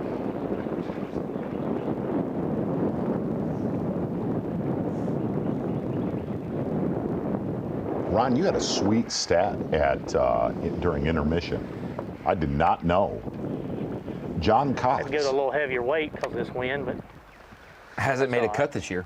That is. And he had on crazy with the lakes that we've been to. Oh yeah, and day one he fish slackliner in my hand, the 7.6 heavy, and we've had fun. He had 15-1, so he was 35th. Okay. So it looks like he's going to be in the cut, but no bass track today. And Who so all has not made a cut this season? There's 15 that have made every cut, and there's 13 that haven't made a cut. Wow. Guys like Cruz, Cody Huff, Brian New. Brian New looks like he's already eclipsed the weight on bass track that should make the cut, so we should be able to take Brian New off that. Brad Watley had a great day yesterday. Pat Schlopper had a pretty good day yesterday. Kenta, Logan Parks, Sam Hangy, Bo Browning, and then you've got John Cox, Gerald Swindle, which we know Swindle was 8th yesterday, and then Brock Rankenmeyer and Clifford Perch. Wow. So we probably remove 4 or 5 of those. Okay. Today. Slopper just moved into 10th place. He caught a 4-pounder and a 3-pounder. Or something, because it's just been, you've been able to run around and get bites all practice fishing the grass, and you could do it all day, and guessing the sun has to have killed it. The hard part is that we never had any sun during practice to be like, oh yeah, when it gets sunny, they just quit biting the swim jig. So I'm torn on, is it area or is it conditions?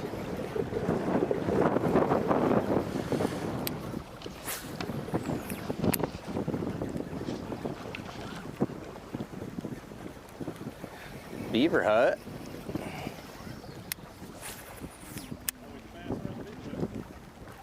Should be.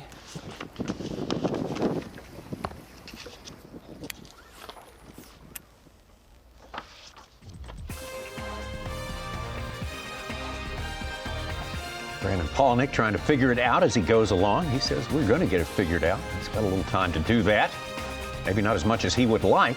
A lot of these anglers, we heard Matt Airy talking about, he's going to have to catch the 1 p.m. bus, the lock time at 1 p.m. in order to ensure that he's going to be back in time for check-in with a 3 p.m. check-in time. Lots of math to figure out for these guys. Be right back.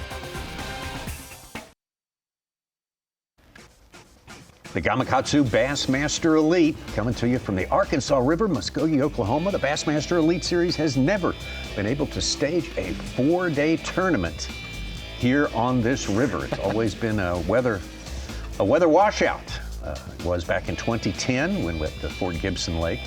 We've had some other events at Fort Gibson through the years, but it's a real eye-opening experience to see just how powerful this place is. I mean, we have seen some incredible performances. Yes. We've had some big lulls as well, but to get you sort of caught up on what we have seen. No better time. Hey, the time for the Toyota Midday Report. Right. That's what I'm talking about. Exactly. Tommy Sanders going to start with this young man right here from Oklahoma.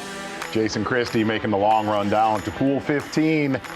And here's the one thing that we know about this little hidey hole that takes a long time to get back into.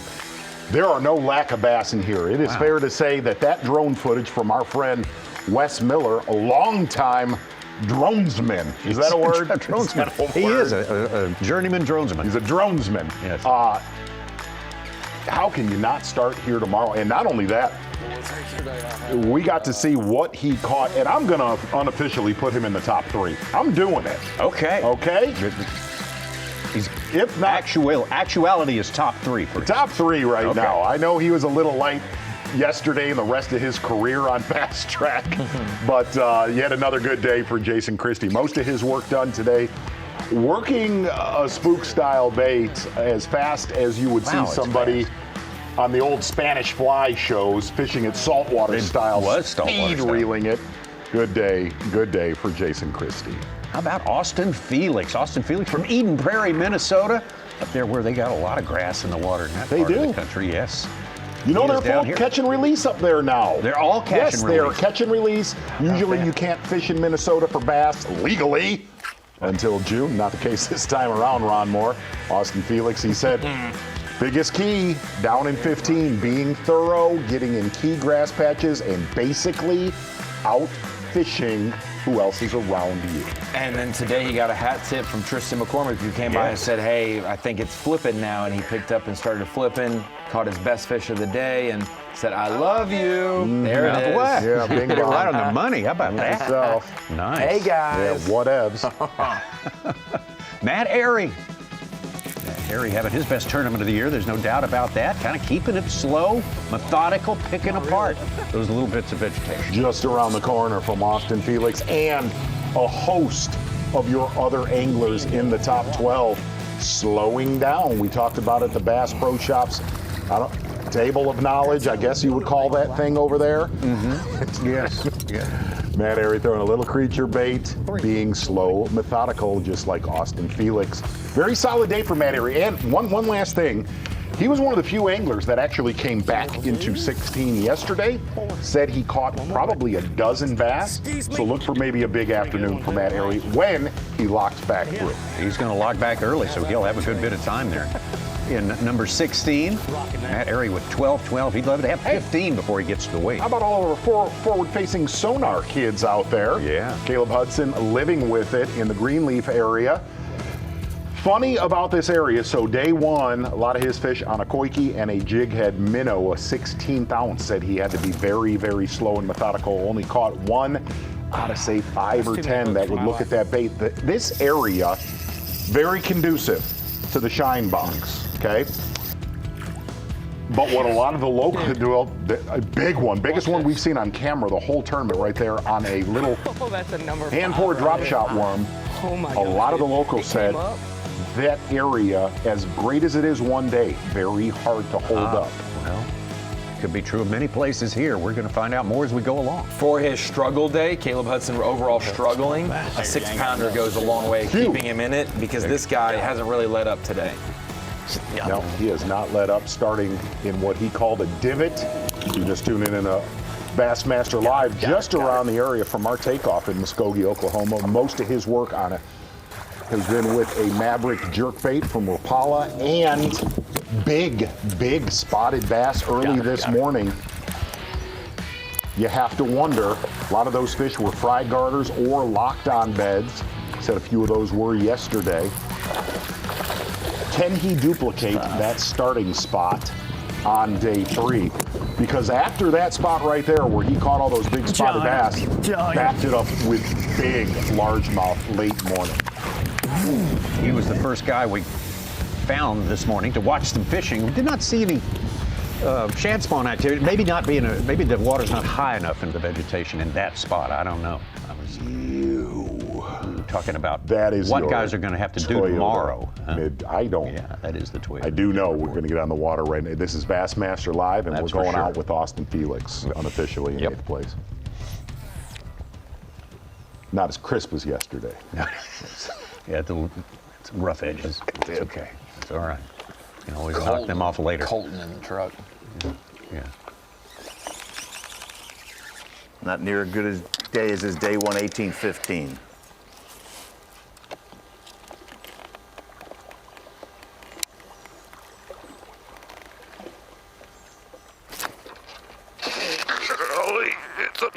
It's a giant. If it's a bass, it's a bass. Dude, I need you. Come here. Golly.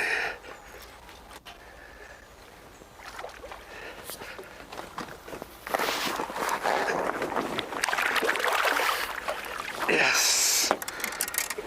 Oh boy. I half cursed there too. I tried to catch myself. I did think you did. Are we able to slow motion what he said? Because it kind of went devil That voice. gives us a cut.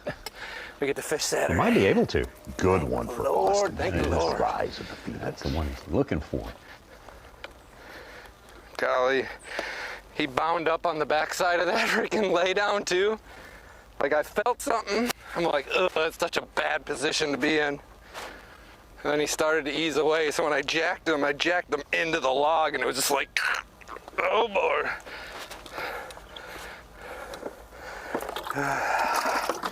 All right. Bang. Bang, bang.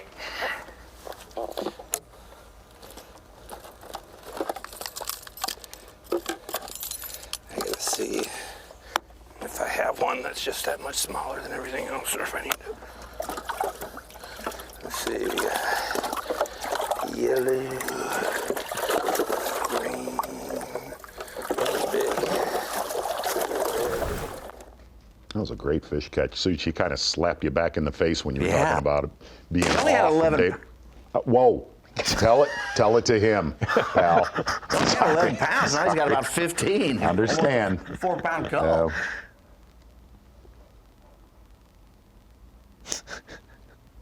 Good catch from us. It's about the same time it started yesterday, Tom. Yeah, that's long about now. Really, it's good to be back. Yes, it's good. It really is. It's often good. So now, hey, Fisher and Anaya's lead down to just over 2 pounds, 2 1/4. Got a little bit of a race going.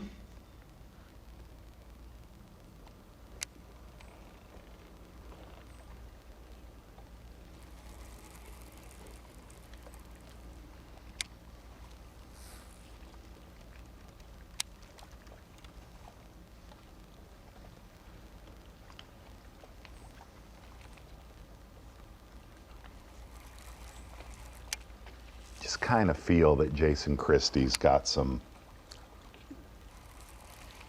stuff for us that we've not seen yet. Yeah. Yeah.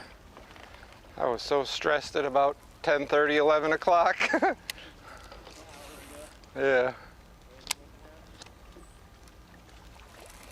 Like before I went down that stretch, I was like, oh no, all my grass is dead.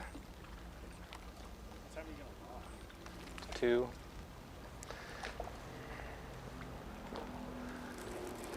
Which means we still got an hour and a half to fish.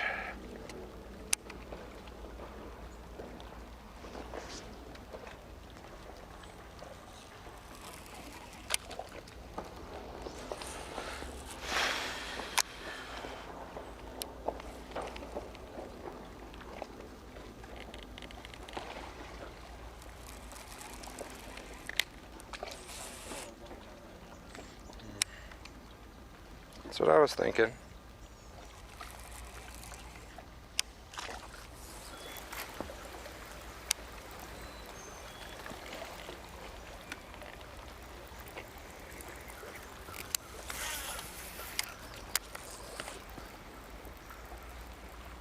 Ooh, Caleb Hudson up there.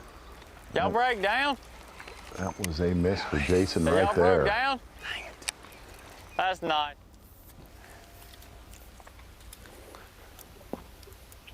I told you I got a bunch of places to catch 1 or 2 big ones, and I just freaking burned one.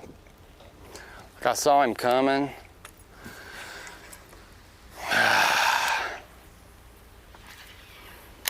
Hey, sit down for a second. Just hunker down.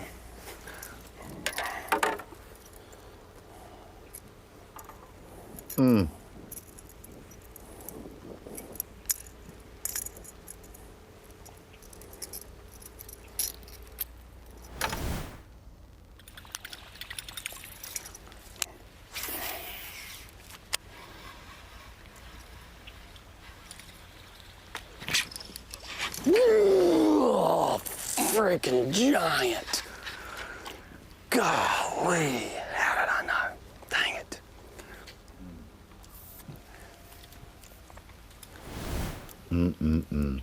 I told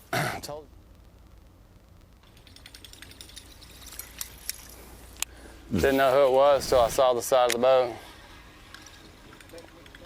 Yeah.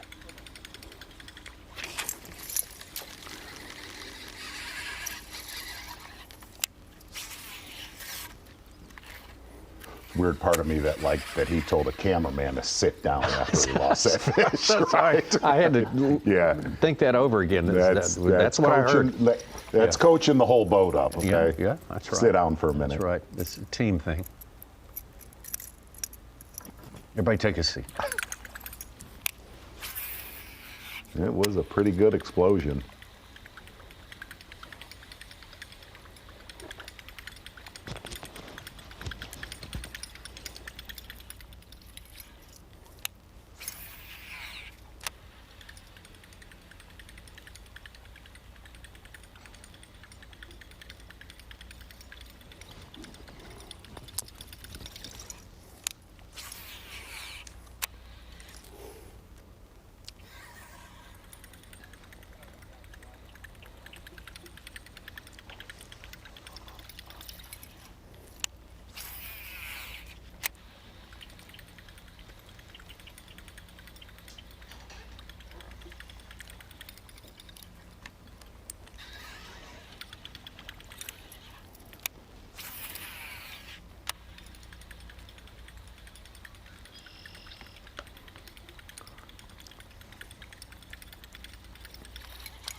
kind of what you're fishing against going into the weekend with him on this body of water. God, that was a freaking big one. Golly.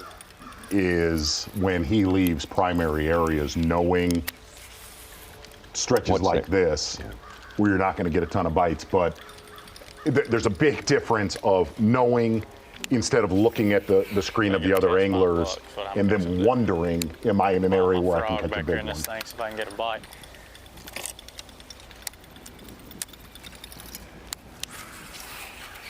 He's just going to get more efficient. Everyone else is going to get less efficient. Man, I think so. Yeah. I do. Not having to go places that are not productive. Wondering. Yeah. You know? Wondering if a place is going to be productive.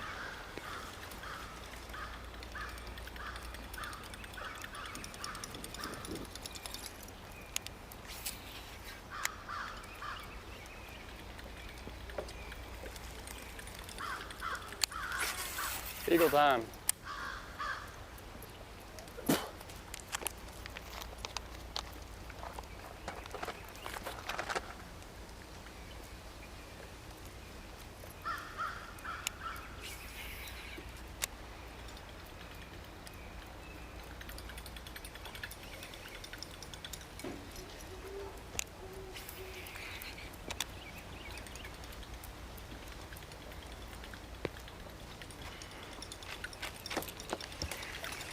Well, undoubtedly there ain't one back. Ooh. Yeah. 14. You? All right. Oh, no. He can have that backwater. I'm gonna go this way. I do not want it that bad. I don't know where he came from. I don't either. No, not for me. I don't know where I'm finna go. I'm out of stuff to fish.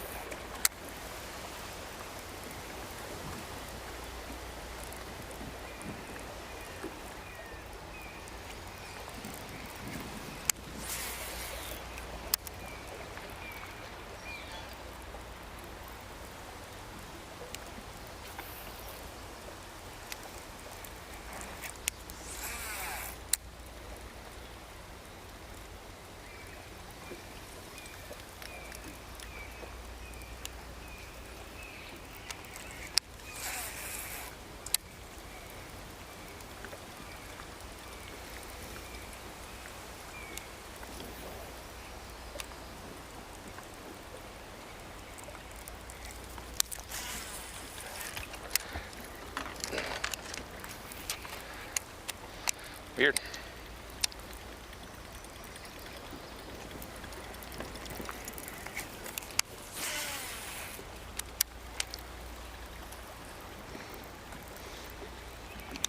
Stetson Blaylock just got right. He had fallen outside the cut. And then he lands a 4-pounder, get over 10.5 pounds back in the mix of being in our top 50 come semifinal Saturday. 31st right now.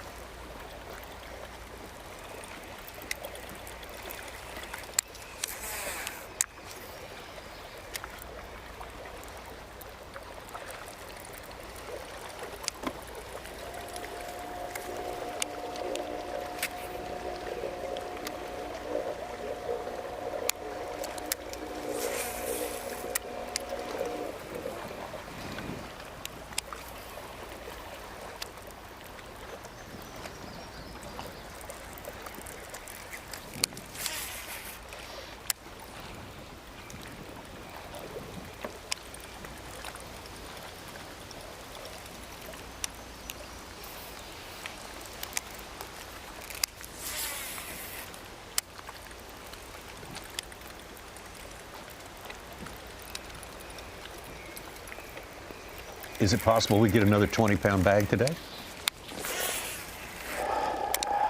Your thoughts? I don't know if that was bass or not, but I'm gonna go no today. No today? No. Okay.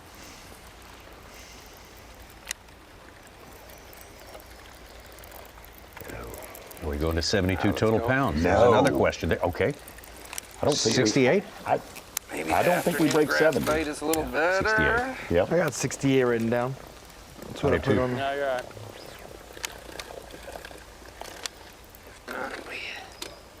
Got other stuff he can try. It's 64 is 16 a day, 68 is 17 a day, 72 would be 18 pounds a day.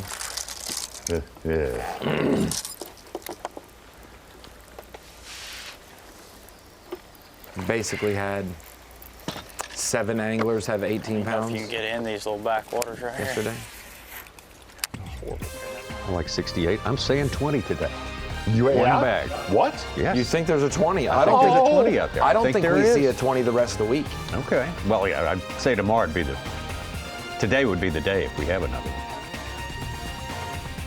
Just seeing, just rolling out. All right, let's do it. 68. Over and under. McKinnis called for it. Well, how do we do? I picked 68. Okay, I'll go over because of ounces. I'm 68, under. 68 Just like Such. ounces.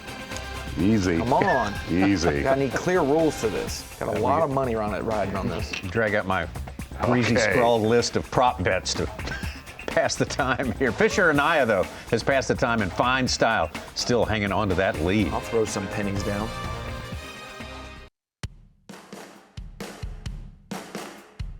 What you see right now, we have not seen all week since we have been here. This sunshine, these bluebird skies, they haven't existed here. We've been in tornado shelters, we've had lightning strikes, we've had a little bit of everything, and we've had a hard south wind every single day of practice. It's been cloudy, nasty, but I think that's made the fishing better. I feel like they've bit better because of that weather, or at least the way that I've been catching them. I feel like they bite better. Well, it's going to change. Going to get cold tonight, cooler. Is that tonight? Yes. 49 yeah. Wow. tonight, yeah. Severe storms tonight. Yeah, What? more storms, that's right. It's going to be a little bit of a shakeup. Mm-hmm. Someone will profit, someone will lose a little bit from that. That's the way it seems to always work out. 40 degrees at launch Sunday. 40. Wow. Launch on Sunday. Man. Now there's a reversal of fortune right there in the making. Who does that help? I'm trying to figure out who it's going to help. Right? Jason Christie.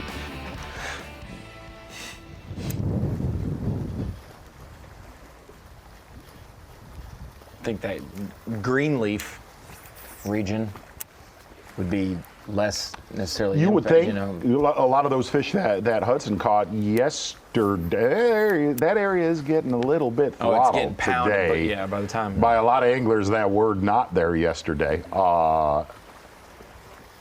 But it's just getting a lot of pressure, and it's a very, very confined, small area. But you would think a lot of those fish coming out of 5 to 10 foot of water. You just don't know what the population. Oh, again, what Chris Jones told us, who fishes here a lot, he expected to see a big bag out of there on day one, but he's very, very hard to back up.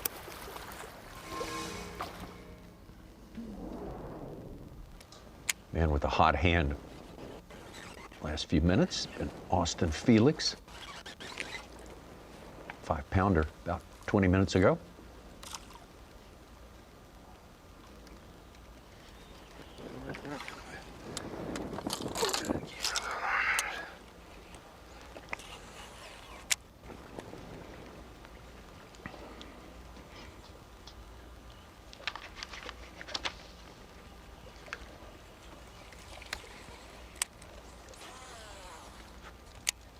How about a new leader? What? Jacob Fouts. Wait, what? 5:15. He's up to 18.7 on the day, plus his 18.1 yesterday. He just took over the lead. Such is firing on all cylinders, man. Absolutely, Straight up. Man, he could have saved that for a second. Like we could have did a Absolutely. BFA or something. Boy, just as soon as you think you got everything figured out, that Jacob Fouts, somebody jumps up like that. Austin Felix catches a 5-pounder. So we're not quiet right now. Things are happening. What's going to happen for the rest of this day, and what happens when it gets cold tonight and tomorrow? Man, hard to say. I think really the story of this tournament right now is looking at your leader from about 30 seconds ago, looking at Fisher Anaya. What does he do in the morning is going to kind of tell the story of his day, because really, if you look at what he was able to capitalize on early today on a jerkbait, it seemed like he kind of burned that down. He kind of burned that down with Greg DePalma, but backed it up with 2 big largemouth. Since then, his day has been non-existent. Looking at an area like Jason Christie has, obviously, he is not going that.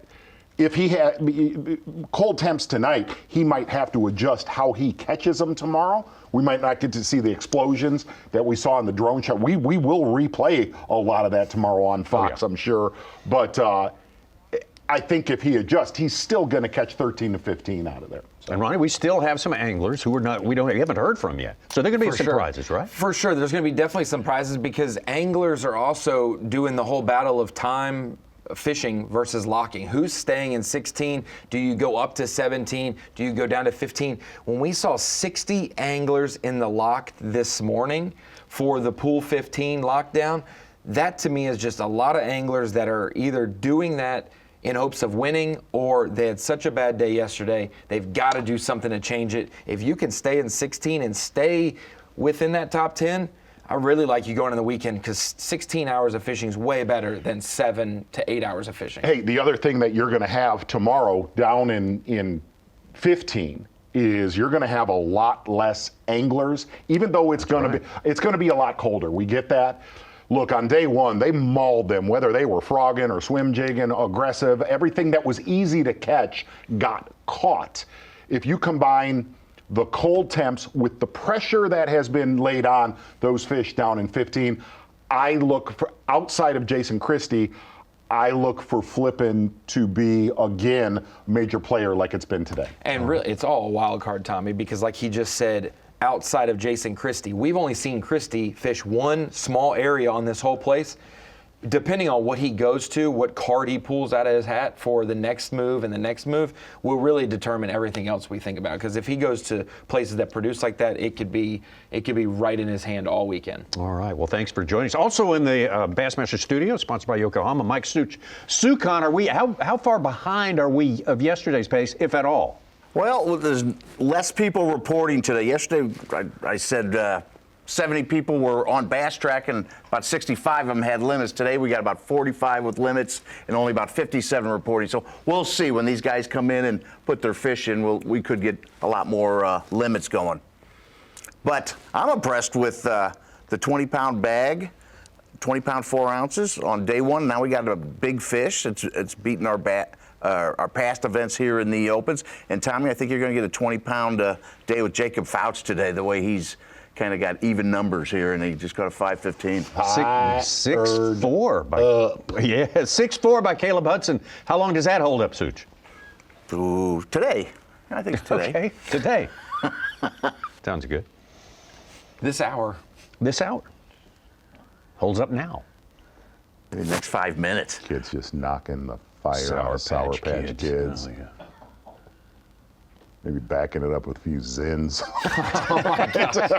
You can't do that, Z. You can't can't do it. Because my fault. You eat one and you're not supposed to eat the other. You don't know which one. Yeah, you don't know if it's in the. Sometimes that can work to an advantage, trust me. You got a little lip pouch going on there, a little lip pillow. No idea what you're talking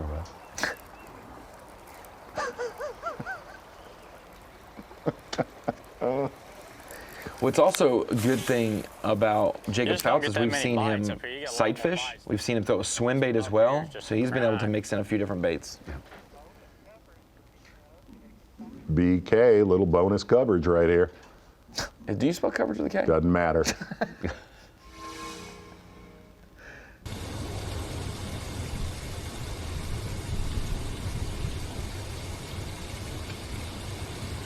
Oh, yes. That one is all I spy. It sure was. Everybody's just having a time, having some wow. Oh my God.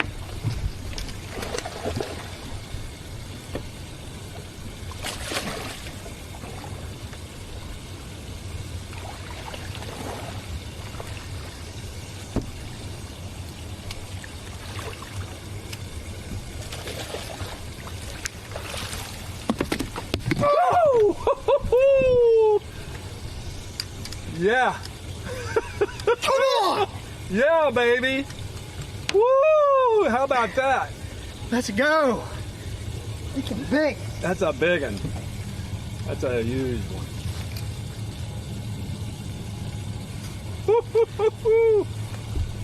Y'all see that, I hope? Oh, get a picture of that one. This way.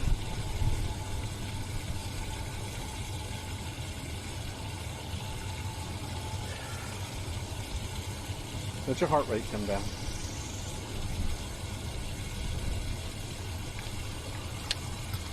Show me that one, baby. That's nice.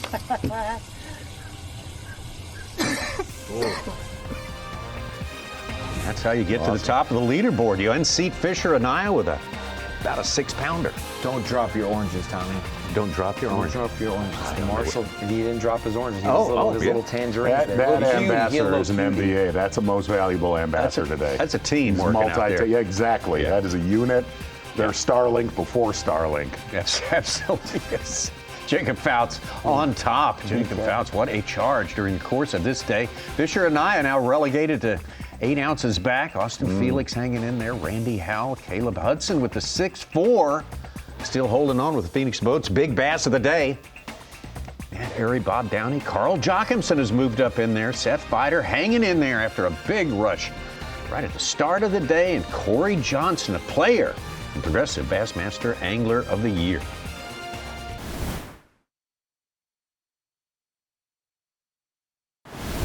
Hey guys, Justin Atkins, Bassmaster Elite Series Pro, and today we're on the Arkansas River, and I want to talk to you about the perfect pair that a Minn Kota Ultra X Quest and Mega Live 2 make.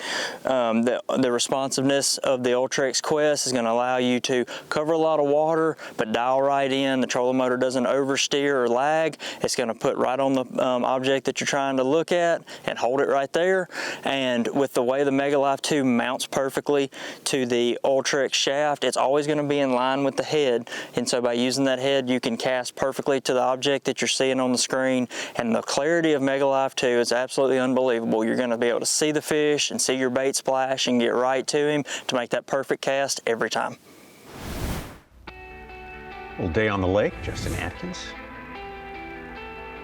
Brought to you by Minn Kota and Humminbird. Appreciate that. Here we are in the Arkansas River, famous Arkansas River, coming down out of the Rocky Mountains across Kansas, Oklahoma, right here in southeast Oklahoma, or east Oklahoma, I should say, not completely to the south.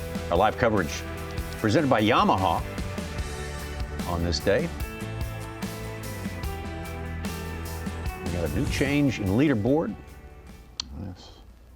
Jacob Fouts now on top. Runs out right here. Doubt there's a bass sitting on it.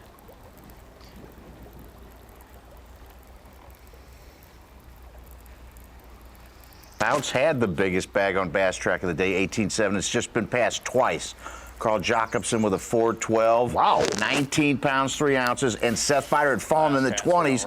He had a 5.13 to get to 19.11 and back into 9th place. Wow. Big fish being caught right now, Z. He was just talking, Seth on stage yesterday was just talking about salvaging a few points before he got out of town.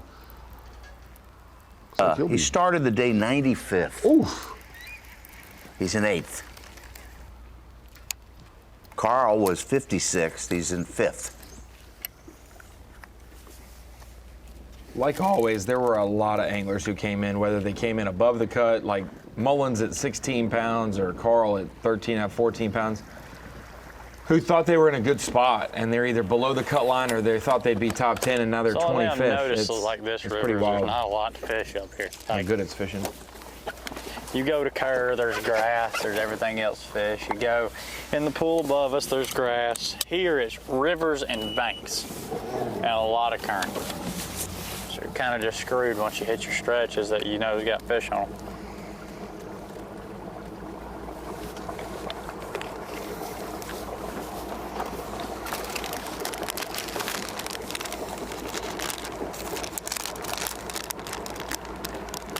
Color Sour Patch Kid.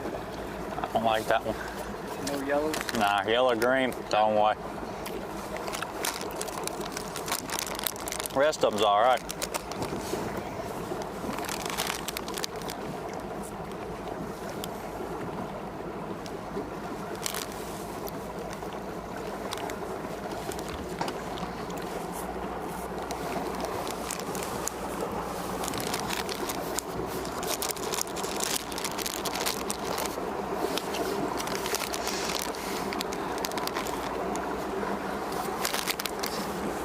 kid is just hammering down on those Sour Patch Kids. Throwing the yellow ones away. Doesn't like them. He's throwing good bait away, Well. Tommy. What? He's throwing good bait away. Such is crazy. The kid, I caught a bass on a licorice chuckle because we did not like licorice.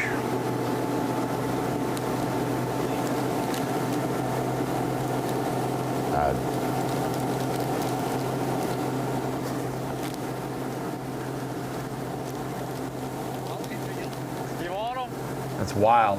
It's like Rob G throwing the pickles off his Chick-fil-A sandwich. What are we doing?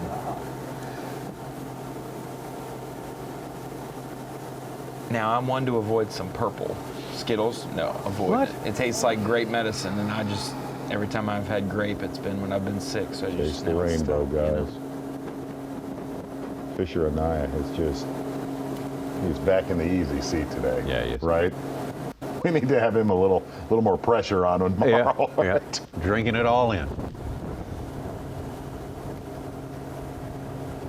Is he talking himself into locking tomorrow? Well, he was trying to a little bit there. He was given some of the advantages to that.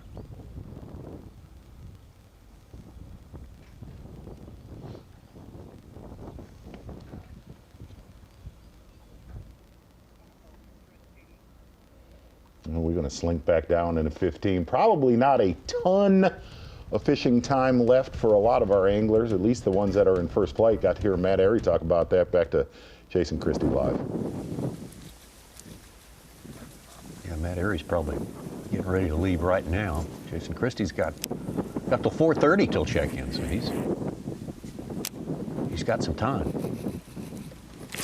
Oh, that's a freaking big one. I just lost it again. I just missed it again. I mean, giant.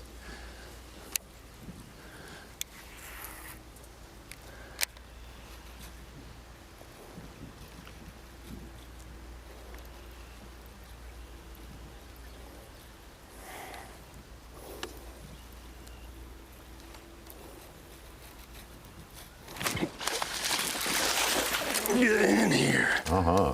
That is what you get for biting my buzz bait and coming off. Got him. I'm not sure that's the same one that bit my bait. Like the other one was freaking giant. Thank you, buddy. You helped me a lot.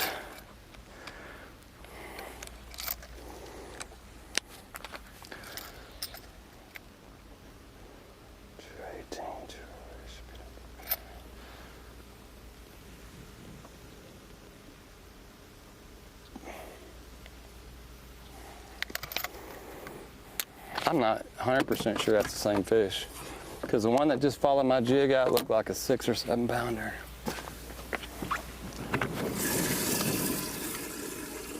You think he still has a 1.5 pounder in there, Tommy? Yeah, you heard him. That's what you get for missing his buzz bait. You'll pay.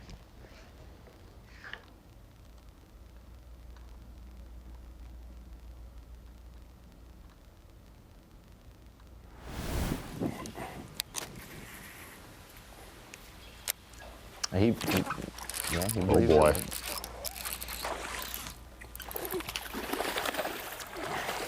Yep. Oh, how quickly things can change.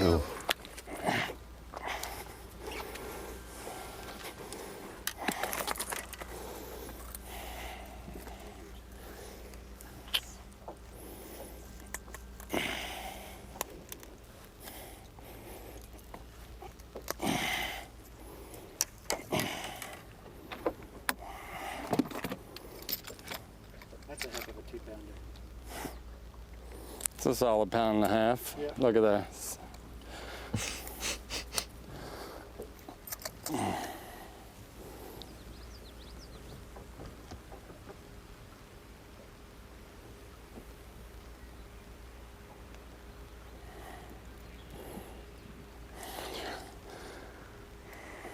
I think he's going to call it like a 2.9. Skinny.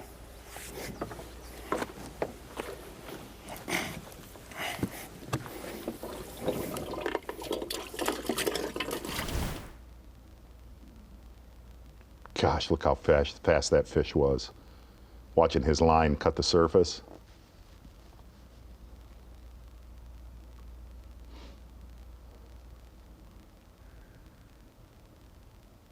And like we said, when he missed that buzzbait fish, being able to leave that primary area and knowing that kind of stuff will be huge. I lost a couple this morning. And right now, I don't think that mattered because I lost that fish on a buzzbait about 30 minutes ago. Came back in, made 2 flips at the same spot and caught 2 nice ones. So maybe, am I lucky? Am I unlucky? I don't know.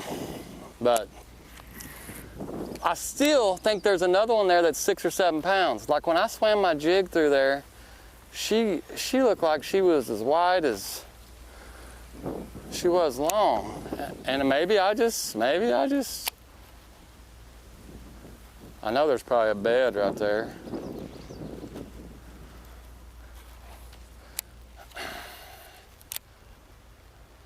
I've been like locked, handcuffed in that one spot, and I feel like tomorrow, like I'm gonna have to run stuff like this where I just, you know, depending on what they catch, depending on if we make it back. We still have a long drive back and a lot of things could happen, so, but we're definitely gonna try to make that 2 o'clock lock.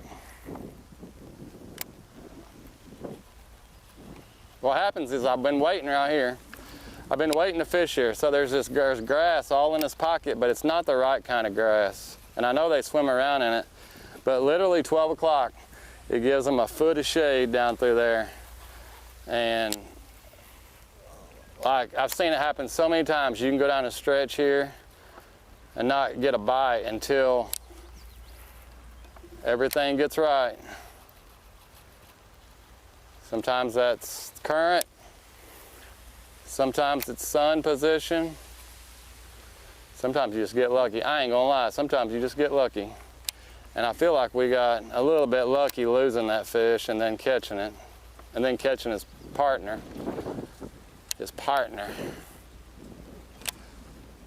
Well, that is a candidate for the replay of the day, my friend. Oh yeah, that was a big move in the standings. I don't think he's 9th. I think he's got more than 11 pounds. I do. I think so. I do. Man, I don't think he's got what he had yesterday, but I don't think he's very far off of it. I haven't seen anybody else in there. That doesn't mean there isn't someone else in there. Look at that. He just ate something too. See the tail sticking out? A little bit of bad coverage there. Caleb Hudson might have caught a good one there. Follow up on that.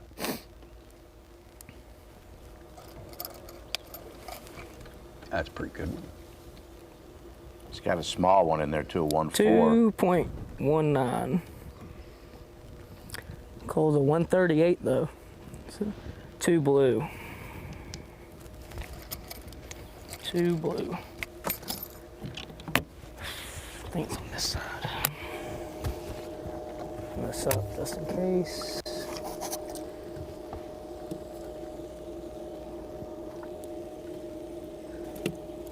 This one. We were talking earlier, the cameraman and I. Just imagine sitting in your recliner and your wife brings you food and you take a bite and you get jerked out of your house.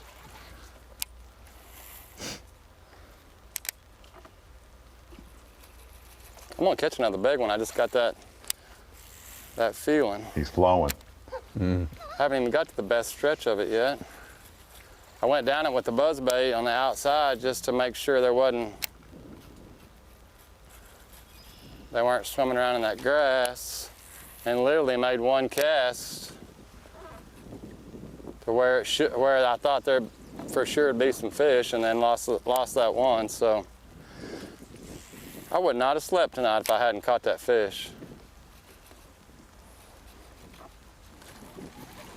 Because I swear I would have thought it was 6 or 7 pounder.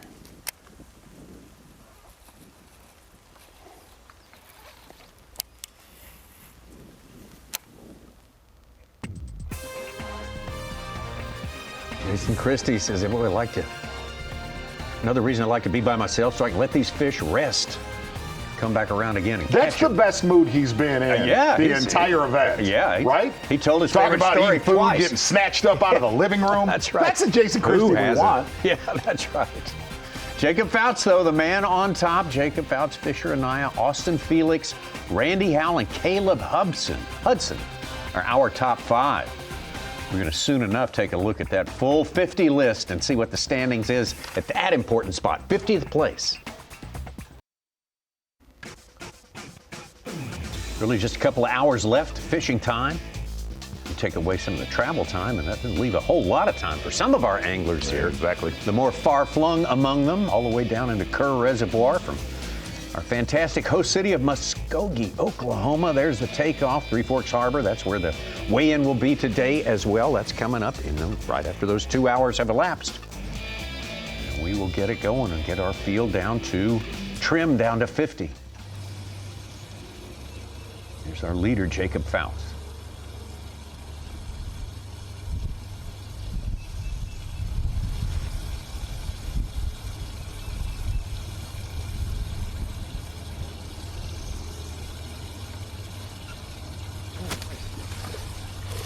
Nice. I think that'll replace. Huh? It might. I don't know. I don't think it's going to be a pound and a half.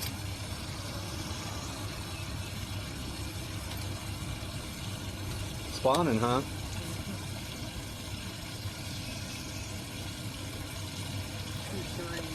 A 2-3? They're close enough. I need to check them. Now where'd I put my cold beam at now? Look in your seat? They're teaming now. That's a team. It's a team effort. I'm taking a swing Always around is. the corner right now. Fisher Anaya, who has had the lead the majority of the day.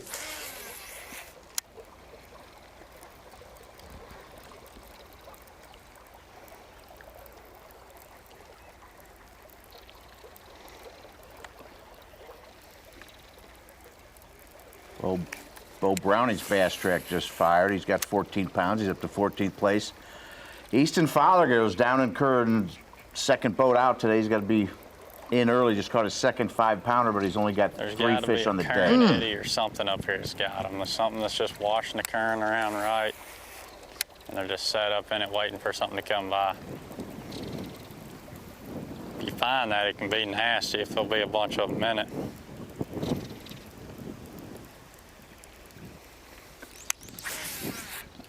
Wind blew me right in that tree.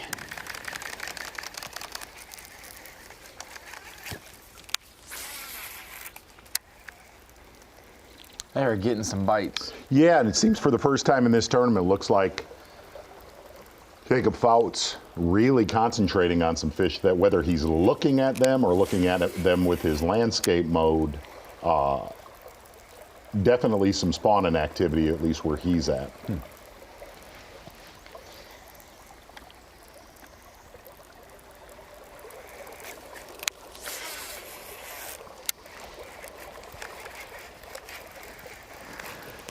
Cole Sands was suffering a rough day. He was tied for 9th place. He just caught his 5th fish, or he called with a 4-7, back in our top 20.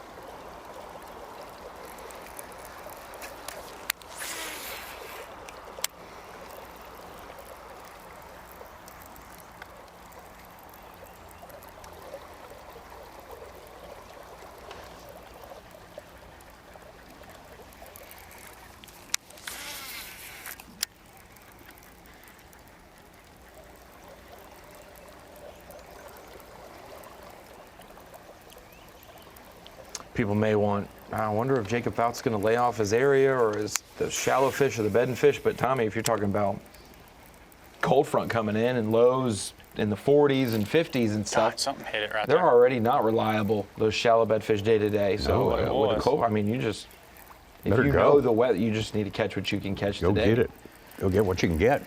Can't worry about saving them if you're not fishing or not competing for the win, you know. And the reality is you conserve fish in an area if you have other areas to go to. If this is what you got, Yeah. you just, where are you going to go conserve them for? What are you saving them for? You're going to have less people out there tomorrow. Half as many. Yeah, and Chris Jones made a great post on social media. Obviously a local hammer and well-known in the region, made a post, hey, anybody who's a tournament angler, just can you stay off the river this week and let these guys do it? And so it was good to see. There was a lot of engagement with it and a lot of Was there a lot of support. no's? No, there was a lot of support for it. All right, yeah. I'm just curious. I think towns like Muskogee, fishing towns, are excited to have the elites there. They want to see what it is. And next time we go to Gunnersville, I want to see him do that. Hey, attention, everyone. People of Gunnersville.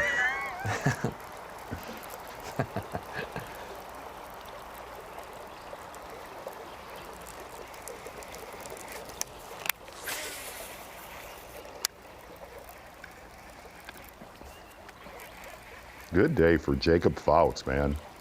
And he's one of the few anglers, at least the time that we've been on his unmanned cam, we have not seen many competitors around him at all.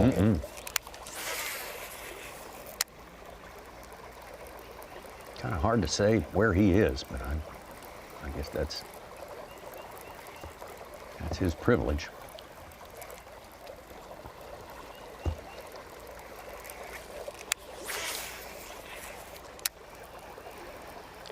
But yeah, very glad we had an unmanned camera, Jacob Phelps. Absolutely. That was a bit of good luck there. we're trying to do more, Tommy. We are. Trying to We're serious about it. save the world here. Well, I don't know about that.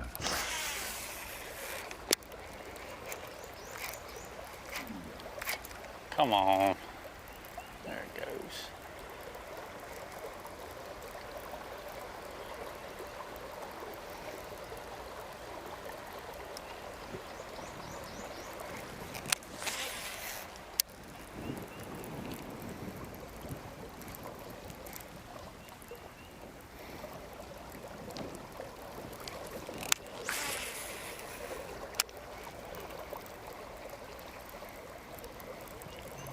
It's the only weird thing like I don't know about up here is like I don't know if these fish want to live on like this shallow grass in this current, or like if they're like the fish back home in the current, you catch them out there in the middle in the current, there's just got to be a rock or something under the water.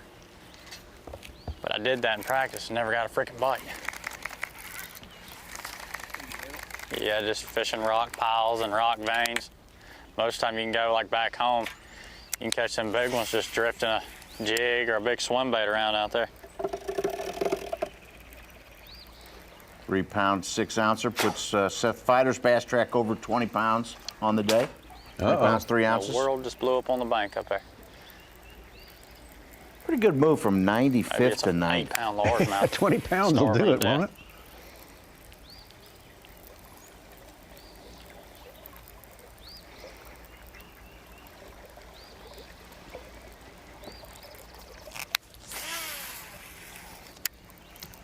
There is one in this grass. He should bite pretty easy with this current flowing it there. I mean, he's gonna be ready to feed.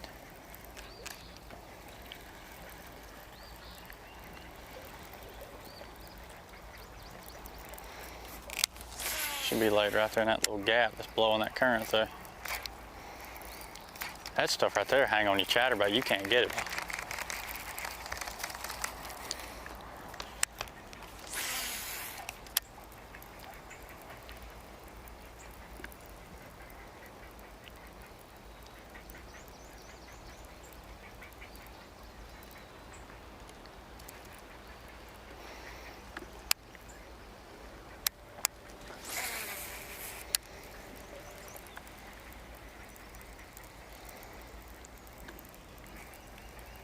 There's no current right here.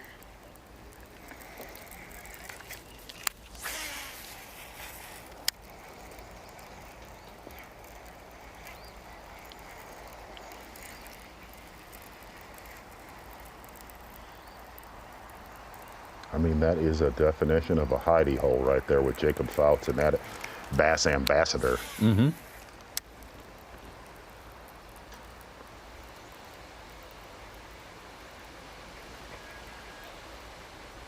Been pretty good to Jacob this afternoon. The run sheet says that's Joe McWhorter, Z. Jacob Fouts' ambassador. Joe McWhorter, okay.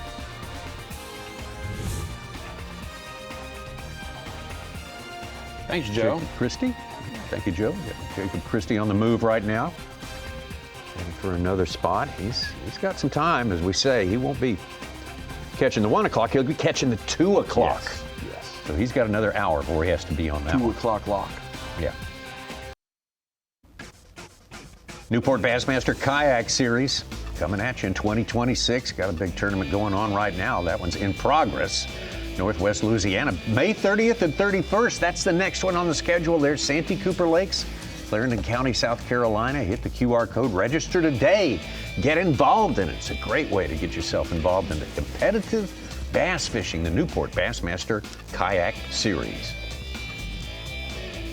That's a good lake to have a kayak tournament on, yeah, right? wouldn't it Right be? after our elite Up there all creeping around. That's right. It's the week after our elite Speaking of event that, there. Yeah.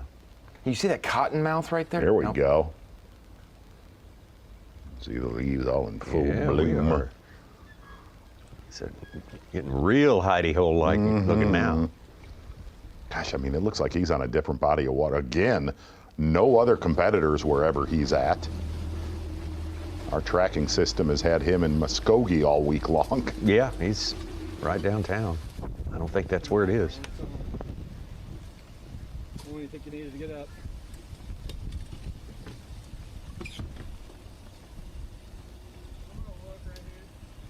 Okay. Since I got out.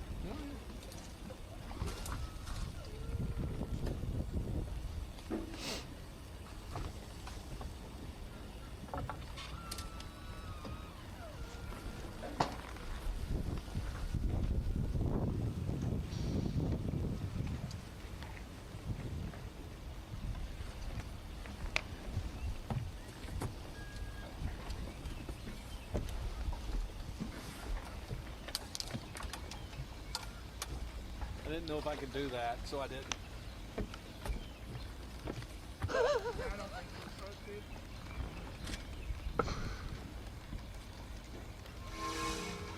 All right, back over to Brandon Polinick. Polinick.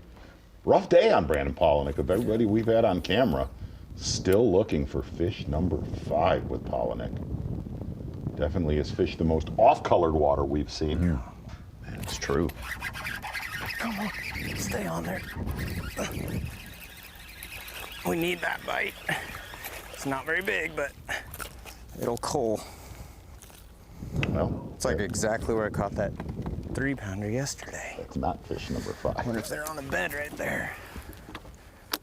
I mean, that could be the difference of making the cut or not, even though it's not very big.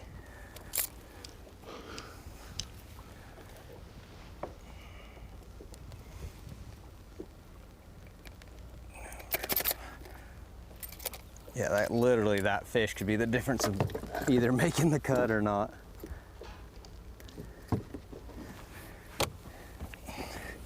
Be really close. That one feels really little. Grabbed him on the first try.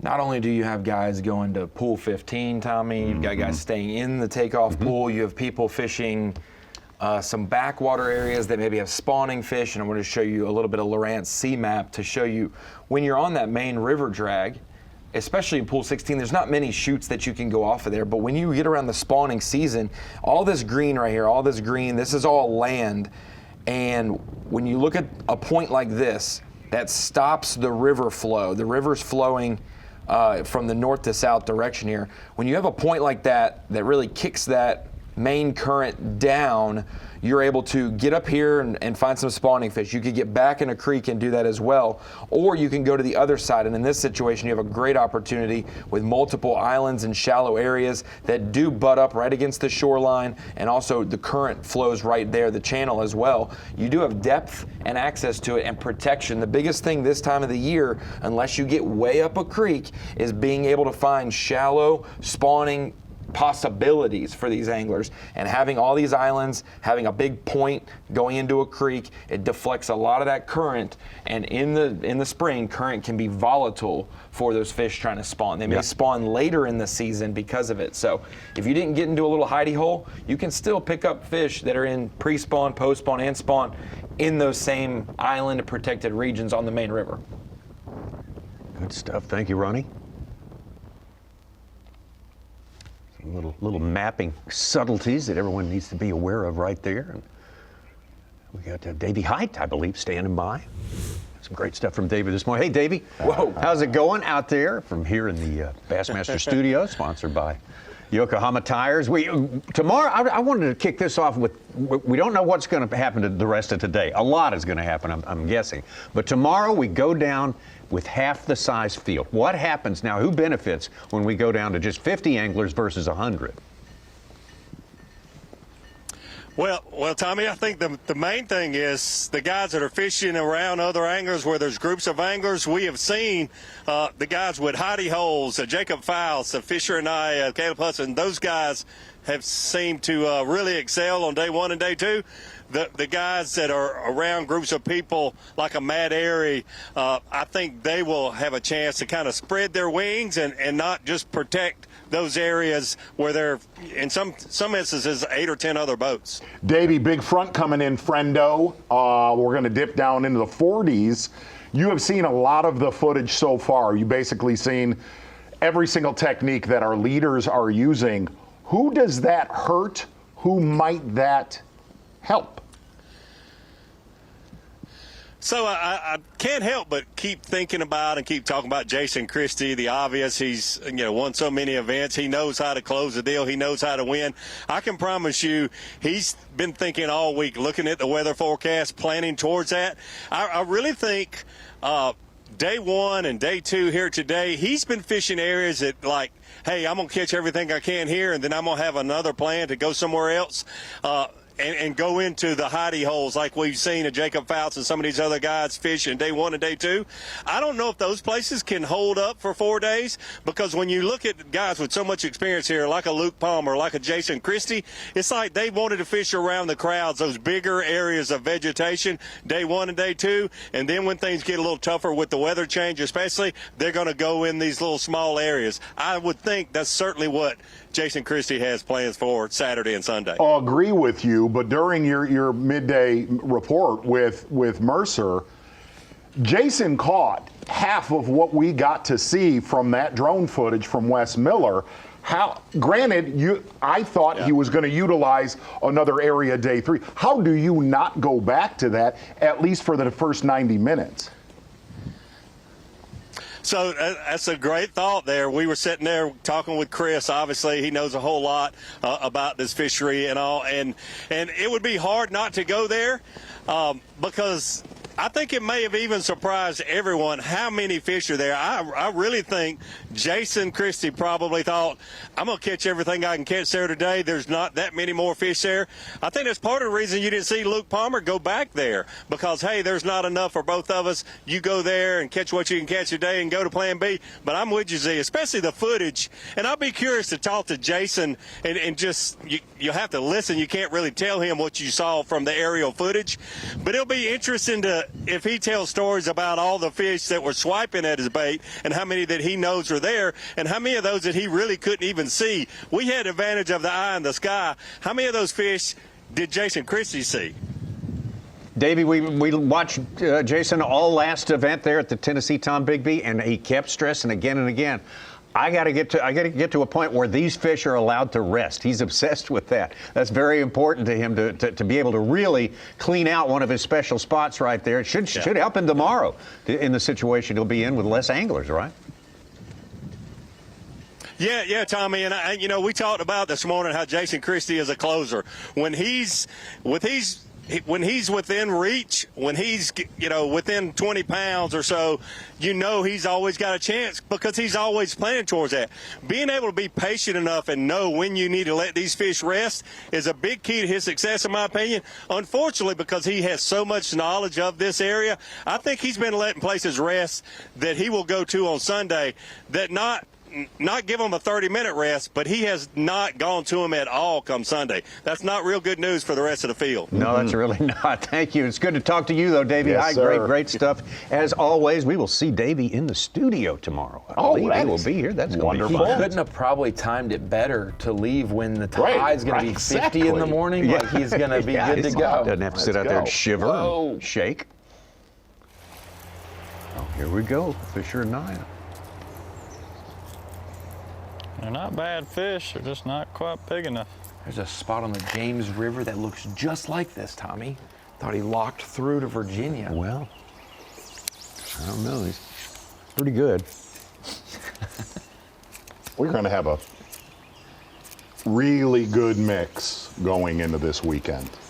Like, it's going to be a solid top 10 from a technique standpoint. Yeah.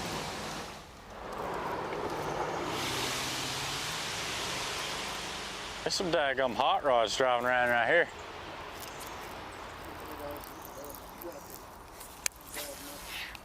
Yeah, probably so.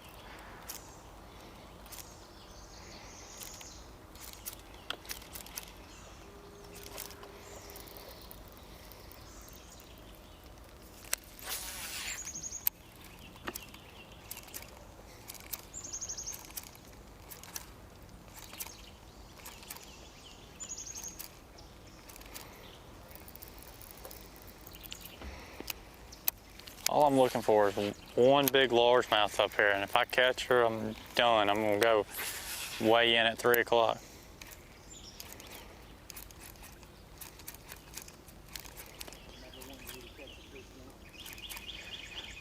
Man, but I think if I get one more 4-pounder, like I'll be, if I'm not in the lead, somebody smashed them.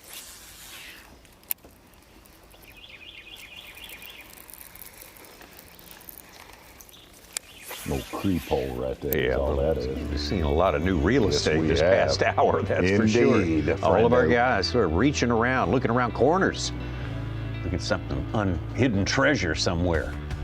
It's going to be a good one. We got plenty more to go today, though. Stick around. Oh, moving on, getting closer and closer. It is. Yeah, hour and a half till weigh-in time, till check-in time for our first flighters here at the Progressive Bassmaster Elite Series, the Gamakatsu Elite. That's what this one is, 4 days of fishing. We've got 2 more days after today, but we will continue on without 50 anglers after today's weigh-in. Jason Christie, the last time we saw him, he was on the move. Let's check in and see what's on his mind. So, got a decent bag, want to get back to the lock. Lock doesn't open until 2. I saw a great big one in the very, very back of this creek. Actually, 2 of them. One's about 4, one's about 7. I didn't make it all the way to them yesterday. So I'm gonna literally idle for 15 minutes in, fish for 5 minutes, idle 15 minutes out. So then we should time it at the lock about right. I got some stuff up there in the top pool. I don't know if I can catch a big one, but I mean, I can get some bites. Yeah, it's playing. We need one big one. Right now we catch one more big one, we might scare somebody. We'll be in position to scare somebody, I should say. That's what's going through the mind of Jason Christie right now. Well, this was moments ago, Brandon Polinick. Oh my gosh. Yes! Literally just said we need a 4-pounder. God, look at the size of that thing. I mean, just down the throat. Let's go. God. Thanks, Cheeto. Look at that freaking specimen. Love the Arkansas River. You're never out of it. Oh. I mean, that's 2 days in a row a big one has taken the words out of my mouth.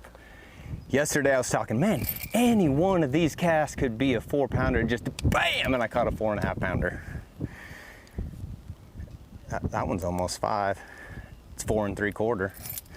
We just went from 9.5 to almost 13.5. Holy cow. Wow. Quick change of events, huh? Don't think we're gonna call that one, so I probably don't need to tag it. But I do need to get rid of this other sub 1-pounder in here. Nope. Sadly, that one felt little, but it was not the smallest. Where are you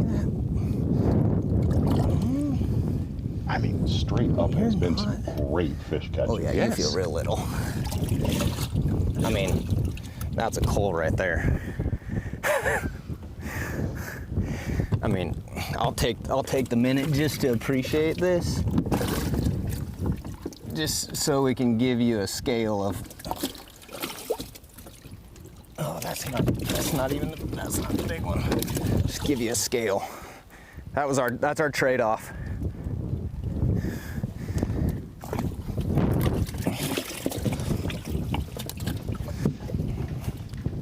What did it say? Game changers?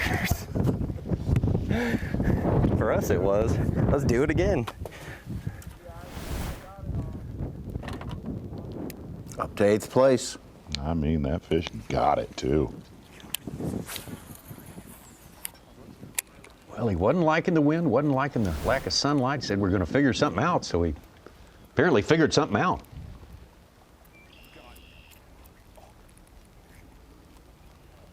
Really close to where we saw Lee Livesey late yesterday. I don't know what. That like rolled next to my frog. That was weird. I don't know if that was a bass or not. But we just caught that one. We had 480 on my scales. It was bigger than anything I had yesterday. We just have not. I've executed way better today than I did yesterday, but I've had a quarter of the bites that we did yesterday. We gotta do mic swap for my channel. Bassmaster mics lasted. Our mics didn't last. Bada bing, bada boom. Everyone's getting a glimpse at the one and only Kyle Vandiver. He's making his debut. He's only been around 9 years. You'd think he wouldn't miss frog hookups like that, frog blowups, but. I got you, I just didn't have audio. Did you turn the mic on at least today? I did. It's doing something funky, but I'm going to turn this one off. We catch one more of those, we're like almost back to the bag we'd still be dying.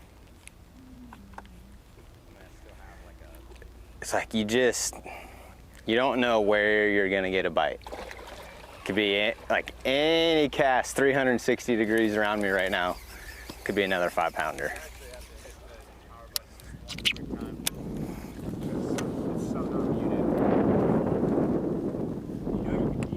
It says green. I know, but just hit it one time. Oh, how about now? Now it's Not the one I was solid. looking for at all. How about now? He's right up here. Or he was. Is it on now or? I got it. Oh, I hit it again. Yeah. Of course it was on you.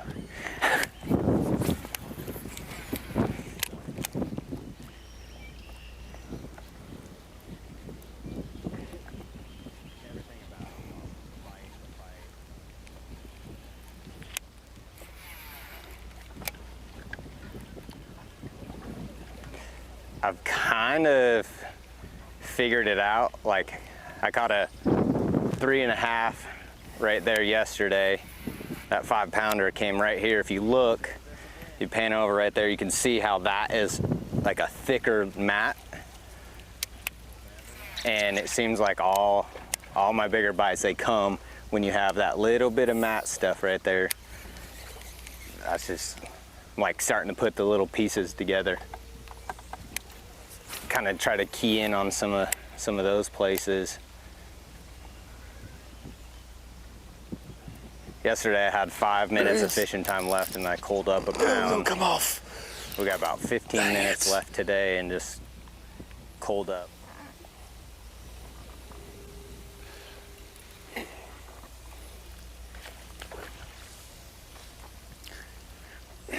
Dang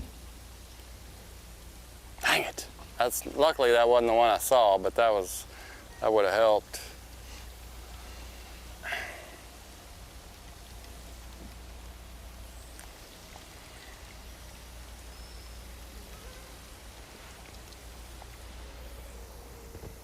Stetson Blaylock just helped his cause with the second 4-pounder.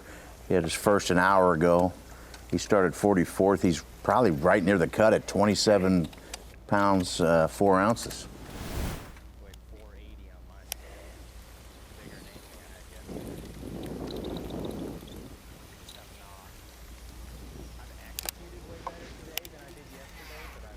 Well, we think he lost that one. No, the one he lost on the. I knew the cast.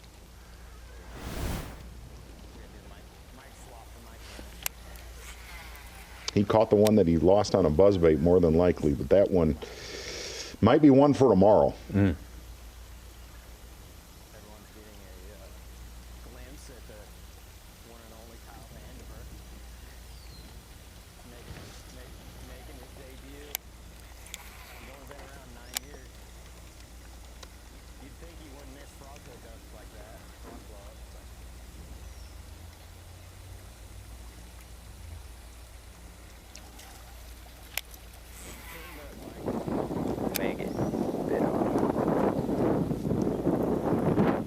That's it.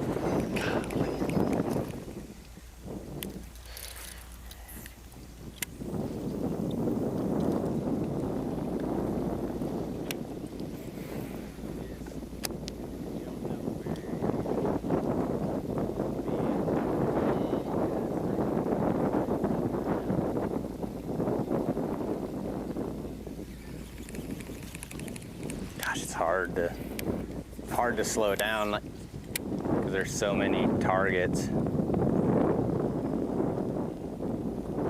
It's hard to slow down, but when you're running short on time.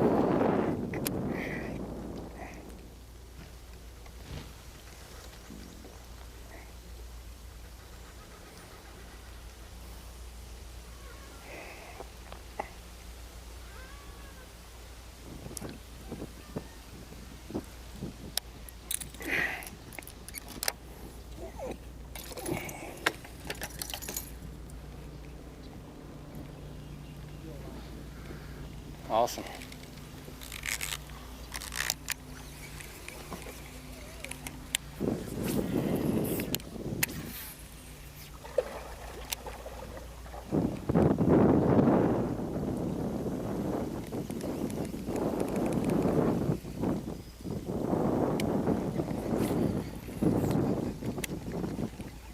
I guarantee you that big one was with that one that bit my bait. Just bad luck on the wrong one biting it.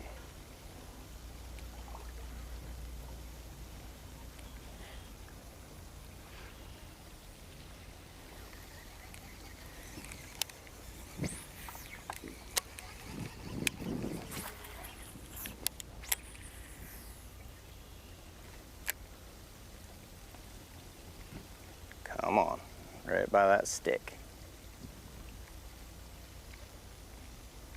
Dang it.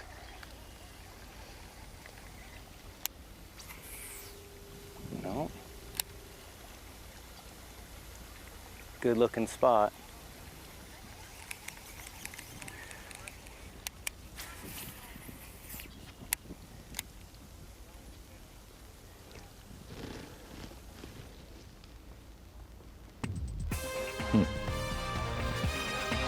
Well, we're getting closer and closer. I'm winding down for our coverage. We've got about 20 more minutes left to go.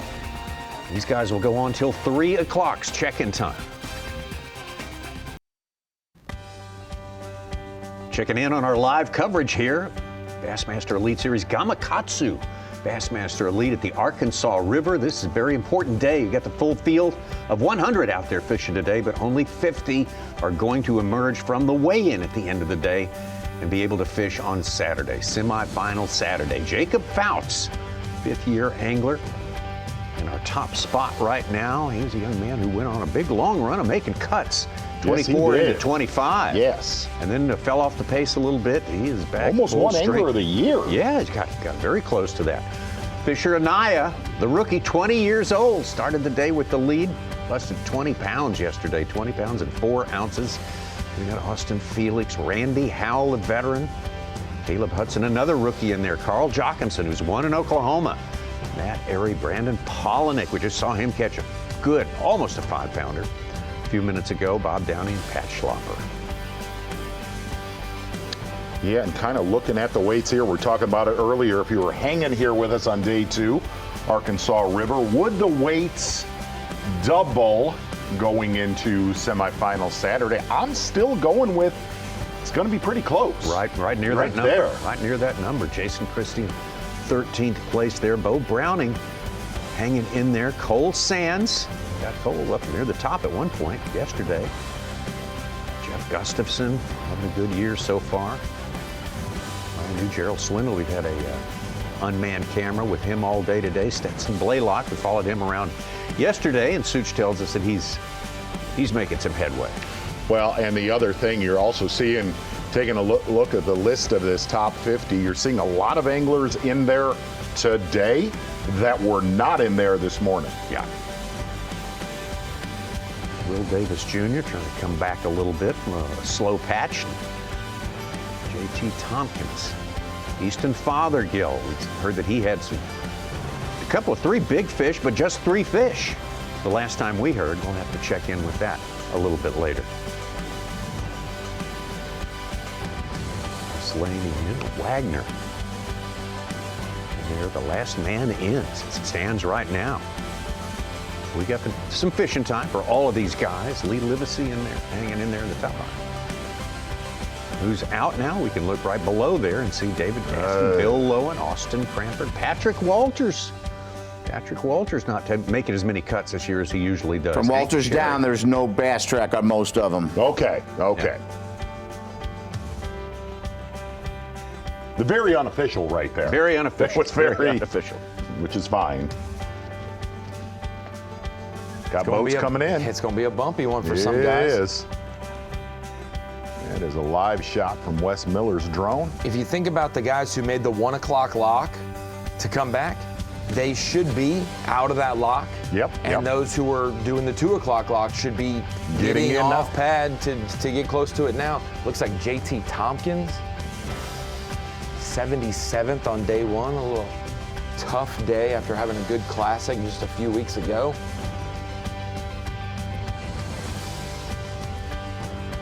Yeah, what's so interesting, Z, is this tournament, for those who lock, it's almost like if you can do something good in the first hour or the last hour of the day, it could be a winning tournament decision.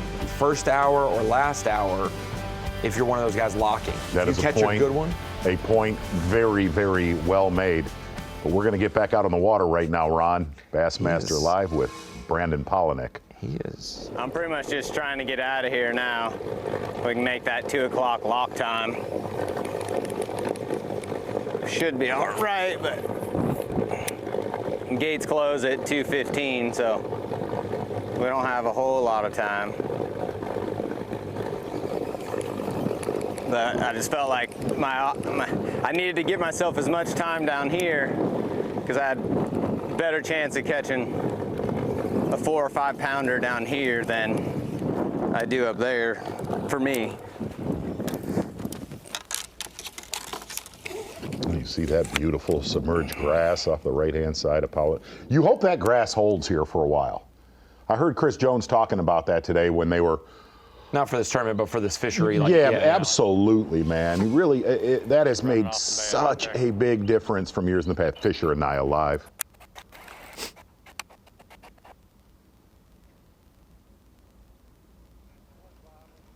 or not.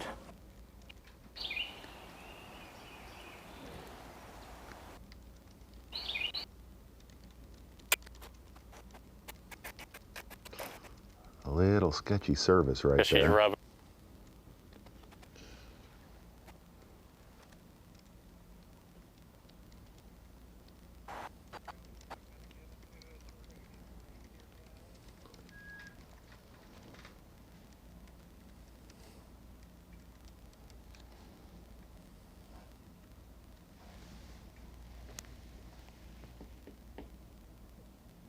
There we go.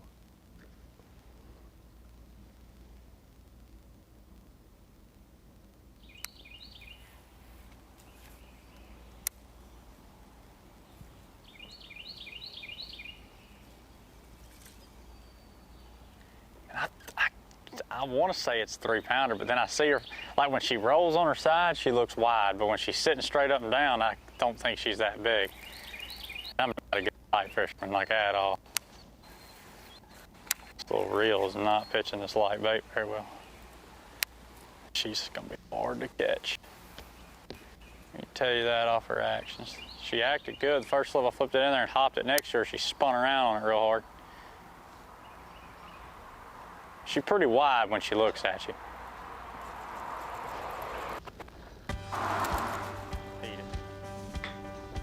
We're marching to it, Tommy. Yeah, we're getting closer and closer. Yes, we are. Another reminder, Great weigh-in day of bass starts at fishing. 3 p.m. Central, 4 Eastern. A lot of business to settle. That final reckoning for day 2. I think that where we saw JT Tompkins run it, I think he's running to the lock. He's at the bridge just before the lock, so he might be one of the 2 o'clock. This is from pool 15, I believe, below the lock. So these guys have to get to the lock in the next 10 minutes. Got a 2 o'clock scheduled time to lock through for them, a set time, so that's always helpful to have that.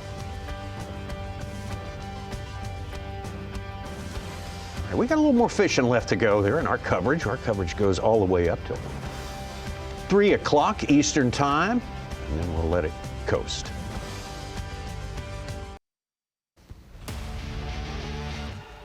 The Progressive Bassmaster Elite Series Gamakatsu Bassmaster Elite from the Arkansas River is sponsored by Minn Kota, by Yamaha, and by Progressive Insurance. A little more than an hour left till first flighters have to check in here for the weigh-in, a very important weigh-in today. Jacob Fouts has put on quite a push this afternoon. He is in the lead now, very close though to Fisher Anaya, who started the day with the lead, but right now let's go to Caleb Hudson. Yeah, and really, today was painfully slow. We had a little bit of sketchy service. Caleb Hudson fishing the Greenleaf area. The scary thing is he is anchored by what we think is probably the biggest bass so far potentially of the tournament. 6'4". But boy, he did not catch a lot of bass. Said it was kind of grimy on day 1. True shining forward-facing sonar for Caleb Hudson. A lot of his damage on day 1. 17-millimeter koiki and a 16th-ounce jig head minnow. Not on that big one. Looking at a drop shot fish right there. Oh my gosh, dude. It came Only up. thing with Caleb Hudson, that area is being cannibalized by a lot of other anglers. From there, going to get back down into pool 15. Austin Felix, slow and steady. Said the #1 key throughout this event, be thorough. Fish quickly, but be thorough. Looks like Austin Felix is going to be fishing with us on semifinal Saturday. Yeah, got himself a tip from one of his buddies, Tristan McCormick, about how to switch gears a little bit. Boy. Slow down. Slow down. And flip a little bit. That's a good one. I think that was that bass right there for Austin Felix, giving a little love around the corner. I love you. Yeah.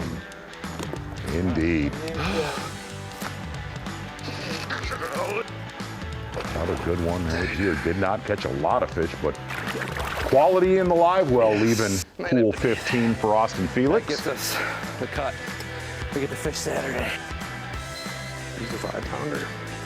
Austin Felix coming off a little bit of momentum, making the cut down at 10 Tom, the Tennessee Tom Bigby Waterway, and the man that started the day with the lead, Fisher Anaya. Put on a show.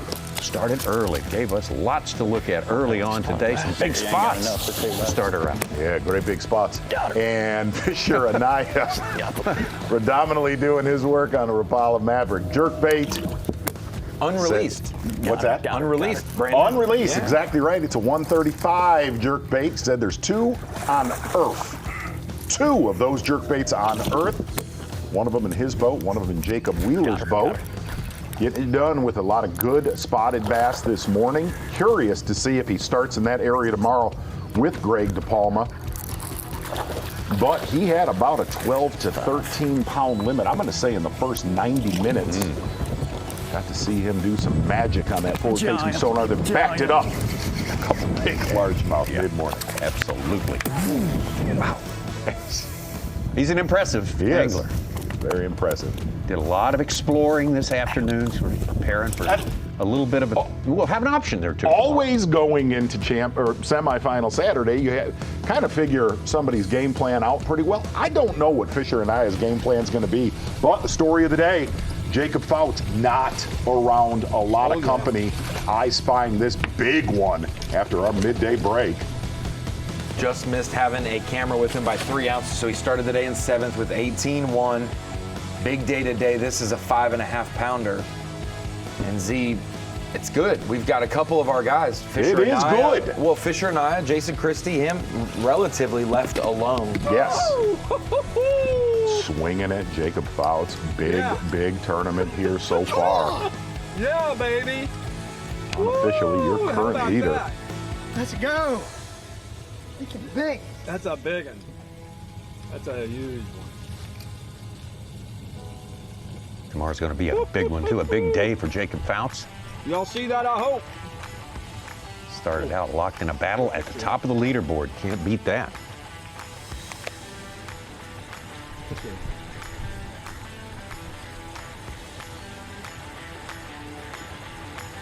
Big time Chickamauga guy. What's your heart rate coming down? Able to fish a lot of. Lake kind of fishes like Chickamauga looking at a lot of this. This reminded me of the Hiwassee. Yep. A little bit. Well, there you go. Yeah, that's the way it stands right now. As we get closer to the end of our time on the air today, Bassmaster.com, but right here at Bassmaster.com is where you can pick up at 3 local time, 4 Eastern, and catch all the weigh-in action. See who makes it through the gauntlet. Right now, in 50th place, the last man in would be the veteran Mark Menendez, who by the time we get to Santee Cooper will be fishing his 300th Bassmaster event. My God. Got her.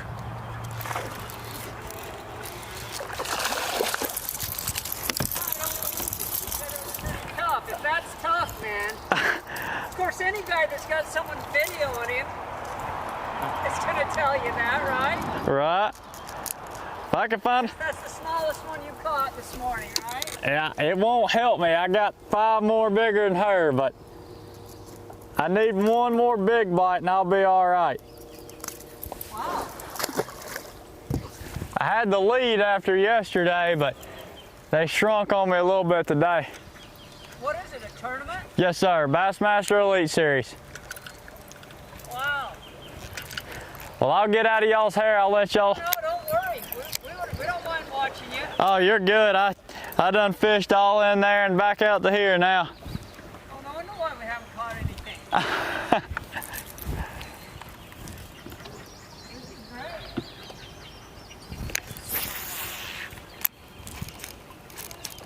Now, how'd they know that was the smallest one they caught all day? What's going on here? What's going on? What is going on here?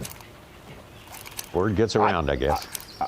Right. I thought he was going to get a good old-fashioned tuning up. Yeah, you know, sometimes we see Not that I was happen. hoping for that to end. Stay out of my briar patch. Like this crap roll. Give me back my son! Whoa. Sorry. Whoa. It was on the He's Masters. right over there. He's right over there to the left. It's on the Masters. Getting ready to go with the net. They're doubled up with nets, Tommy. Yeah. Tommy mentioned somebody else you want to catch a big fish. Mark Menendez just landed a 4-pounder. How about that? Look, good. That was. Yes. It had You wings. can't It throw had it wings. too hard because you're going to slide right off that embankment, Tommy, right into the river. No, you don't want to overdo it. See if we got anything there. It had potential on the way out. It did. It did. It just had too far to drop. Collapsed. Okay, you're ahead of me. Awesome day. Awesome day. Really enjoyed it out here. I think we caught way more fish over the first 2 days than anyone thought we would have. Who's going to win, Got Tommy? big in the afternoon here. Who's going to win? Who's going to win? Going in the weekend, who's going to win? Golly, I couldn't say. I love you. It's a little bit of a hard one right That is now. a real hard one right now. Stay on. I know who I wouldn't bet against. Fisher Anaya. Wouldn't bet against him. No. Still say the local fella's still going to be in the driver's seat by the end. Absolutely. My vibe. Oh, yeah.